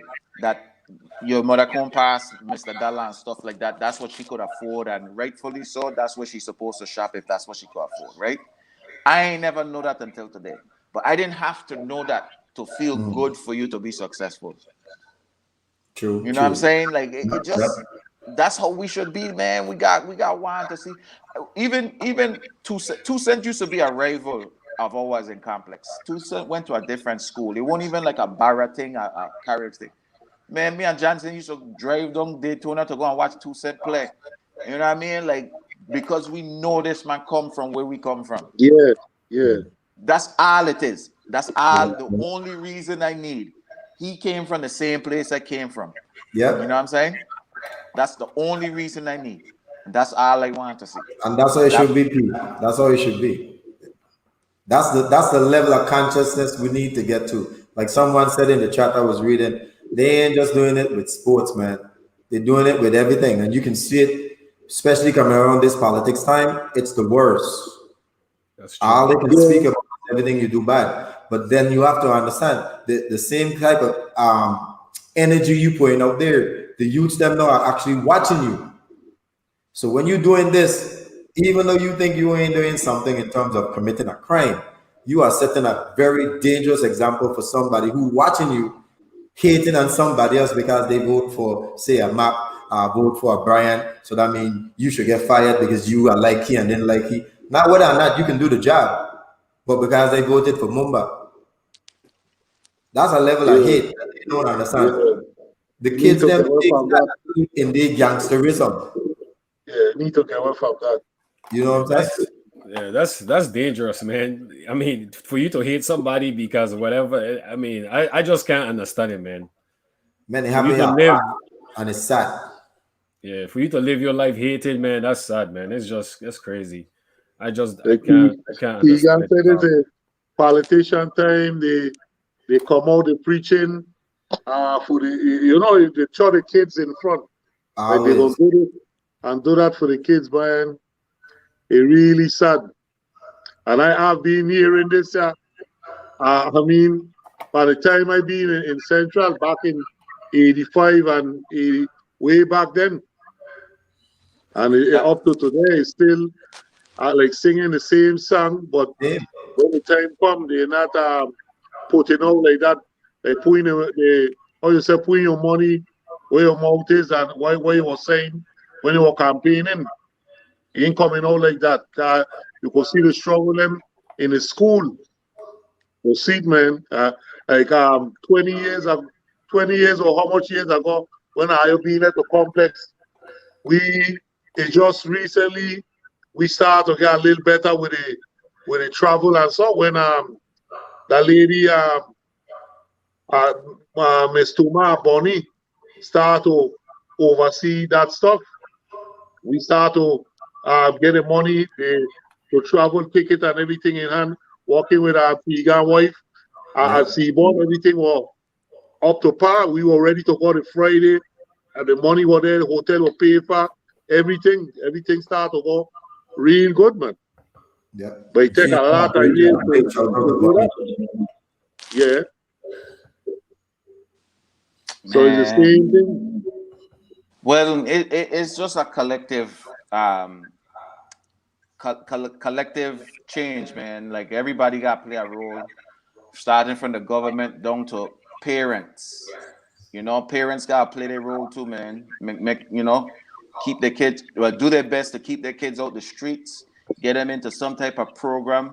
But the program's got to be available for parents to do that. You know what I'm saying? So everybody got to play a role, all the way from the government down to the kids. I said not the parents, down all the way down to the kids. So that's trickled through the government, the schools, the coaches, the players, the parents. Everybody got to play a role. You know what I'm saying? Yeah. That's the only way it can work, man. And we definitely need more people like myself, to come back home and do more stuff for the community. Like, I might not be on the ground to get stuff started, but I would definitely be on the ground to participate once it started. You know what I'm saying? Yep. Man, awesome. You guys are the greatest. I got a lot. So wait, I never did my top 5. I was just about to say, Tigan, we're gonna move to your favorite part of the show, and we're gonna do your top 5. We'll start with NBA. Okay, NBA for sure. Allen Iverson, you know that. I always be fine. Facts. Jordan, obviously. That's all I used to wear. Still do sometimes, but no, I don't wear anything. It don't even matter. Sometimes I don't even care what brand I wear it. It could be Adidas. Yeah, why is the shoes comfortable? Yep. Chris Jackson. Abdul Makbul Raouf, that's his name, aka Chris Jackson. I learned from him from Sunil. Big shout out to Sunil. He was the first one to tell me to look up this guy. His shot never touched nothing but nets. Amazing, amazing player. Obviously, you notice I call all guns so far. All right.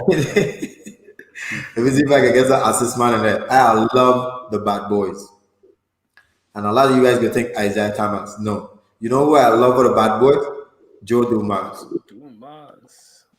And a matter of fact, my first ever number was 1. Because I like Penny. Even though he ain't in my top 5, boy, I just like Penny. Remember he had the little Penny doll and all them things, and I used to buy Penny the Egos. I think one year I was school outfit with pennies. Yeah. Our first year. Yeah, I love Penny. We ain't in the top 5. But I choose Penny number and Joe Dumas. That's why I get 41. Dumas was 4. That's where that 41 come from. Yeah. So two of my favorite. I just like Joe Dumas. You know why? Because he never used to get the credit, and he always had to guard like some of the toughest man like Jordan and them guys, and he used to wholly own the man. Right. Jordan used to tell you that's one of his toughest defenders. Yeah, man, he used to just hold his own, and he don't got talent like them, man. And I had like players like that always move me because I always felt like talent-wise in terms of off the scale, I was never as athletic as them, like a Jordan, a Zoe, and stuff like that. But then when you watch a Joe Dumas and them out playing, they don't look that talented, but they play big. It moves me in some way. Like, oh, is this little fat little chubby? I don't even know if he fat or chubby. He just didn't look like he got a babbler. Yeah. Well, how is he keeping up with Mike? This is crazy. You know, how could he, so I love him. Anyway, the last one was Hakeem Olajuwon. I was totally in love with him. This dude, his footwork, it was a tie between he and obviously my boy Tim, but that would be biased because he's from the BI, but he'll always be in my top 5 because Timmy is the perfect person to watch for any young players. He ain't too flashy, he ain't too rah-rah, but you know what? He does everything right. And it just proves to you, just doing your job and doing it the right way, if you become the best at it, you can be one of the best in the world. But, we're talking about all them years, so I had to put in some of them old vets, because I love Hakeem. Hakeem used to make David Robinson look so bad. I used to be like, Jesus Christ. That would be my 5. Serious. I got 3 guns in there. Iverson, Jordan, and who else I had? Abdul Rauf. Okay. And Kobe probably will be in the top 10 someplace. I love Kobe too.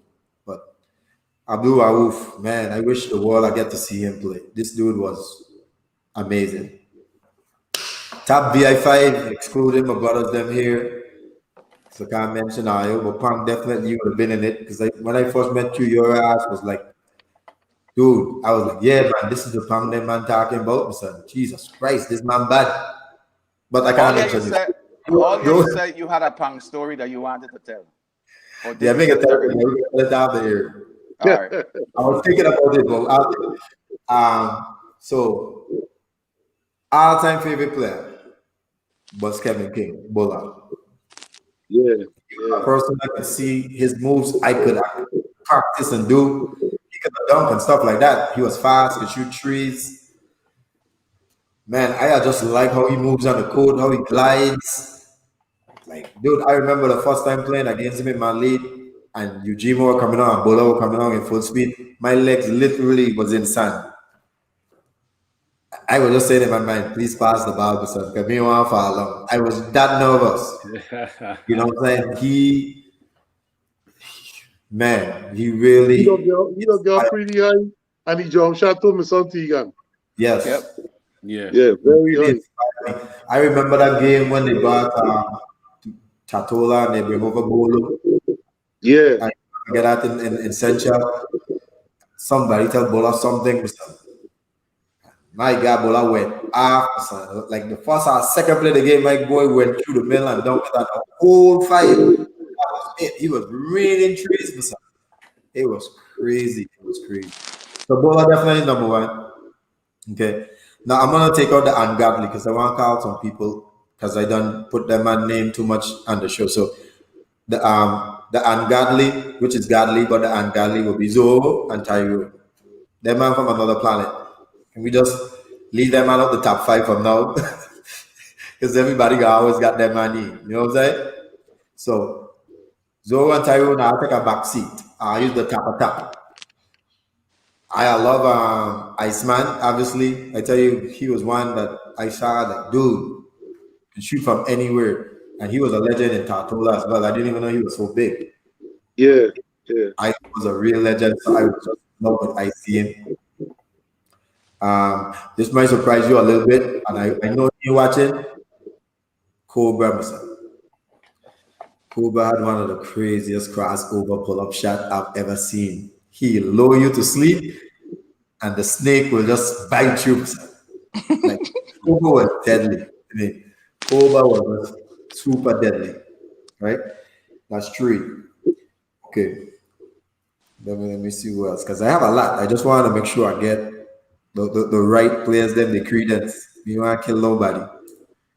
All right, so who are Carl so far? Carl, Bola, Bola and Cobra. Cobra. Me and say somebody? No. Iceman, you did say Iceman, yeah. Yes. Might be surprising. He might not have the name like everybody else, but I got playing Gunman. He inspired me to jump out the gym out for my jump shot because this man used to jump so high, dude. I used to be like, God damn, this dude is amazing. So obviously I call him most of the old school man because those are the guys who I used to watch. So Yeah. I have definitely love Gunman. And then obviously I'm not being biased. I gotta put him a coach.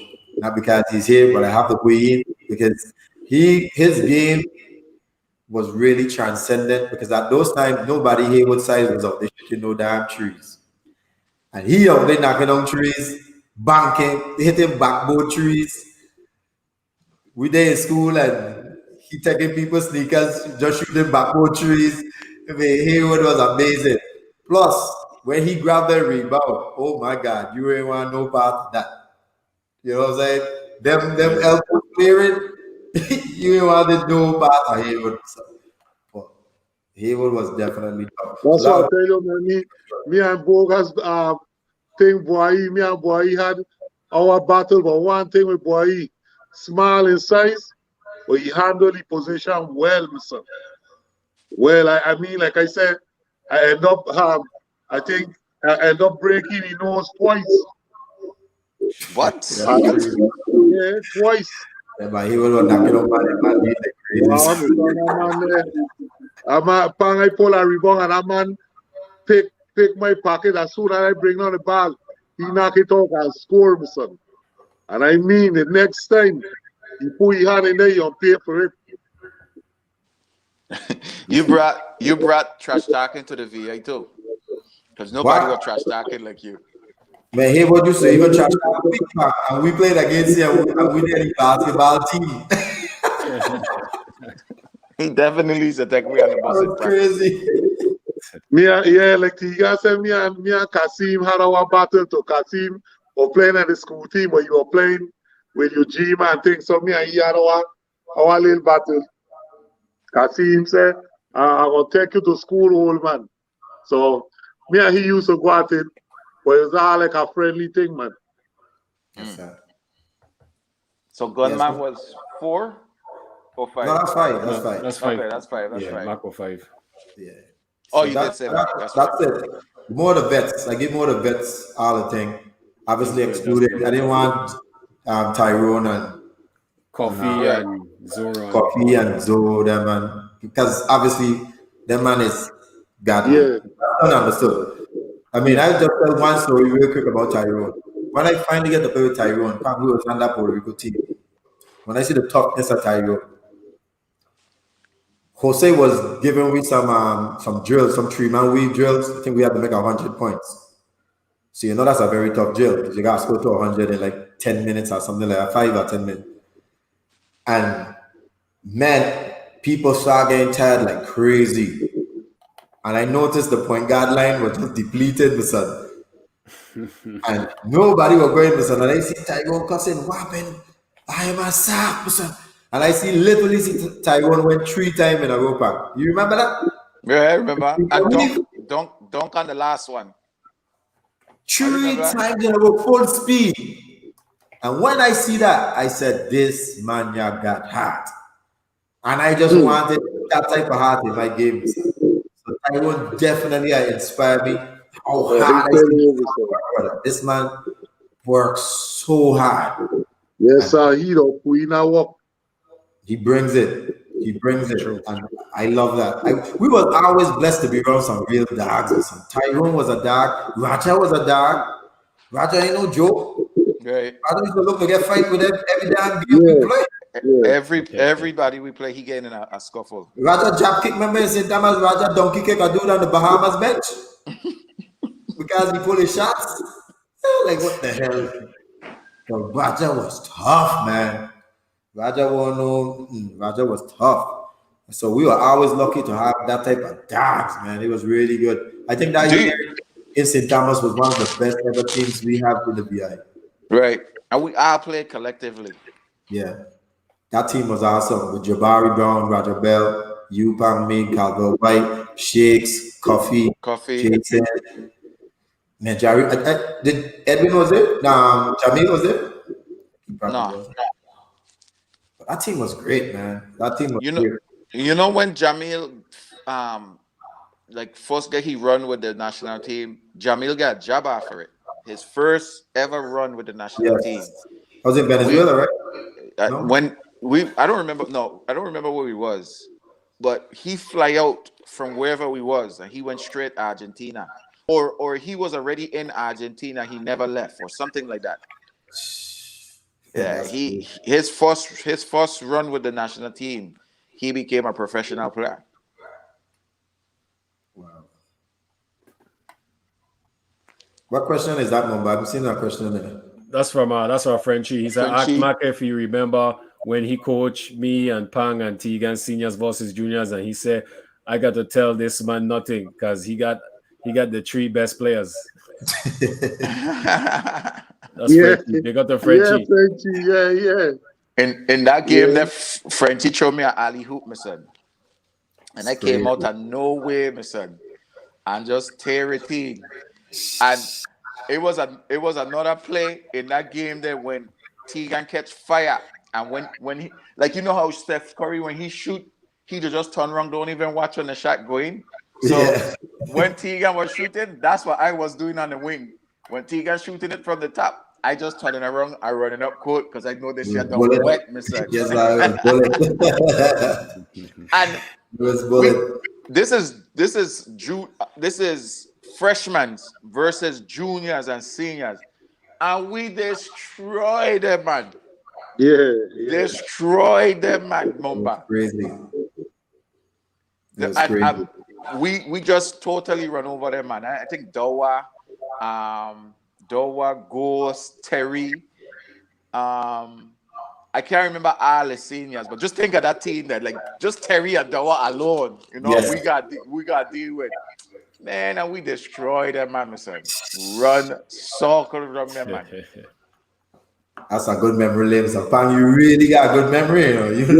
Yeah. Pang got a good memory for real. I can't remember stuff on my own, but you see how Frenchie just bring it up? Yeah. They just start popping up, Mr. I like that too. I didn't remember that until you start talking about it. I said, oh, shoot, let me about that game. It's crazy. Yeah, Frenchie, Dwayne, they got some good memories, my son. That's true. So, brothers, what I say, nobody have no questions, so we can wrap it up because there was a question earlier from Carrie, and question was, you know, I didn't want to really interrupt you. Oh, no, she can't ask no question. Tell her she the home and St. Croix. So I'm so happy that she home. Listen, man, she asks about. You want let me ask a question or what? No, she's not allowed. She can ask me at St. Croix. I'm gonna mute you and ask the question, man. You know, we gotta respect the viewers, man. We gotta respect the viewers. So we gotta ask the question. All right. Any other viewer? No, Mama, just go ahead and ask a question. I don't mind he. She asks, after your senior year, did you enter the draft? You know anything about NBA, Charles, or any teams? You know how that Yeah, process? I did enter the job. My coach entered me. I went and drafted. You can Google it. You'll see Kevin Sheppard drafted. Okay. Yeah. I You went to remember that?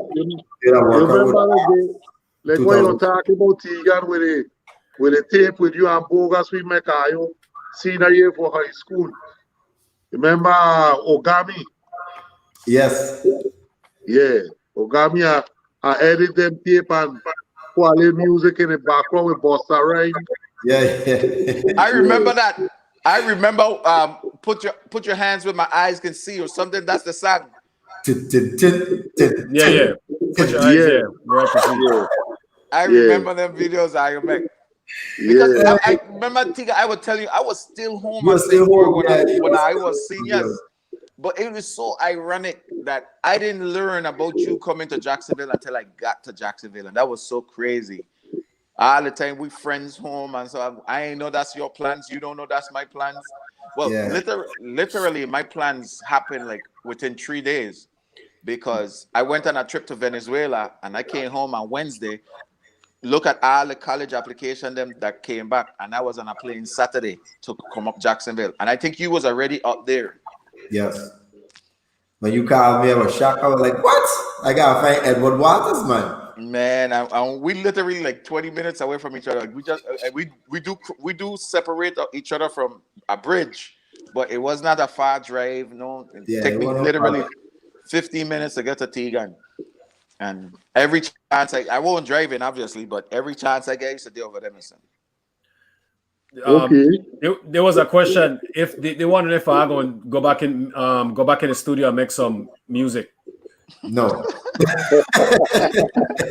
That ain't happening. Well, I gotta take out this thing. So this thing here, they have my back to that. Every time I see me moving up and down, right? I literally still do any ask how we get connected in Jacksonville? Honestly, I don't know how we knew each other was in Jacksonville. It just happened. I just find out. Yeah, I found out. Somebody said we was up there together, and then we just linked. Right. We didn't have no phone. Right. No phone. I definitely didn't have a phone in my room. Our school won't advance as Tigan them. Tigan definitely had a phone in his dorm, in his room. Yeah. I had to literally pay for my phone and like cut because Flight run up my phone bill without me knowing. Flight calling home all the time. I literally cuss out Frenchie. Because me and Frenchie were roommates. I said, my son, who the hell you calling home? I remember that story. You should tell that story. That was a funny story. So Mumba, listen to this. Listen to this, right? So real quick, Pat. I'm gonna let you tell the story, and then the viewers have some questions, and I'm gonna get to the viewers' questions. Okay, real quick. So Flight end up coming college. Flight room is right across my room. He literally, I walk out my door and go straight into his door. Boom. So we set up nice. Me and Frenchie's roommate, but Frenchie barely there because that's around the time Frenchie had just met his wife. So Frenchie used to spend all his time with his wife. So I had the room to myself. So man, I had went out, but get a phone set up in my room. So I got monthly bill. You know what I'm saying? Paying my bill and so. There was 1 month, my son. My bill was extremely high. So I start to look at the calls there, my son. All I could see is 340 area code, 340 area code, 340 area code. Listen, I know I ain't calling home. I don't call home and talk to my parents them like that there. Frenchie, I only thinking it's Frenchie. You know what I'm saying? Yeah. So I got to Frenchie, my son. I'm like, how the man calling home now? So just as me riding Frenchie getting right back with me. So how the fetch you cussing me? Look, I don't even know these numbers. My numbers is your numbers. We do call the same house. What are you talking about? So that click for me. I said he right, Only other person from home is Flight, my son. So me said nothing, Mac. Me said nothing to Flight. One day I come in from class. I want to know when is Flight making these calls. You know what I'm saying? Yeah. I come in from class. So they got my room is like about 4 or 5 doors down in the hallway. So it's a long hallway to go down. Mac, Yeah. I walk into my room, son. I see Flight walk out of his room, take out a key, put it in my door, and walk in my room. Well, Flight pull a warm man, you man. Mac, Flight had a master key for every room in the dorm. What? His roommate was the RA. Oh, yeah, Wow. Crazy, Son, man. That was crazy. So when I ain't there, Flight there in my room, calling home. Home, yeah. And ain't saying nothing, my son. I say, what heck I see ya? So I bust in the door, so I say, Flight, how the man using a key to get in my room and then and he there in the I gotta see this out. He there in the room. He there in the room in my chair where I'd be on the phone, and he there like this on the phone, Mac. With his foot glass, just talking on the phone. I said, wait, this man, he there with his foot crossed, talking on the phone, just like literally just chilling. Yeah. I said, well, Mike, all the time, Flight is the one that calling home, running up my phone bill, my son. Mac, you should see the line up a car every day, you know. So when I go in class, Flight to go in my room and make folk long distance car home. So my bill is $2 and change, man. Wow. My bill is supposed to be $40. Oh my God, that's bill crazy. is 200 and change. I like, whoa. I could not believe that, my son. That's crazy. All the time, Flight got key to our room, and he ain't saying nothing. Nothing. He ain't even. Yeah, Hey. that's how warm man move there. Yeah, that's. Oh my gosh! All right. Hey, So that was the funniest thing. But go ahead, Bomba. yeah, that's funny, my son. That's funny. Man. All right, so Tiga Larena asks if you could change one thing about your basketball journey, what would you change and why? It's a pretty good question. What would I change? You know, the dream is really to get to the NBA because we grew up in the VI and that's all we used to see on TV. I wish I could get at least one snippet at it since I've played against so many overseas. So if I had to change a thing, not the coaches them, because my coaches them did such a great job at Jacksonville University, and Hugh Durham is a legendary coach. But a lot of the time in the States, which you guys know, because now you guys have athletes who have sons, you are really pushed as a child to get that big name. And because you get that name, you could go to a big school. So if I could have changed a thing, I would have rather go to a bigger school than Jacksonville. Maybe the Georgetown, maybe I was off of Rhode Island as well. Even the bar, because the coach was interested in me as well, in Coffee. And Coffee had the same thing. He had a chance to go to Miami, UM. So the school does matter. I mean, talent is talent anywhere. I think it's gotten better now with the Dame Lillard, the Steph Curry, them kind of breaking out and becoming such mega stars. But back then, only the bigger school really get that type of notoriety, like the Georgetown, Georgia Tech, the Duke, the North Carolina. But we didn't know that coming living in the VI. We were just happy that we were playing bar. So we didn't understand the business of the game too, of selling yourself. So if I could have sell myself a little bit more, because I know I could have played against any talent. And my coach mentioned that in my when that man honored me when I was in the record books. Because he used to coach Florida State and the University of Georgia. And they asked him, out of all your years, which person you would have taken on any of those teams? And he said, it's me, easily. I could have played in the SEC. So I knew I had the talent, but at the same time, I never knew about the business. I just felt that I was going to college, getting my education, run ball. These men, if I go into the NBA, they could see me anywhere, which is true, but you have a better chance at a bigger school. That's true. That's true. And Dwayne asks one story of, I guess I want to see talk about you and Pang playing together overseas. So I would guess, the Olympics. Oh, okay. International team. It would more be with with me and Pang, I always felt Pang get the shot end of the stick, not in terms of his game. I felt the coaches them that came in never understood his game, meaning they were trying to turn Pang more into a pure point like me in terms of navigating the game, making the right plays, then understanding all of these little intricate sets and these stuff. But Pang was a guy, when you put me and Pang on the court the same way and I can handle that, you put Pang on the wing, Pang will slash and create. He's a creator. He knows to create for people. He's unselfish. He definitely will do you up. And like he said, we were like a great 1-2 punch because he will pressure the point guard up high and whoever's the two guard they held because I want no slouch to pass either. I mean, I ain't tooting my hand, but you have to really work hard to pass me. So we used to really get these opposing guards crying. They couldn't believe we played defense like that. And then you have Coffee, who's also a top wing defender. So that's how we really win a lot of these games. Our defense was always so strong, and Pang was good for that. But for some reason, once we get to the highest level, because Pang played a lot where we was at the CBC, which is the Caribbean level, the Central. Yeah. But as soon as we go to the Tournament of the Americas, they start bringing in all the big names. You see how the name come back now to haunt you. So now instead of now knowing what the team need to be successful, we go with the names. But then the names don't play as hard as Pang. And people don't feel Pang the way all these people out here feel Pang. You know what I'm saying?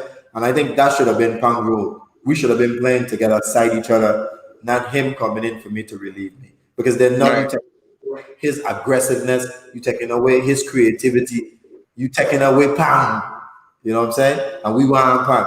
So, I mean, one of our best tournament ever wasn't when we went. You have come when we beat Al Horford, right?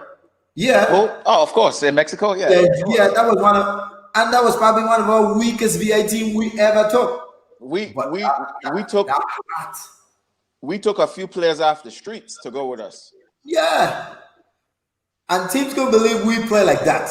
That heart we played with, because that defense that we had, man. At the end of the day, once you can play defense like that, you always have a shot to win the game. We put an Al Horford then. Coffee was destroying it.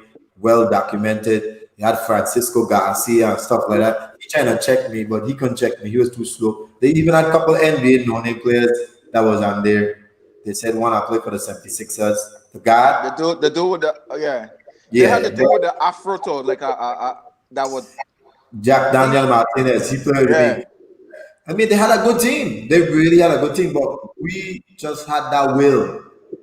And it starts from Pang. It starts from up there. Because when Pang, the frightened guards, literally cow guards, they don't want to dribble. If Pang rip them out one time, they don't want to dribble no more. And we know we got them. Because anytime you start your offense, in those days, now it's a little different. But when you start in your offense without the point guard, it means your two guard is not accustomed to start an offense. And it means you're putting yourself behind the 8 ball. So that way I come in, because I can definitely guard any two guard 94 feet. So he was in hell. So he was fighting with me. The point guard don't want the ball because Pang he afraid Pang like shit. The two guard don't want no part of me because I'm a flapper. And I wear it he down. So by the time he get a chance to shoot, he too tired to shoot. You know what I'm saying? So we had the perfect combination right there with me and Pang. You remember Carlos mentioned a name, Andre Barrett. You remember Andre Barrett was on that USA team that we play in Brazil. That's what I mean. That's what I meant to say. In Brazil. And I had this man coach chewing he out, brother. Like literally in this man crap because he could not bring up. And this is a dude that running the nation in college. Yes. And he can't bring up the ball. Matter of fact, he was drafted in the NBA. He played a couple of years in that. Right, he played a couple years in the NBA, and he can't bring the ball half court at me. Right, he shook. I'm telling you, these dudes did not want to dribble Mumba, and that's the strength of Pang. Okay. Our national team understand that. I like what you're saying. Now, my question is, how come the coaching staff and the national team? I mean, like you're telling me that they can recognize Pang impact on the game and at every level? I mean, Bao would know because Bao always is a big Pang fan, and obviously me and Coffee, so he definitely the push below. But when they bring in some of these big name coaches, sometimes they have only one I like two of them. I like Sam Mitchell. He was really cool. Pang, I wish I get a chance to play with him. He coaches in the NBA. And then the coach before him that we had in the Bahamas where we win these medals, he was good too. I forget his name. It's out of my tongue. Maybe somebody. Them two coaches was good. They were receptive. You could talk to them. They would listen to you. They will let you try things because you can't know something about everybody in 2 weeks. Right. Yeah. That's You have true. to take information. But, man, some of the others is their way. I know it is. These man. Yeah, that's what we're getting to know because you said Bow is part of the coaching staff. So I saying he don't have input or a say and that or even just an ear to say I got a player. I was about to say that. Mark Boko say till the pig start flying, brother. Big stuff. He was saying, he won't listen. But ain't like they respected Bo to a certain point, basically. And Bo had deserved so much more respect than he would gain. Like you know what I'm saying? Yeah. Yeah. Bo know we from Bo is we're products of Bo. Yeah. Why wouldn't you listen to this man? That's what I'm saying, Frank. That's exactly true. what I say. Yeah. That's Like true. all of we come out on the Bo tutelage. You know what I'm saying? Everything I know from this man. Yep. Yeah. This man could tell you my strengths and my weakness, even if I know it or not. You know what I'm saying? But they just that's what I'm saying, man. I mean, that's why I'm saying that concept of the coaching with the VIT got to change because you like you said, this a coach who know you in and out. And if you can learn a ear and listen to and he giving you his or at least the player that he recommending, give that player a chance. If that player prove to be like what he said, then you give a ticket and send him back home. That's all I was. But you gotta give that man a chance, man. I used to get opportunities to play Mac, but like Tigan said, I ain't a true point guard. You know, I don't point out and tell man go here, and that's what they want me to do. So I always fail in that. So it don't the not only that you don't have the knowledge about me, now we're breaking your confidence about me. Yeah. You know what I'm saying? That is true. Yeah, that's so true. So it just used to be tough. Some games I used to just never get in. You know what I'm saying? No, knowing I could come and be a factor in the game, but some games I just won't get in. Yeah, Pang, that's why I'm crazy. thinking as a coach, now as a defensive coach, I thinking and you stopping the best player in the next team or kind of containing the next player. That's how I will look at it, and then everything else will fall in place. That's how I'll be looking at it. You could let me play point guard for a few players, you know, like me and Tigan could come in. I don't even have to start. But at some point, let me be in there with he. Yeah. And then Tigan could just transition out for a few minutes and come right back in, you know what I mean? Yeah. They get a little breather. I was pushing that too. And one of the biggest things that was more looking at Pang like, okay, well, he's technically playing the two position where we get out of he. But I wasn't looking at it like that. I was looking at Pang like he's gonna harass the hell out of these guys. That's what I'm saying. That's exactly what I'm saying. And then he can drive and penetrate and dish and pass and do everything else. And that was his game. That was his game plan. And like Pang said, he was never really wanted to come down and just stand up and pass here and then go to the side. That's you ain't gonna get the effectiveness out of you. So the strategy was not right. But the time with me and he played together, it's terror. You know what I'm saying? Yeah, that's why I'm looking at this level where, say for USA, was never on the court together. If we were playing Antigua and stuff like that, when we were in the court, they You remember when we went to China and Paris had the rings to the team? And then Paris was our coach. You know what I'm saying? He was for us. The kind of damage we were doing in China with me and you at the hems. Exactly. That was a perfect example. We played China the first game, and normally when you play the host team, they normally play the worst team so they can send a message. Nah, buddy, you choose the wrong team to play against. We was running circles around these dudes. That's why he's saying so. They win, but they only win by 2 points. But yeah, 2 or 4, something like that. yeah. We was actually leading most of the game. Right. They couldn't keep up with us because we think about that starting five.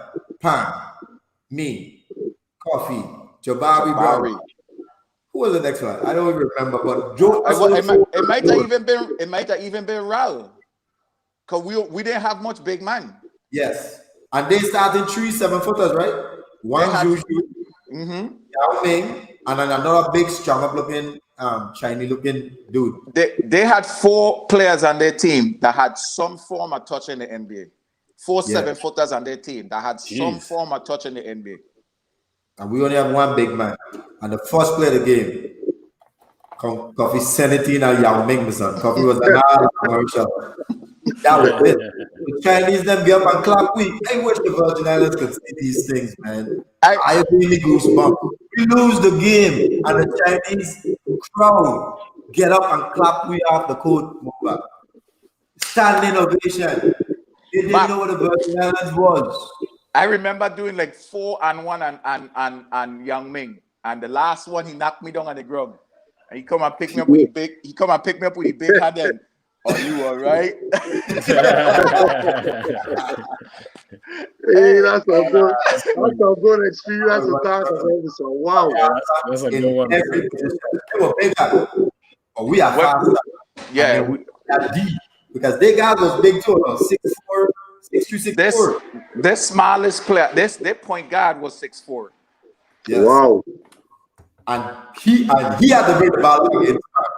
Cookies, they are scared. That's one thing I could say. I dropped 24 on Young Ming. I had like 4-on-1 and he like back to back, just killing them, man. But why? I ain't gonna tape for that game, man. No. When that crowd up, that's about 30,000 cheeky Chinese fans be up and man clap wins, and I felt good represented. Yeah, that's a good experience. That's true. And we played Greece. Is Greece beat me? Because I had a chance to go in the semifinals. Greece Blackwell, yeah. Flight. You remember that flight? Man, Flight, this white dude. We up by 2, and we say no trees. And Flight let Pana shoot a tree and kill me, my son. Pana even mash up Flight, do like an on-1 move on him, my son. Flight guarded he, and Pana put a bar around Flight head like this, and make Flight spin around. One Flight come back to full circle. Maki done guard, my son. Yeah. What? My son, the crowd went crazy. If we win that game, we're going to the semi-final with USA. Because Panga don't line with all in USA, man. No. I just take a picture with them, man. That's all. I won't line with them, man. But if we play, who ankle get broken in Angola game? Me or you, Tigan? No, okay, well, it was me then. Some African dude literally break my ankle. Yeah. So make me that was my ankle and everything. Yeah, we blew them out. But yeah, everything. Angola is a big basketball country, and we destroy them and kill them, man. Greece is a big basketball country, and they beat me at the buzzer with a 3-pointer. Wow. Because I Flight didn't thinking your assignment. We had a good team, man. That team was good, man. That team was really good. I had a fast team, so. That's what we were doing, speed, and we were crushing you 94. And Mark, I'm gonna show you our vibes. We had a better team to qualify to get there where we was. Yes, because Tyrone was on the team that we went. Carlos Harkins didn't come. Right, Carlos didn't come for that run there. We had a better team in Puerto Rico to qualify for Beijing. Okay. We literally had to go. Me and Tigan get phone calls like who I think will come on the trip. That's how Flight end up on the trip because I call out Flight name, he didn't college because we had to split the teams to go. We had a team going Argentina, and then we had an opportunity to go China And we wanted the opportunity because we work hard to get that Yeah. qualification to We go won China. that goal. Yeah, Right. So we didn't want to go Argentina. We work hard to get this qualify round to beat Puerto Rico in the championship to make it to China. So we definitely want to go on that China trip. So now some of the players that went to Puerto Rico with us, they went Argentina. So now we got depleted team. Yeah. So now we start going for man who just, that's how Ral end up on the team. Rick, Rashid Greenwich, Beto, Kawasi Howard. Yeah, he been on that team. We had a few players from Rock. We had a dude. I see this man in Angola one time. The man at Angola. The light skin guy, very fast, very quick. Yeah. Oh, we even had You said okay. You did say Rick from Hamburg. You did say Rick. We just had to start scrunting up players. But Mac, these is man that ain't even playing for their college. They just in college. Okay. That's all they had to qualify. You just had to be in college, and we just start picking up players like that, and we went from there. Okay. And we are giving people hell in China. Yes, it was crazy, really crazy. That's a beautiful country too, son. I wish the VI could see how that man do things, son. That place was the way we stayed, man. Wow, it's crazy. One thing, there's no food. Right, because everything is chicken. You could walk up to something, pick it up. What is that? Be chicken? They're gonna be like sisini, yeah. Yeah, chicken. You come back, take up the same thing. What is me? Pork? Oh, sisini, yeah. Everybody lose about 10 pounds on that trip, them some. Mark, we used to leave the village and just go walking so we could just find something. Buck up at McDonald's, KFC. We buck up on KFC, Outback. The man, we just used to just go walking at night, son, because we just won't trust enough food in China, son. A lot of bread and eggs. That's how we used to eat. Yep, it was crazy. The food is rough. Okay. But the trip was great here, man. The sad thing is, now that we're looking back at it, we don't, in the moment, we know what we were really doing in terms of the stage we was at. We were just representing the Virgin Islands. But when you look back at it, man, it's crazy. Frenchie just put in a comment that by he first Rolex from China.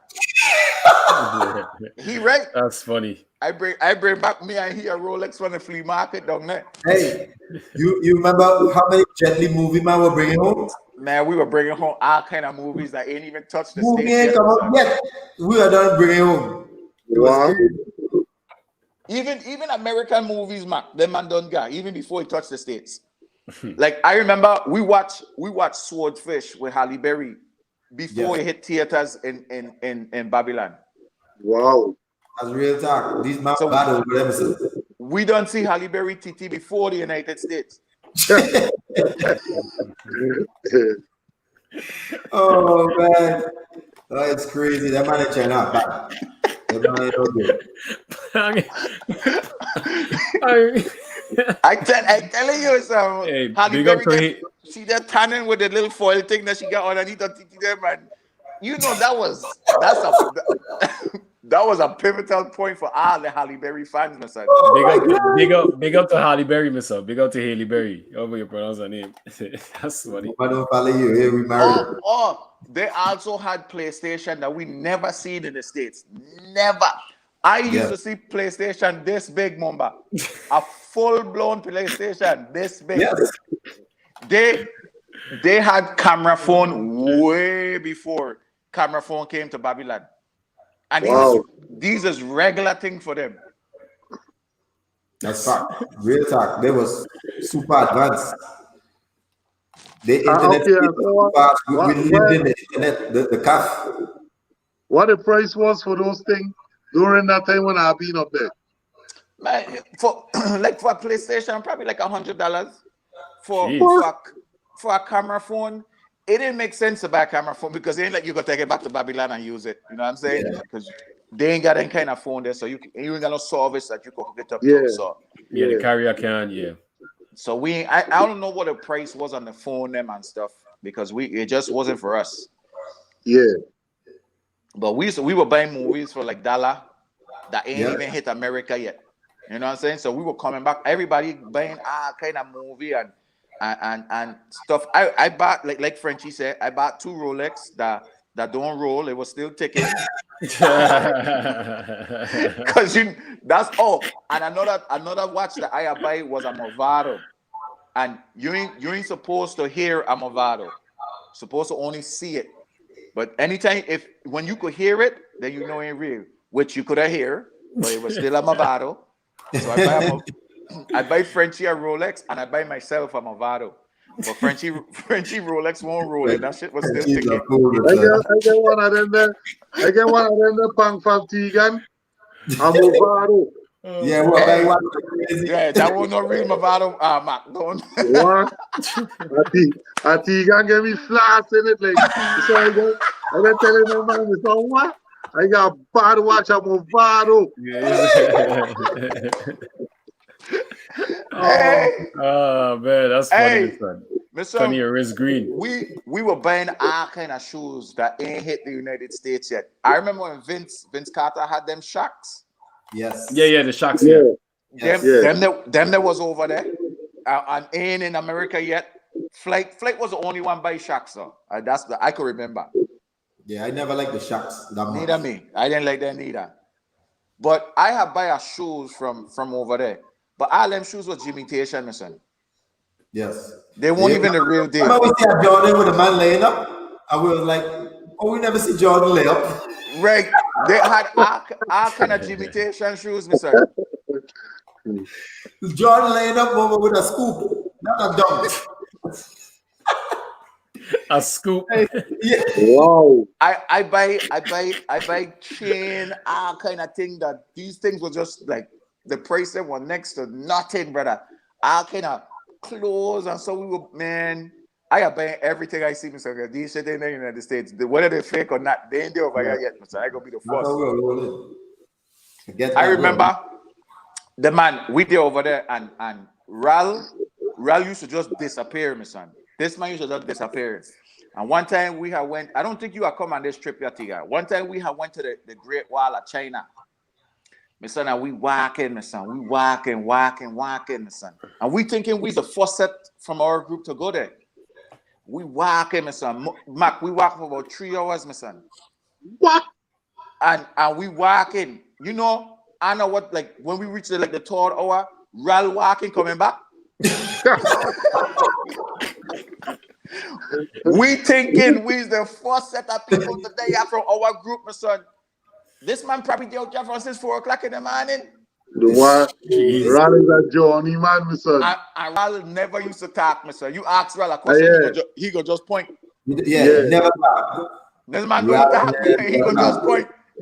Hey, that's all Ral used to do on the trip, is just point. When you tell me he been on a trip, I again gonna ask you like what he used to eat because I know he don't talk. Ral don't say nothing, my son. We even had Khalid Greenidge on that team there from St. Joseph. Yeah, we had Khalid. Mr. Hey, he used to make me laugh on the court, my son. He used to do all kind of crazy heck on the court, but one thing you can't do is leave that man open, brother. That man would drain, he would drain them through your hey, listen. Okay. But we just had a balanced group of young men, my son, and everybody just embraced that trip there, you know. And we just have fun while we were out there, man. Especially once we couldn't make it to like the medal rounds. Man, we just start having fun out there, man. Just playing ball and just making it a good trip. Rick almost we put caught up in China, my son. So when we get in Mac, they didn't really have a place to keep us. So the federation had to pay for a hotel. Yeah. But the hotel was on the campus. So we stay in the hotel for like the first week, but the federation running out of money. Yeah. Excuse me. Now it's time to literally when some of the teams then we had to wait till some of the teams them who like some of the track and field people them who ain't qualified to move for the next round, so they gotta go. Some of the other teams them that they don't get kicked out the tournament, they leaving. So now some rooms in the village open up for us. Yeah. And now the federation as well running out of money. So it's time to leave the hotel and they're gonna pour us up in the dorms where we stayed in the village. Yeah. And when I tell you this was a nice village, some huge towers, Mac, filled with all kind of sport players and so on, all kind of teams, all kind of country, and through the courtyard is like bamboo. It was just set up real nice, my son, and it was just a nice atmosphere, my son. You just meeting people from all walk, and the village never sleep. People up till sun up, sundown. The village never slept. Like people outside just all time of the night. So you could always go outside and get into sun. You don't even have to leave the village. But anyways, it's time to leave the hotel. And we get hole up. We get hole up at the lobby, my son. They won't let us leave, my son. Somebody, we got to this phone bill again, my son. We there all the way in China. Somebody in my room calling home like that shit is local. What? What are you saying? Just picking up their phone in the room and calling home like that shit is local. Rick, my son.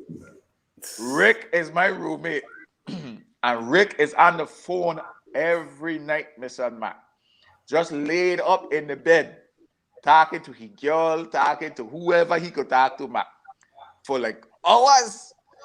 So now it's time to leave. Our room got phone bill, 2,000 and change. US dollars. That's crazy. And they would not let us leave, brother. Rick they then like call it home like that shit is local. And we run up and the federation wasn't paying that bill, my son. They telling Rick, you gotta pay this bill, my son. This is ridiculous. And this man ain't got no money, my son. Hey, that was the funny. And them man would not let we leave the hotel, my son. They would, and the federation had to end up paying that bill, my son. That was sick, brother. This man, The federation paid that bill? yeah, they had to. They put Rick in jail. Yeah, they were going lock you up. Or lock somebody up. That's when you know you ain't in America, boss. You paying for that? Hey, that man are vexed, my son. I think Harrigan was running the federation while Usidem was over in Argentina. So Harrigan was responsible for us.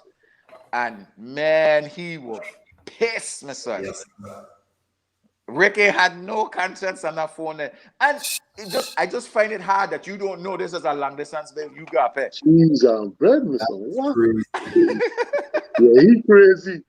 He crazy, Mr. Yeah, they Rick. That man said they taking up donation to help Rick. Donation? We don't use our money to buy our kind of fake Rolex. Right. And matter of fact, and that was the same day we went to the flea market, my son. Yeah. We don't spend half all our money, my son. No, sir. Man, he was in trouble. You remember flight that man almost didn't even make it to China? Because of the passport. Yeah, that man spent like 2 days in a room. A room. No, they spent a day in a room. Not even some place where they could sleep in a bed or a one room. They had them lock up in the people that check your bag, customs. They had flight and somebody else lock up in a room at the airport for a whole 24 hours before they let them man go, my son. They had That's to wait. a crazy heck, my son. They had to wait until some papers get faxed over before that man could leave, my son. It's like that man sleep in a room in a chair in customs, not even a bed on the airport. They ain't even leave the room, not one, probably to use a bathroom or so. But that man had them on the airport for 24 hours before that man could make it to China.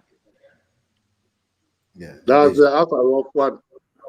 in a chair, you say, 24 Man, hours? 24 hours in a chair, brother. In a room, small room. And then man can't leave. And the airport. Yeah, we had some characters and them. All of them trip got some type of special moment, son. Everyone. That's a good experience, man. That's so crazy. Tiga, you got a record? 5 hours. Oh Lord, you know, long I want to call like 2 hours ago. Hey, well, but hey, you knew. Yes, they really mean it when time flies when you're having fun, man. And don't even feel like we sit on here for 5 hours, brother. But I'm telling you, just talking, shooting the breeze. Right. Remembering our old times and good times. Right. So that's the beauty. Yeah. Man. That's true. Well, so Tigan, we appreciate. Yeah, we're gonna close out. We appreciate you for sitting down and sharing your story. I think yours is a good one to share. It set a goal and a target. You mentioned some other people that you came across. Maybe one day we were able to get Weapon on the show with us because he could definitely set a goal for these kids. You know, Mumba set his goal. Well, Mumba coming up, and he gonna set a goal where people could see. Your interview was a good interview too, Mumba. So I sit down and watch your whole interview. So I learned some things about you. But the two of you up there, Tigan, tonight is your night. You really put where the Virgin Islands could be, and it's still got room to go further. You know what I'm saying? You are definitely a pillage in the community where people that look up to. A lot of people respect you. Like people that ring your names. My nephew, them is products of your summer program. And when my nephew finished your camp, he used to talk about you every day. You know, a few other players that I came across in Jacksonville been through your program, and all of them just got high regards for you. Talk about how much they learned from your summer camp. And we just want you to keep being who you are, keep doing your thing. The people of the Virgin Islands need you. You know, you're definitely a role model, even though you still look like you're 25. You know what I'm saying? You might not feel it. I wish. Still look Is young. the only time I change in position yet? Trust me, if you go back and look at the film, you see how much time I don't do this here too much. But I just find a comfortable spot, dude. But real talk. I know I'm older than you, but you don't have to be older than somebody to look up to them. Somebody don't have to be older than you for you to look up to them. And I look up to you by your examples. You know, you set the right examples for people to follow, and you use a good role model and a good coach, a good brother, a good friend. Just want to say how much I love the man, and it was a pleasure playing alongside you from our days at Complex all the way up to the national team. It was a pleasure playing alongside the man, and thank you for just sharing your story with us and having fun and just making the Elite Podcast one of the best places to be on Sundays if you're doing nothing. You know what I'm saying? So love you, my brother, and keep doing what you're doing, man. You know that. Appreciate those words, Vic. Well said. Tigan, let me ask you something. When Puerto Rico hosting a game, you get to play against Allen Iverson because I saw that game. Yes, I played against him. Yeah, I remember that. I had 26 points in that game, but we got blocked. Yeah. Nice. But he was there. That's the person I was really measuring you with, and I been there with to witness that you belongs on that level. So I got a chance to see that for myself. So I know you belong playing on that level with that man. So that was good. Absolutely. Good. Well, Mark, also to you, we appreciate you for sitting down and hosting this interview with us. And anytime you feel like you want to come on and you ain't got nothing to do on a Sunday and you want to come on and hang out with us, feel free to do so. I know for Mumba, Tiga, myself, you're always welcome. I could speak for them, man, to say that you're always welcome. And we really enjoyed it tonight. Like you said, Tigan is like a son to you. Came up under your tutelage as well on Complex team, and you did a great job with him. and it's good to see he to always come back and look out for you and keep in touch with you and you know, just to show that bond that you guys have, you know what I'm saying? And appreciate you coming on and chilling with us tonight. Yeah, give thanks, Pang. You know, greatly wanted to come on to share some moment, like you said, Tigan and me, like we bond from that time and we stay together like that there, like from since '95. It's like you know, you get your player, you meet you, I meet you that time, and whatever since then we click like that. So I into his family, he into my family, and everybody know each other. So it's like a big circle, a big family. So that's the message I wanted to have with all of my players, not to only win in a game of basketball or whatever sport, but just being a winner in life in general. You know what I mean? Facts. So once you plant that seed like that, and you see how the seed grow, and then now Tigan and Mumba and you, then I go on when I plant that seed in some other players, and then them turn also, then we have like a whole community of just good people doing good things and looking out for each other. Facts. That's my goal. So I see it coming to fruition. So it working. So that's good. That's good, man. We appreciate that. Appreciate that, man. Mumba, to you. You know, this. I know you'd like to add me and Tigan into the mix, but honestly, with all respects due, our respects do go to you because this is your baby, your seed that was planted in your head, and you brought it to fruition by taking it to Tigan, and then now you brought me into the fold a little later on. But we appreciate you for just putting the Elite podcast together, and much love to you for that, my son. And Yep. this is honestly, man, I don't look forward to coming on every Sunday, every Wednesday, and just sitting down with you and just like listening to some of the stories and some of the memories that we don't get, the highlights sometimes of my week outside of my kids and my family and everybody I live with, and you know what I'm saying? So appreciate you for putting this together and bringing us all together to get this off the ground. Yeah, man, I appreciate it, man. You know, man, I appreciate the love, man. You know, but you guys don't understand is you guys, hey, man. I'll do respect, Pang. You can take the compliment about this with you. Listen, man. Listen. I appreciate the compliment, man. But I'm as a realist, man. When I tell my story, you're gonna see how everything, how impactful you is to me, Pang. You don't know it because I never tell you, but you will know. You know, he will know how I feel about it. Tigan know how I feel about it. Tigan, I owe it to these viewers. They asked these questions a long time ago. It's been over 5 hours, you know. But I got to you decide if you want to answer it or not. But I got to ask it because the viewers been here for 5 hours, so I owe them the respect.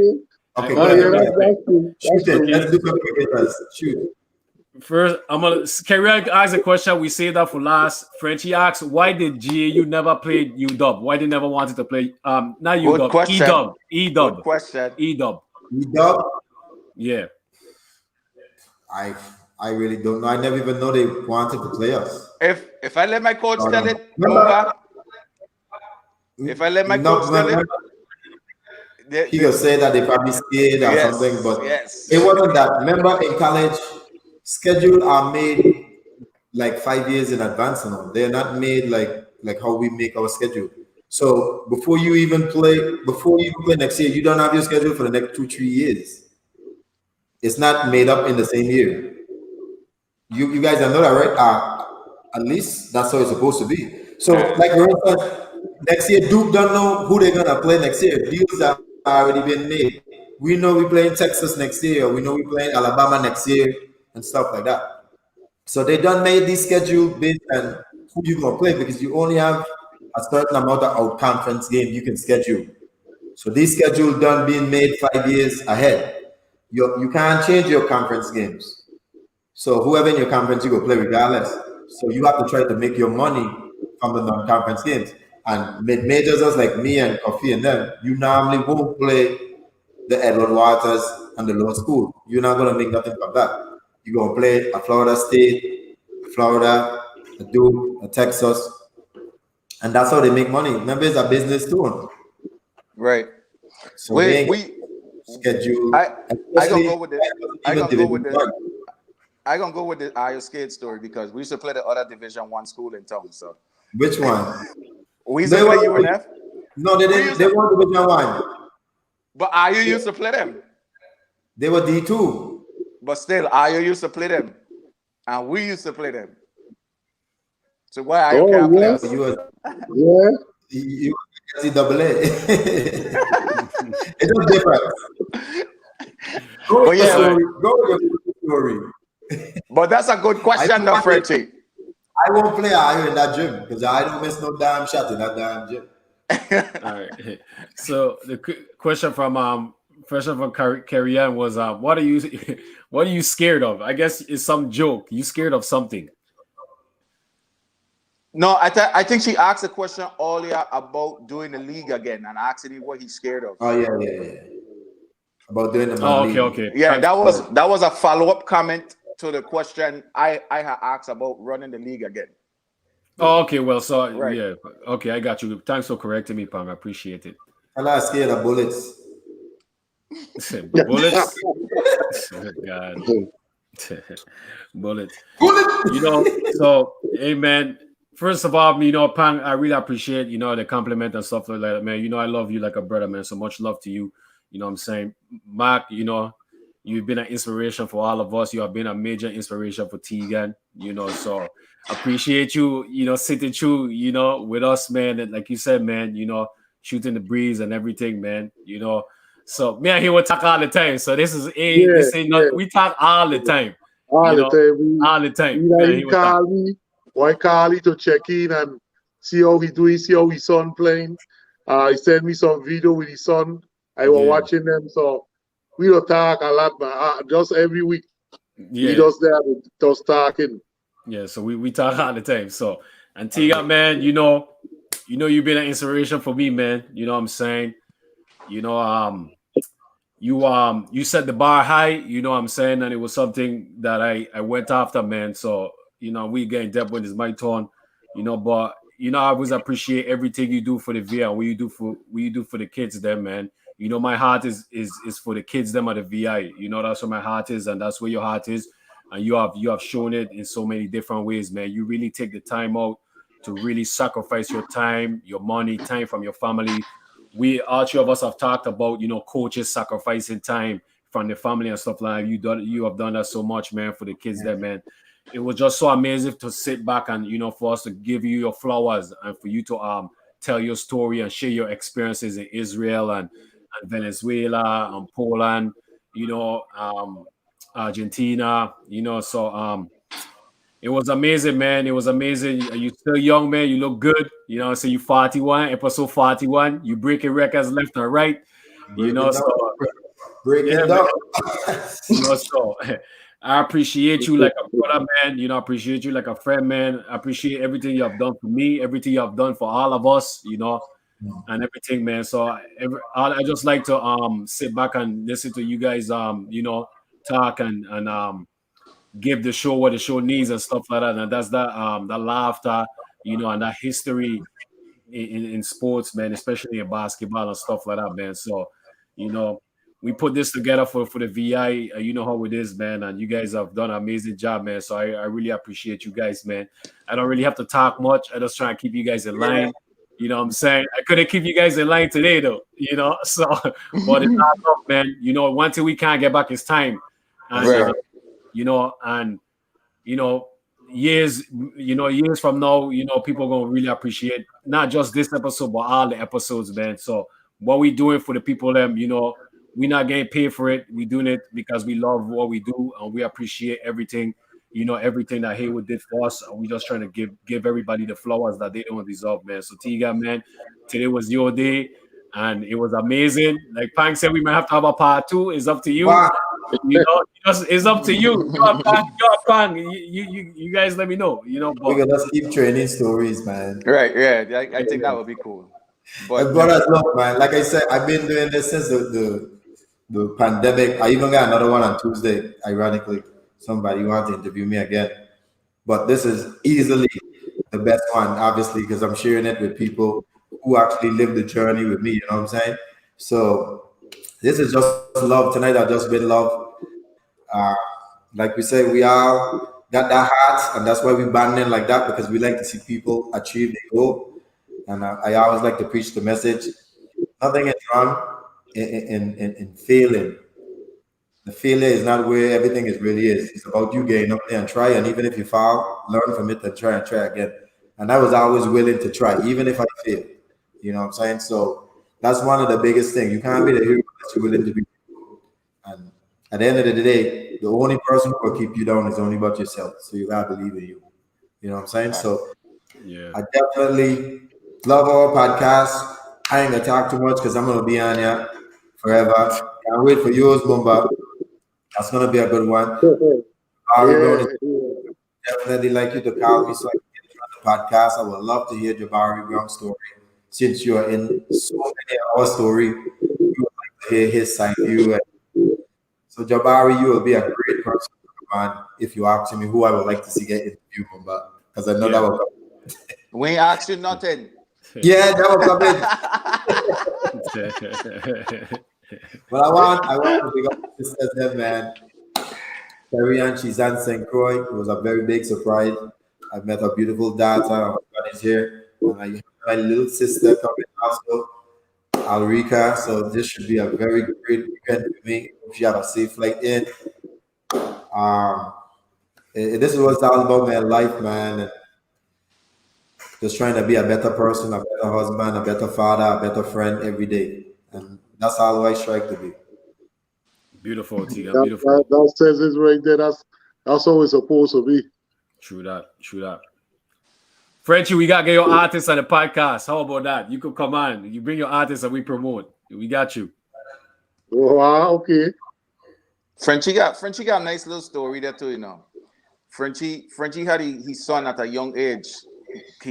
From going out at 9th grade, the summer between 9th grade and 10th grade, he found out that he gained a son. You may not know this, but Frenchie were playing ball at Central, walking at the gas station so he could raise his son. So imagine leaving practice to go walk at the gas station up the street from way. Every day, got come home, deal with his son in the morning before he goes to school. That's what Frenchie was dealing with playing ball in Central. At the time he was playing ball in Central. Yeah, I think for his time there, during that time he had come and share a little bit of that with me. And I admire how he dealt with it, man. He take it like a grown man and he dealt with it. Absolutely. Yep. That's big time. Frenchie's always one of my favorite persons. Once you develop Frenchie and you get a laugh, I don't care if the joke funny or not. You're laughing. You're laughing, definitely. Yeah, so we're gonna make that happen though. We're gonna make that happen though. We definitely gonna have Frenchie on and he could bring his artists on too as well, man. That'd be fun, it'd be good. That'd be nice. You know, so definitely we're gonna make that happen. That's how Frenchie has out. Even though me and he come up in the rings at playing ball, that is my biggest fan right there. My biggest promoter, my biggest fan. Nobody has done it bigger than Frenchie. Like advocate for me as Frenchie did. Okay. That's big. That's a good friend, them, son. Yeah. True friend. Well, to all the viewers, everybody who join us, 5 hours is a long time to sit down and watch your phone, your TV, your computer, however you don't watch us. Thank you for spending the best 5 hours we could spend in a year with us. And we appreciate everybody week in, week out to hanging out with us. Once again, I'm going to always say this, there's no us without you. We appreciate you. Mumba going to probably say who the next guest is Wednesday. If he ain't got one tonight, by tomorrow, he'd always know by Monday. And I could help you with that, Mumba. I think I could help you with that. So we're going to link tomorrow or we talk about it. We got Jason Page coming up Wednesday. Then the following Wednesday, we could talk about who you have in mind. That's no problem. Okay, good. Yeah. We go from there. Yeah. So everybody, man, thank you for hanging out with us. We wish you a good Sunday night. Get some rest for walking in the morning because I know I have to go walk in the morning. We love Ayo. Thank you for sharing our time with us and enjoying the great Tigan People's Choice, The Voices, Daddy T, Coach T, Sheppard with us. He got a million hats he to wear, a million name he to carry, but Lot of mercy. all of them is high standard, and he do always give his love, his heart, best regards, any hat that he wear. Thank you for hanging out with us tonight. Good night to everybody. Hey, I'll be safe, man. We catch up. Much love. Hey, love you, Mac. One Yeah, love. same here, man. Love all you guys, man. Love you guys. Love you, my brothers. Much love. Hey, good night, everybody. All right.